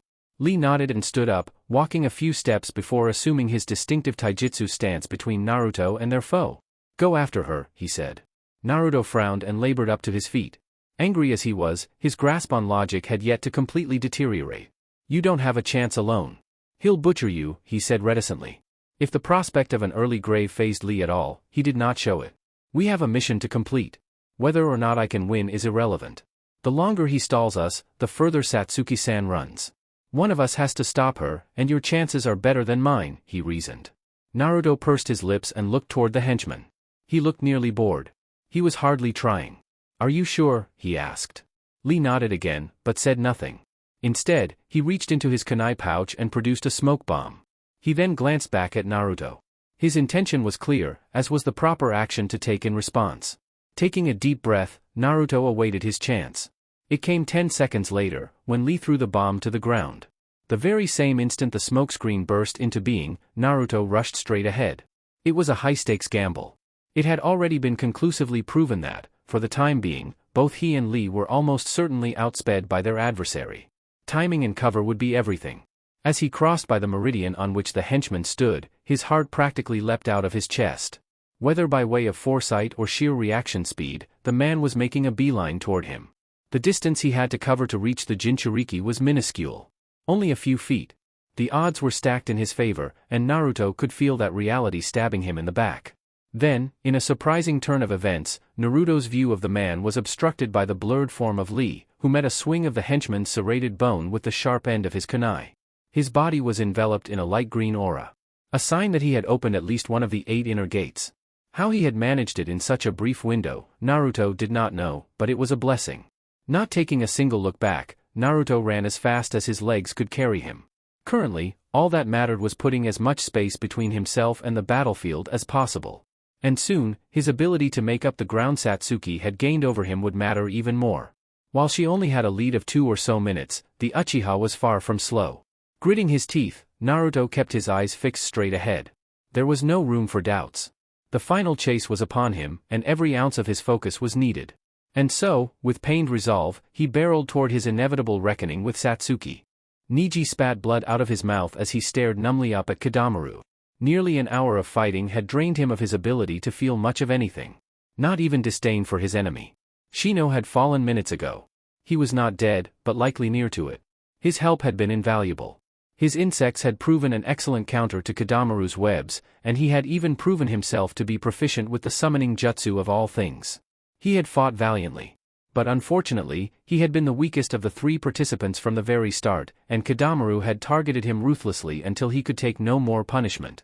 Now, standing alone against the man-turned-arachnid, the Hyuga had but one task left before. To finish what they had started. He was utterly exhausted. His heart pounded like a drum in his ears, his lungs burned, and his vision was muddled from the sweat and blood dripping into his eyes. He was in tatters. Kidamaru was hardly better off. Shino's insects had chewed off 3 of his fingers, and siphoned out much of his chakra. Additionally, the monstrous transformation he had undergone some time ago appeared to be taking its toll. The fight was still on the table for either combatant to claim for themselves. Very few webs remained. Shino's insects had seen to their widespread destruction, as had Niji's precise taijutsu. All that remained was a butchered section of woods. The final confrontation would be hand-to-hand. A test of strength and skill. In most cases, a contest of taijutsu would have greatly favored the Hyuga. He was well beyond his rank in terms of proficiency. Even so, the fact remained that Kidamaru was stronger than he was. His body had been amplified well beyond human limitation. The gentle fist was meant to bypass such disparities, and Niji had done considerable damage up close, but his form was growing sloppier by the minute as his arms and legs got heavier. One shot, one strike, one collision. I'll end it all at once. Niji thought to himself through the haze of his stupor. Assuming what he could muster of his usual stance, the Hyuga sent a silent challenge Kidamaru's way.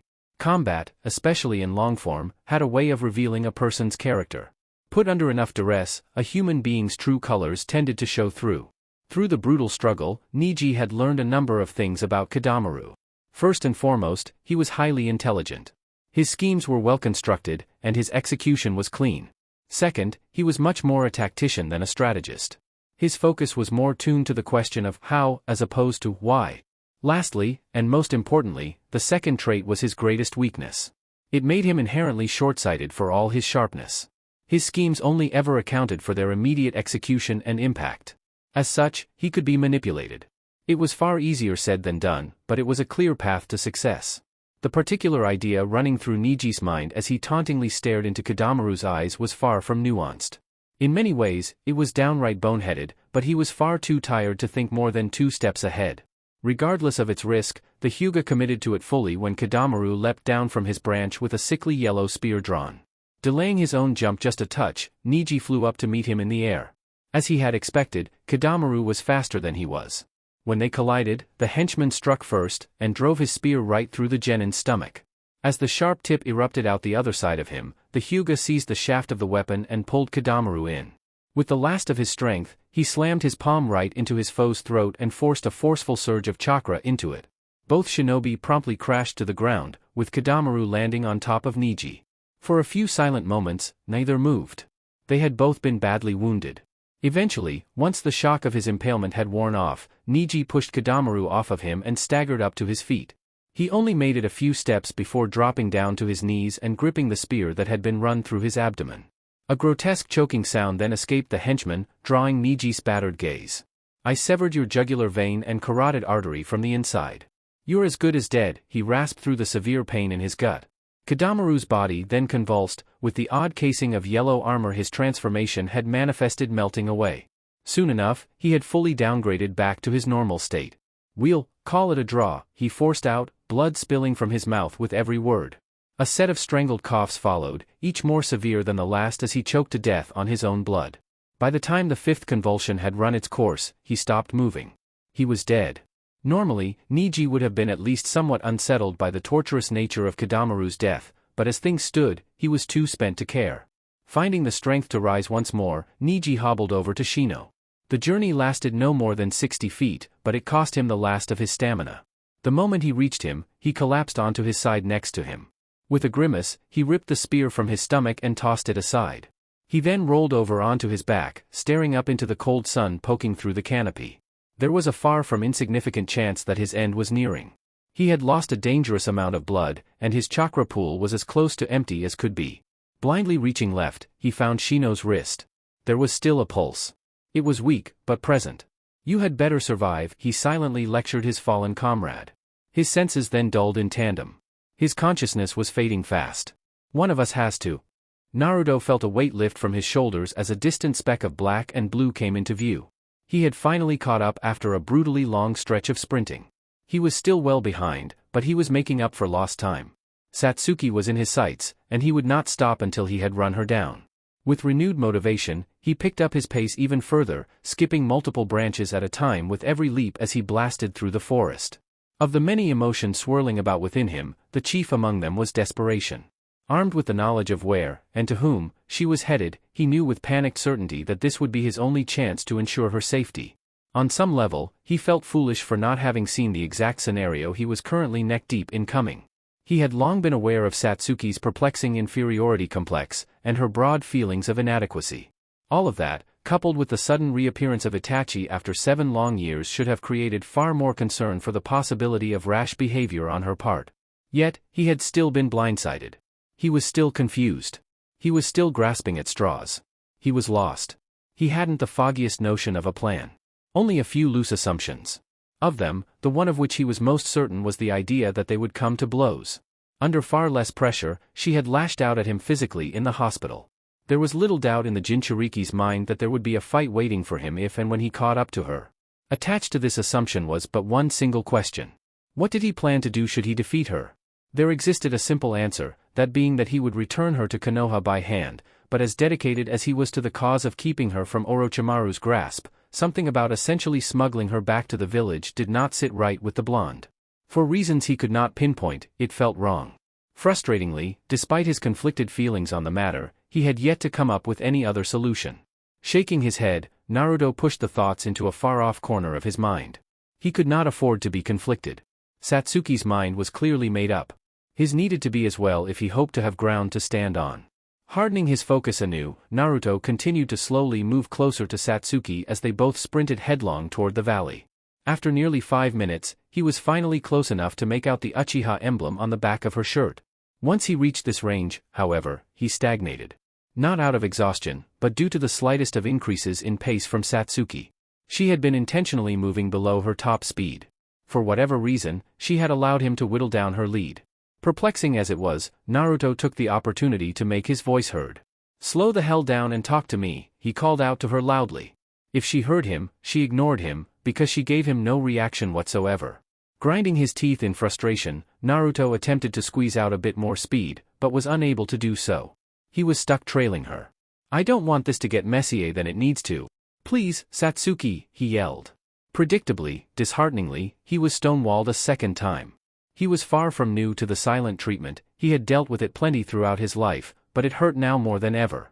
He was being shut out by the single person he had managed to meaningfully connect with. It was a horrid feeling. Though he considered crying out again, he decided against it. He would save his energy for the truly difficult part. That being the confrontation he knew to be coming. Ducking under a branch, Naruto took a deep breath to calm himself down. She would eat him alive if he was rattled when push came to shove. He was walking a mental tightrope. He could not think too terribly hard about any one aspect of the mission.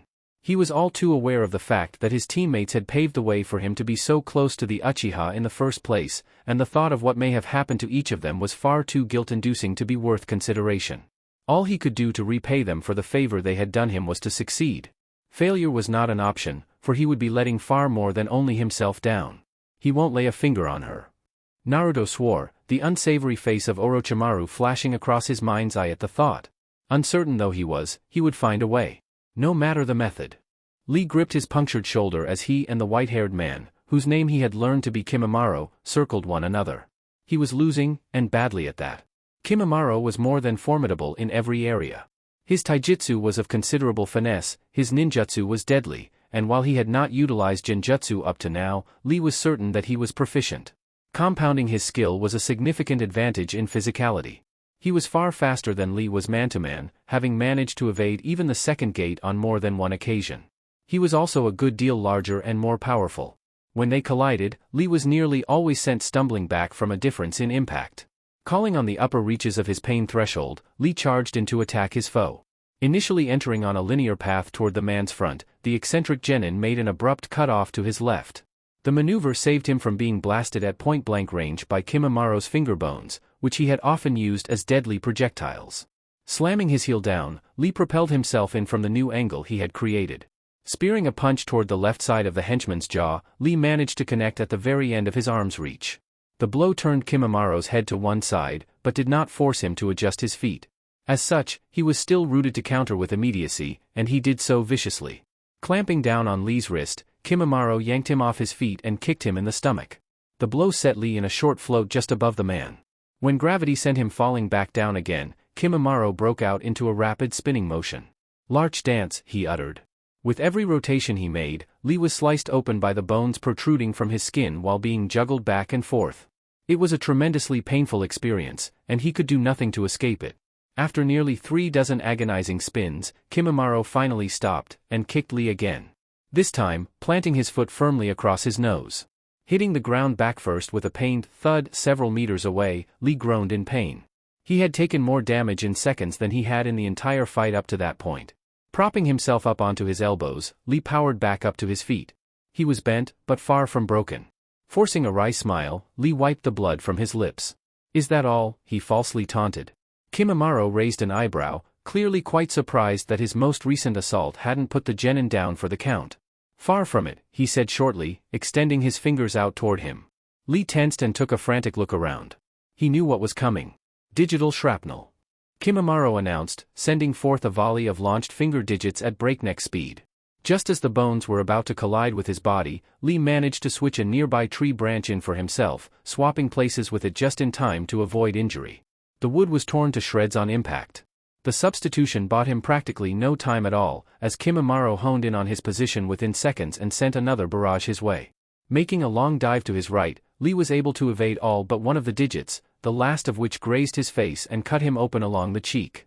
Landing on his feet regardless, Lee heaved a deep breath and ran in to close the distance. The exchange that followed went exactly as badly as even he had expected it to. All 4 of his attempted strikes were evaded with ease, and he was staggered twice in return by the blunt side of Kimimaro's protruding radius bone. The only victory afforded to him was that he was able to scamper back out of range again without suffering an open wound. I've been meaning to ask this. Are you not capable of using ninjutsu? It wouldn't work, but it would serve you well to try it. Kimimaro asked as Lee steadied himself. The genin blinked sweat out of his eyes. You are correct. I lack the ability to mold chakra the way most people can, but it's forced me to be strong in other ways. Lee confirmed. Kimimaro gave him a look that almost seemed sympathetic. How sad. Crippled, and yet they still handed you a rank and sent you here to die. Your people are cruel, he lamented. Well used to such comments, Lee was unfazed. Coming to a quick but important decision, the genin crossed his arms in front of his face and grit his teeth. Crippled, eh?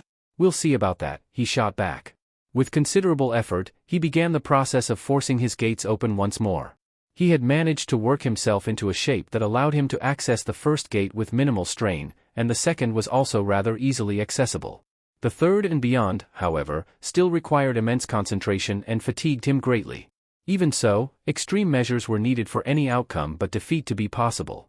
As veins appeared all across his body, Lee felt his body's inhibitions releasing themselves.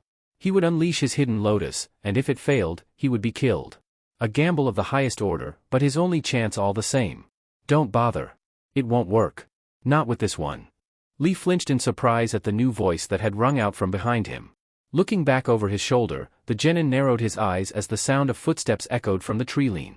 The scuffle had brought both himself and Kimimaro back toward the forest again, and they had apparently attracted outside attention from within it. Slowly but surely, a shocking figure emerged from the shadows of the trees. Short red hair, pale blue eyes, and an unmistakable aura of menace. Somehow, someway, Gaara of the Sand was upon them. Following the redhead with his eyes, Lee swallowed nervously as Gaara strolled up beside him. Once they were parallel, the Jinchuriki looked him up and down. You've seen better days, he commented. Lee opened his mouth to retort, but held it back. Antagonizing him was the worst idea imaginable. Instead, he posed the only appropriate question. What are you doing here? He asked. The Suna boy's presence was perplexing on numerous levels, and his timing was eerie. I'm hired help, so to speak. All you need to know is that we're not enemies. For now, anyway. Gaara explained. He then looked to Kimimaro and folded his arms across his chest. You drew a bad hand. Anybody else, and you might have had a chance, he said. Before Lee could reply, the henchman beat him to it. Of all the people I expected to encounter today, you weren't one of them, he said. Gaara smirked and tilted his head off to one side. You remember me? I'm flattered, he said mockingly. Lee looked on in confusion. There appeared to be a history between the two. Kimimaro pursed his lips. You took one of my legs. Not the easiest thing to forget, he countered.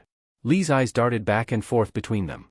There was a story to be pieced together from their shared dialogue, but too little had been said to form anything cohesive. For better or worse, the conversation then changed topics. All in the past. You have a new one anyway. But all of that aside, Gaara began, sand pouring forth from his guard as he made a slow advance toward Kimimaro. I'm here on official business, and as far as I'm concerned, you're in the way, he said as his miniature desert whipped around him. Kimimaro reached back and pulled an extremely sharp bone from his shoulder, brandishing it like a blade. Lord Orochimaru spared you once. I won't be so merciful, he said menacingly. Gaara chuckled, his voice lowering to a deep growl. I'm glad we're on the same page, he said. Easily sensing that a fight was brewing, Lee attempted to take up a position next to the Jinchuriki. He was halted by a wall of sand. Stay out of this. I don't need dead weight. Take a seat and enjoy the show. Gaara ordered him. Lee glared at the redhead's back for a brief few moments, but swallowed his pride and backed up 10 paces. Deep down, he knew that he was worth very little in combat in his present condition. Part of him was even grateful to have been relieved from duty for the time being, but it was all permeated by the distaste he held for Gaara. Doing his best to find a positive angle from which to view the new arrangement, Lee sighed. The enemy of my enemy is my friend. Chapter 73. The duel began without warning. With the very same blazing speed with which he had so befuddled his prior opponent, Kimimaro burst forward toward Gaara. Having faced the Jinchuriki himself once before, it came as no surprise to Lee when a barrier of Gaara's sand erected itself in the path of Kimimaro's blitz.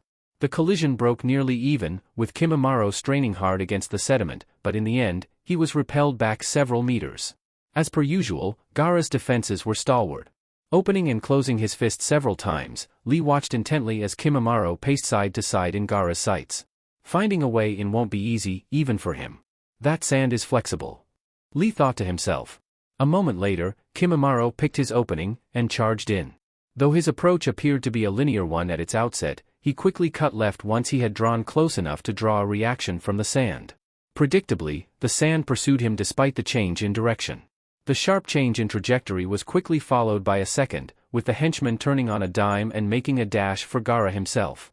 As he speared out his bladed bone, aiming for the redhead's throat, a tendril of sand came flying into action.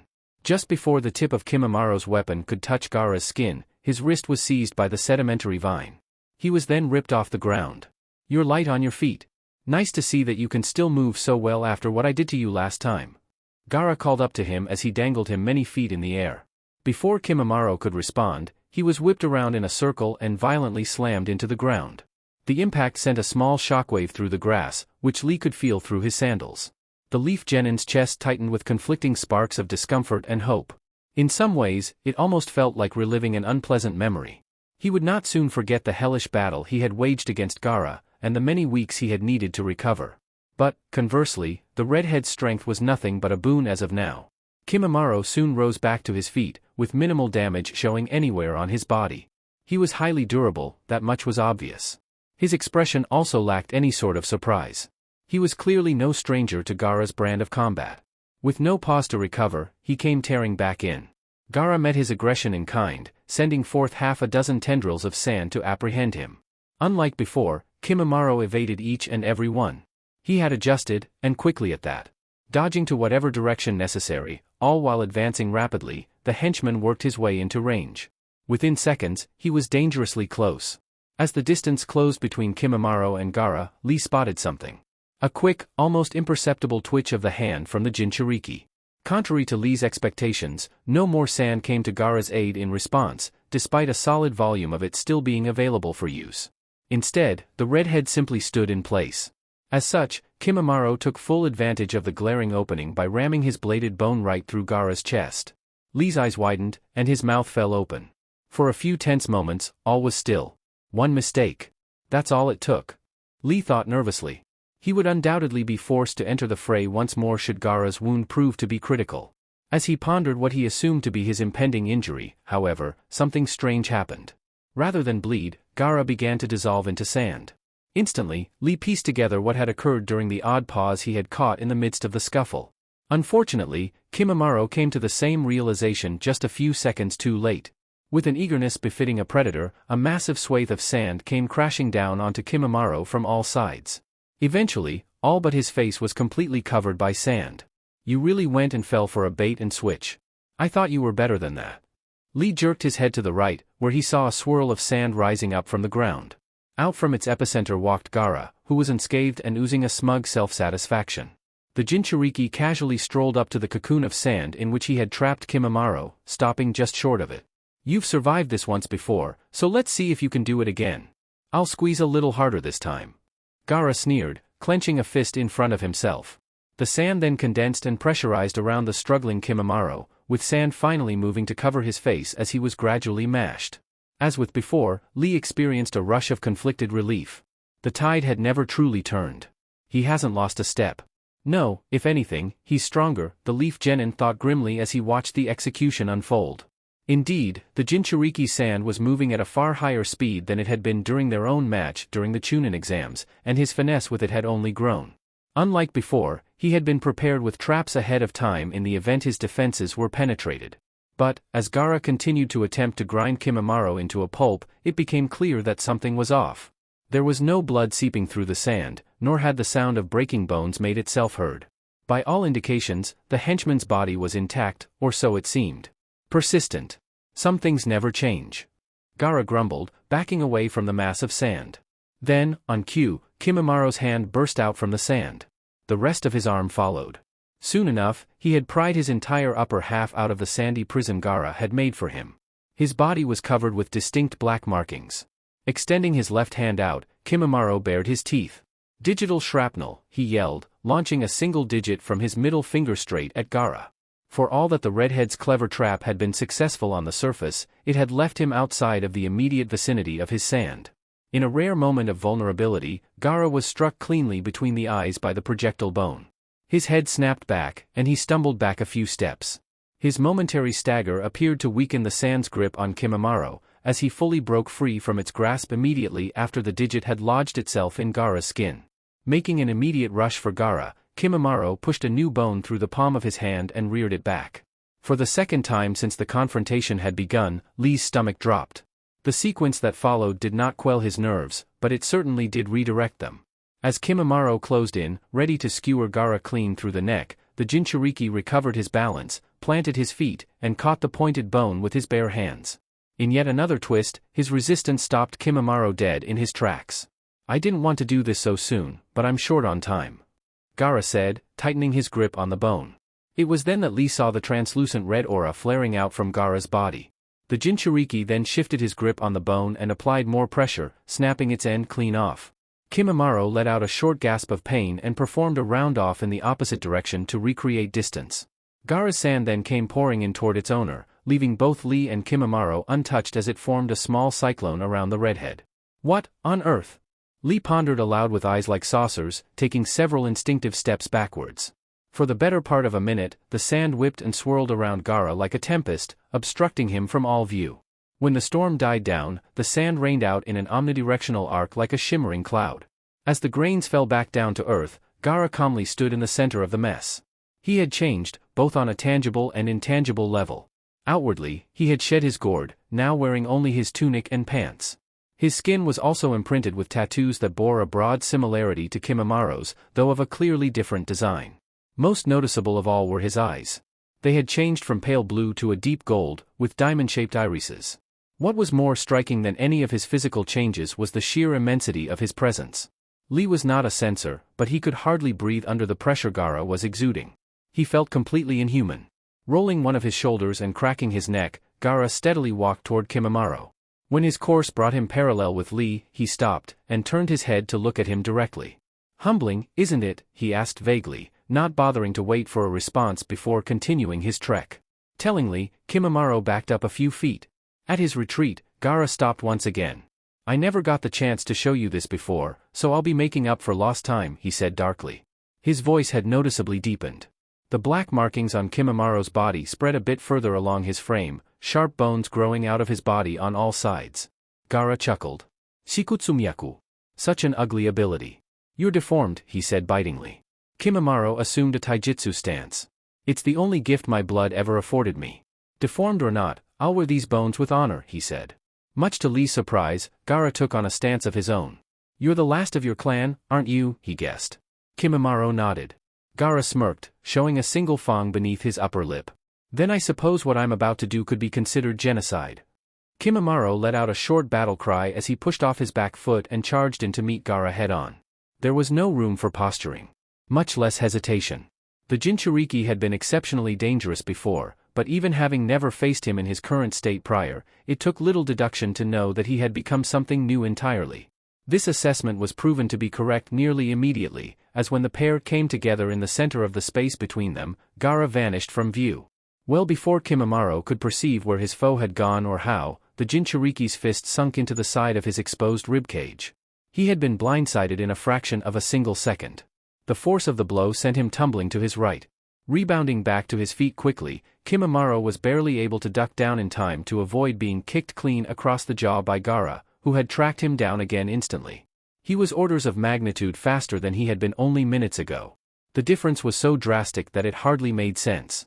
Reacting quickly, Kimimaro tripped out the redhead's supporting leg and sent him to his rear end momentarily. Taking the opening he had made for himself, the henchman scampered back out of range. Or so he thought. Diligent as he was about keeping Gaara in his sights, he made the critical error of allowing himself to blink. A mistake so small, so habitual, that one could scarcely even call it such. Even so, when his eyes opened again from their split-second closing, Gaara was gone. Then, as he began to question where the Jinchuriki would next appear, he was given an answer in the form of a slight wind hitting his cheek. Dragging his eyes left, Kimimaro was greeted by the back of Gaara's tattooed fist hovering mere centimeters from his skull. "Could have been your head," the Jinchuriki said. He was standing directly behind him. Shaking off the shock of the moment, Kimimaro whirled around and slashed at Gaara's throat with his protruding bones. The redhead leaned back at the waist, evading the swipe easily.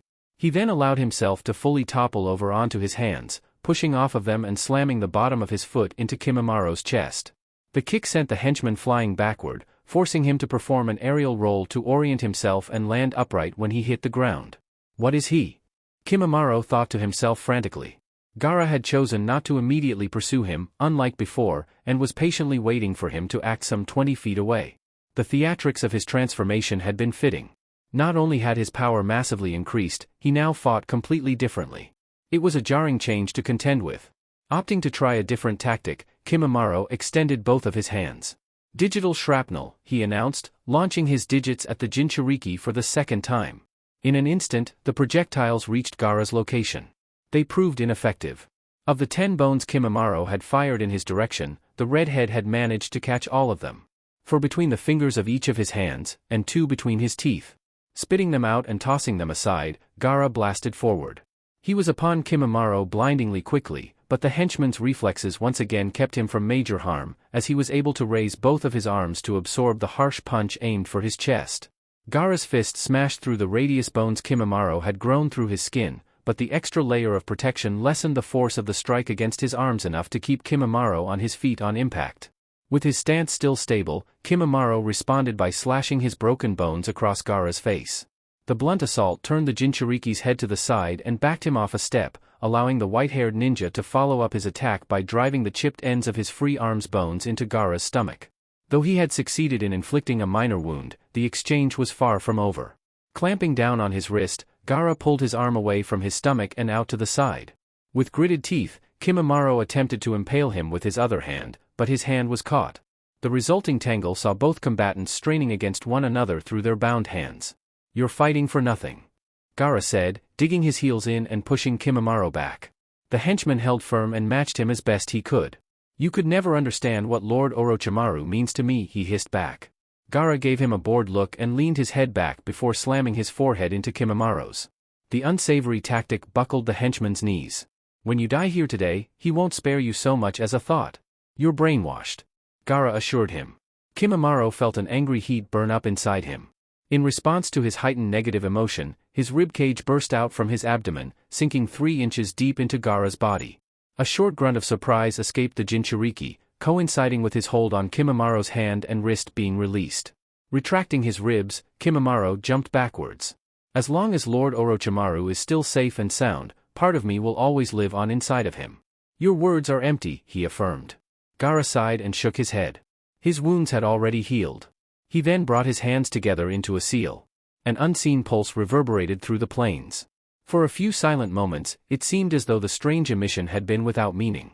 But then, all at once, Kimimaro felt a horrific pain explode in his chest. Crying out in agony, he dropped to one knee and coughed into his hand. Blood splattered against his palm. What?" he croaked, glaring up at Gaara with fury as he fought the urge to scream again. The Jinchuriki kept his hands tightly bound in a sign. "I rarely ever do this, but I don't like you much, so I'm making an exception. This is my Kekkei Genkai," he said, taking slow steps toward Kimimaro, who had still yet to rise. "My father was a worthless wretch, and it disgusts me to admit it, but his blood runs strong in my veins. The only upside is that he left me this one special weapon. Magnet style," he revealed. Kimimaro's eyes widened. He had never heard of such a thing, but its mechanics were likely straightforward. "You can manipulate metals with magnetism." "But how does that?" he started. Before he could finish, another wave of anguish crashed through his body, this time rooted in other areas. The pain cut his inquiry short. "The iron in your blood. It's not much, but more than enough to be malleable. Especially at such close range. I can manipulate your circulation any way I please. You're going to die," Gaara explained coldly. Kimimaro coughed up another helping of blood. He was in the direst of straits. His body had been nearing its limit to begin with, and the strain being put upon it by Gaara's tampering was bound to only cut down his already short fuse. Any restraint whatsoever was a fool's errand. With desperate resolve, Kimimaro opened his body fully to the curse mark imprinted on his chest. "In that case, I'll drag you down to hell with me," Kimimaro rasped as the black markings merged together along his skin. For the first time, a hint of concern showed through on Gaara's face. Committing fully to the dangerous transformation he had invoked, Kimimaro rose up to his feet. "Lord Orochimaru, this may be my final dance. Forgive me." Lee watched with bated breath as Kimimaro morphed and changed before both his and Gaara's eyes. He had been somewhat privy to the fact that the strange markings possessed by Satsuki and the henchmen of Orochimaru were capable of providing a power boost of sorts, but a full-blown mutation was a new wrinkle entirely. The process took half the time Gaara's had, with Kimimara's body settling into form less than 30 seconds after it had begun to change. The results were grotesque.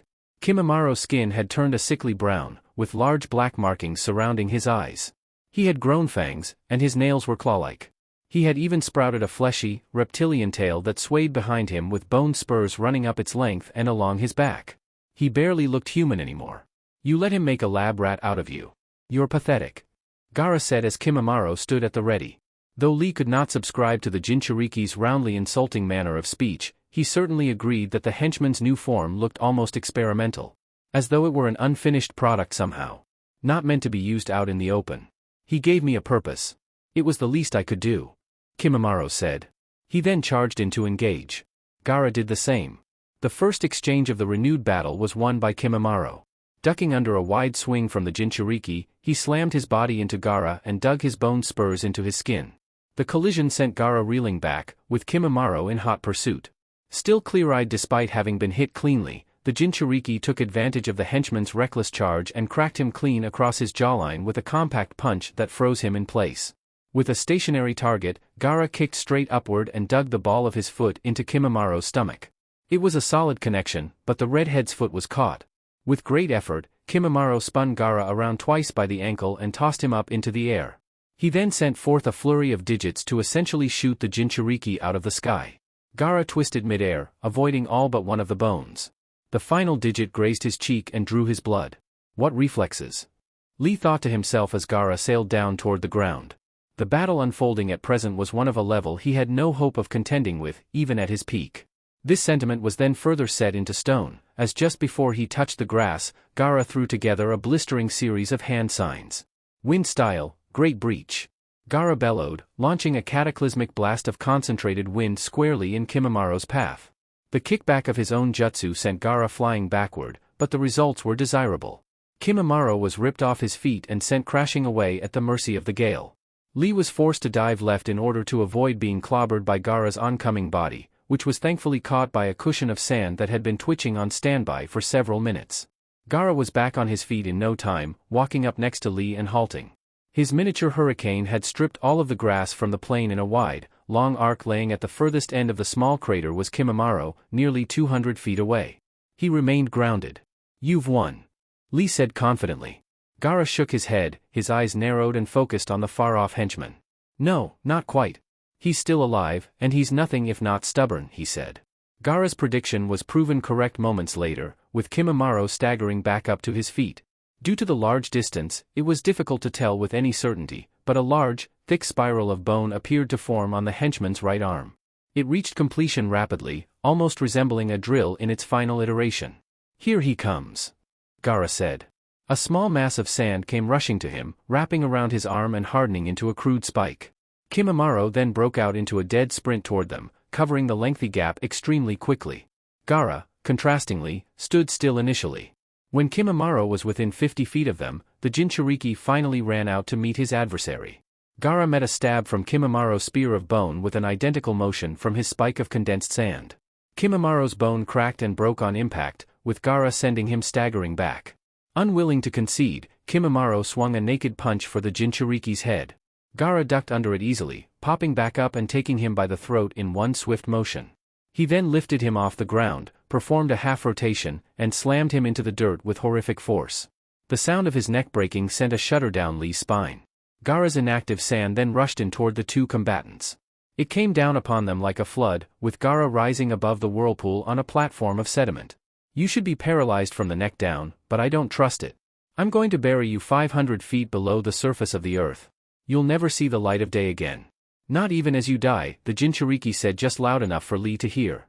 With alarming speed, Kimimaro's body was swallowed up by the ground as Gaara's sand crushed the dirt into usable material. When the henchman's form was finally gone without a trace, the sand settled down, and the Jinchuriki hopped off of his perch. Lee opened his mouth to speak, but stopped. He hadn't the slightest clue what to say. He was grateful, that much he could not deny, but what little ego he possessed prevented him from voicing his gratitude. He would save it for somebody more deserving. Somebody less reprehensible than Gaara. That takes care of that, the Jinchuriki said casually. Lee pursed his lips. To so easily speak of murder was more than a bit insensitive. Even in reference to an enemy. He was not given the chance to reprimand his unlikely savior, as an unexpected third voice cut in. Dance. Gaara's eyes widened, as did Lee's. Bracken dance. Without warning, pillars of pure bone began shooting up through the ground at random. Gaara acted quickly, grabbing Lee by the arm and tossing him straight up into the air. A rush of sand caught the leaf genin before he could fall, leaving him floating up above. Looking down on the strange spectacle, Lee held his breath as Gaara dodged his way around the spires.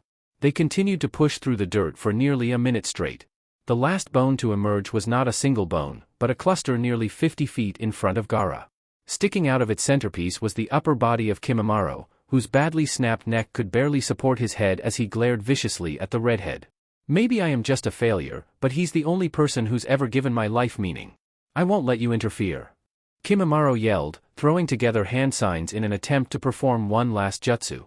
Gaara faced him down calmly, not flinching once amid the verbal tirade. Extending his arm, beads of black and white chakra began to appear around his open palm. The beads soon combined into a dense purple sphere, which Gaara promptly crushed in his grip. When he opened it again, a breathtaking blast of pure chakra came rocketing out from his palm. The burst consumed Kimimaro and his cluster of bones completely. A massive explosion followed, sending dirt and bone debris flying in all directions. It took a fair few long moments for the smoke to clear, but when it did, a dark crater stood where Kimimaro had once been. Gaara had blasted him to smithereens. Complete and utter erasure. No body, no remains. Only dust on the wind. Shaking himself from his amazed stupor, Lee rolled off of the sand cushion he had been provided and landed safely on the ground. Jogging over toward Gaara, he made it just in time to hear the Jinchuriki address Kimimaro one final time. If your value was in somebody else's ambition, you were worthless all along, he said to the long-gone henchman. His words were cutting, but they held weight. Ignoring them for the time being, Lee came to a stop. It must be over now, is it not? He asked jokingly. Gaara nodded, breathing deep as the tattoos faded from his skin. His eyes, however, remained golden in color. If it isn't, I've lost my touch, he replied. Lee managed an uncomfortable chuckle. He then moved on to a more pertinent topic. With him out of the way, we can pursue Naruto. Assuming you're permitted to do so, of course, he said. He disliked the notion of Gaara being a factor moving forward, but he had no way to deny him. Cordiality was the only safe approach. Gaara eyed him intently. Not we. You're in no condition to fight, he corrected. Lee scrunched up his brow and frowned. I'm perfectly healthy, he argued. Gaara shook his head and turned around, slowly walking toward the woods on the opposite side of the plains. You're nearly out of chakra, and you're covered in cuts and bruises. You're not worth much right now. Cut your losses and go home, he half suggested, half ordered. Lee tensed with irritation, but soon relaxed. As much as he disliked it, Gaara was likely right. His body was badly worn out from his use of the first and second gate. With frustration bubbling within him just below the surface, Lee turned back toward the forest. It would be a long journey back, but he was capable of making it. However, before he could make it to the tree line, Gaara's voice rang out. Rock Lee. Lee paused in surprise and turned around. Gaara was facing him again, with an oddly sober look on his face. What is it? He pressed. The Jinchuriki took a long look off toward the valley beyond the trees. I need you to deliver a message for me. Naruto squinted as sunlight poked through the exit of the woods. He had been shrouded in the darkness of the canopy for nearly half an hour, and his eyes had acclimated to such a dim setting. Shaking off the contrast, the Jinchuriki kept his eyes fixed on the Uchiha emblem stitched into the back of Satsuki's shirt. They had been at the very same distance for the entirety of the chase, and the pace had not wavered even slightly. He had attempted to start a conversation 4 times since his initial attempts at doing so, but just as with his fledgling efforts, he had been unsuccessful. She was in no mood to talk. She hadn't even spared him a glance. Her focus was unsettling. But, at long last, they were on the precipice of leaving the forest and entering the Valley of the End. Under any other set of circumstances, Naruto would have been elated to finally see the revered monument with his own eyes, but as of now, all he could think of was the distant girl running in front of him. He had a job to do. Both for himself and for his village. He would see it through no matter the cost. You can't keep running forever. You're gonna crack. You're gonna stop, he silently challenged Satsuki as they drew ever nearer to the valley. 2 minutes later, with little drama, the pair jumped off of their final branches and left the woods behind them. The sight they were met with was one to behold. Standing grandly by an enormous waterfall were two gigantic statues. The first of them was the full-body likeness of Hashirama Senju, the first Hokage of Konohagakure. Across the canyon, standing opposite, was Madara Uchiha, the co-founder. Satsuki, still being in the lead, ran across the top of Hashirama's head, and jumped. Flipping twice in the air, she landed gracefully atop the head of Madara Uchiha, the once great leader of her Komatose clan. While he gave consideration to the idea of jumping after her, Naruto thought better of it when he realized that she had stopped running. Coming to a halt right at the edge of Hashirama's head, Naruto stared across the valley at the raven-haired girl. Slowly but surely, Satsuki finally turned to face him. As more of her front was revealed to him, Naruto exercised ever greater self-control to not flinch at what he saw. The tattoo on her neck had spread up onto her face, covering nearly half of it. The iris of the eye on the corresponding side had turned yellow, with a disturbing black scara to boot. For a time, the recently estranged teens simply stared at each other. As the silent game of chicken dragged on, the tattoo receded back into its source. Once Satsuki's face was fully unblemished, Naruto spoke at last. "I don't understand," he said, projecting his voice so as to be heard over the crashing water. Satsuki's face remained blank and expressionless. "Understand what?" Naruto's jaw clenched tightly. His patience was non-existent. He had used up every ounce of it in his pursuit. "Cut the crap. Why are you running?" What changed?" he asked, answering her question with one of his own. Satsuki's lips curled downward, teasing a frown. "You know why?" "No, I don't," Naruto insisted. "Why Orochimaru? Why him of all people?"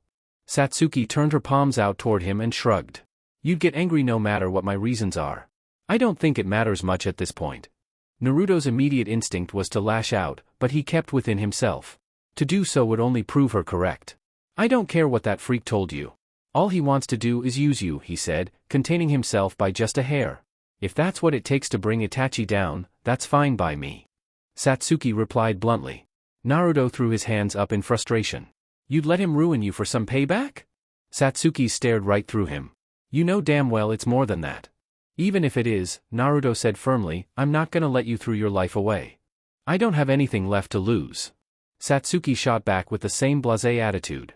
A cold wind blew across the valley, sending her hair flying to one side while Naruto's jacket peeled open. Amid the new rush of cold, and her unfeeling words, the blonde paused. "Not even me. That's what we're here to take care of," Satsuki clarified. Naruto blinked, taken aback by the obvious implication of her answer. "You're threatening me," he said, his voice growing quieter.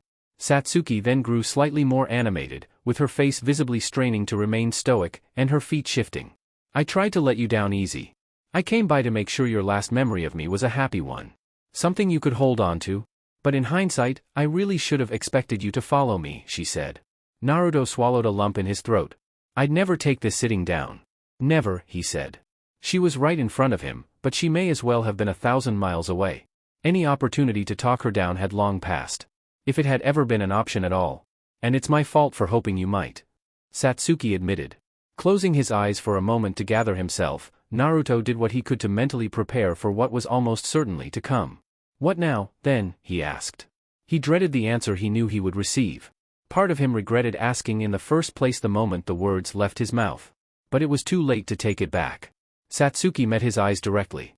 "Running from you would be pointless. You'd follow me to hell and back if you had to," she said with an edge of apprehension, "and as much as I wish I could let you chase me, I can't. As long as you're alive, I'll have an out. And that's the last thing I need. I'm putting an end to this." Naruto shuddered. She had come right out and said it, though with a flimsy disguise of vagueness. "That's all I am to you now, huh? Just an obstacle?" Satsuki's eyes dropped to the jagged stones at her feet. "Please don't make me say it." "Say what?" Naruto nearly yelled. His tolerance had run out, and her insistence on being indirect had finally touched a nerve. The Uchiha took a deep breath, held it in, and then released it. "Have you ever given any real thought to why we got close?" she asked. Naruto gave her a skeptical look, unsure of what she was getting at. "What do you mean?" he pressed.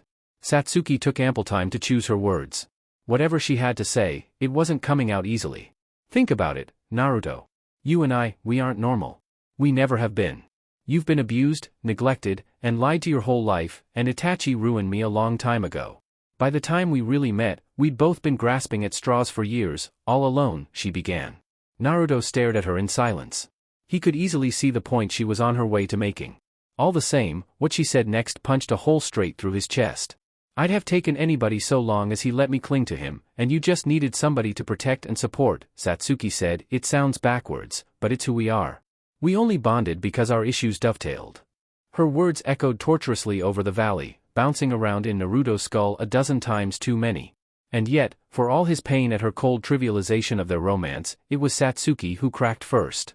Don't think for a second that I don't love you. I do, but it's the truth, she added quickly. There was the slightest hint of panic in her tone. What exactly it meant, the Jinchuriki lacked the mental energy to decipher. He was on the verge of tears. Biting them back and steeling himself, Naruto corrected his depressed posture. You really believe all of that? He asked. Satsuki brushed her hair out of her face after a strong gust of wind. I do, she said. Naruto nodded and reached into the pouch strapped to his leg. Finding a kunai, he pulled it out and took a white-knuckled grip on the blade's hilt. Satsuki did the same. Then I failed, and I'm sorry.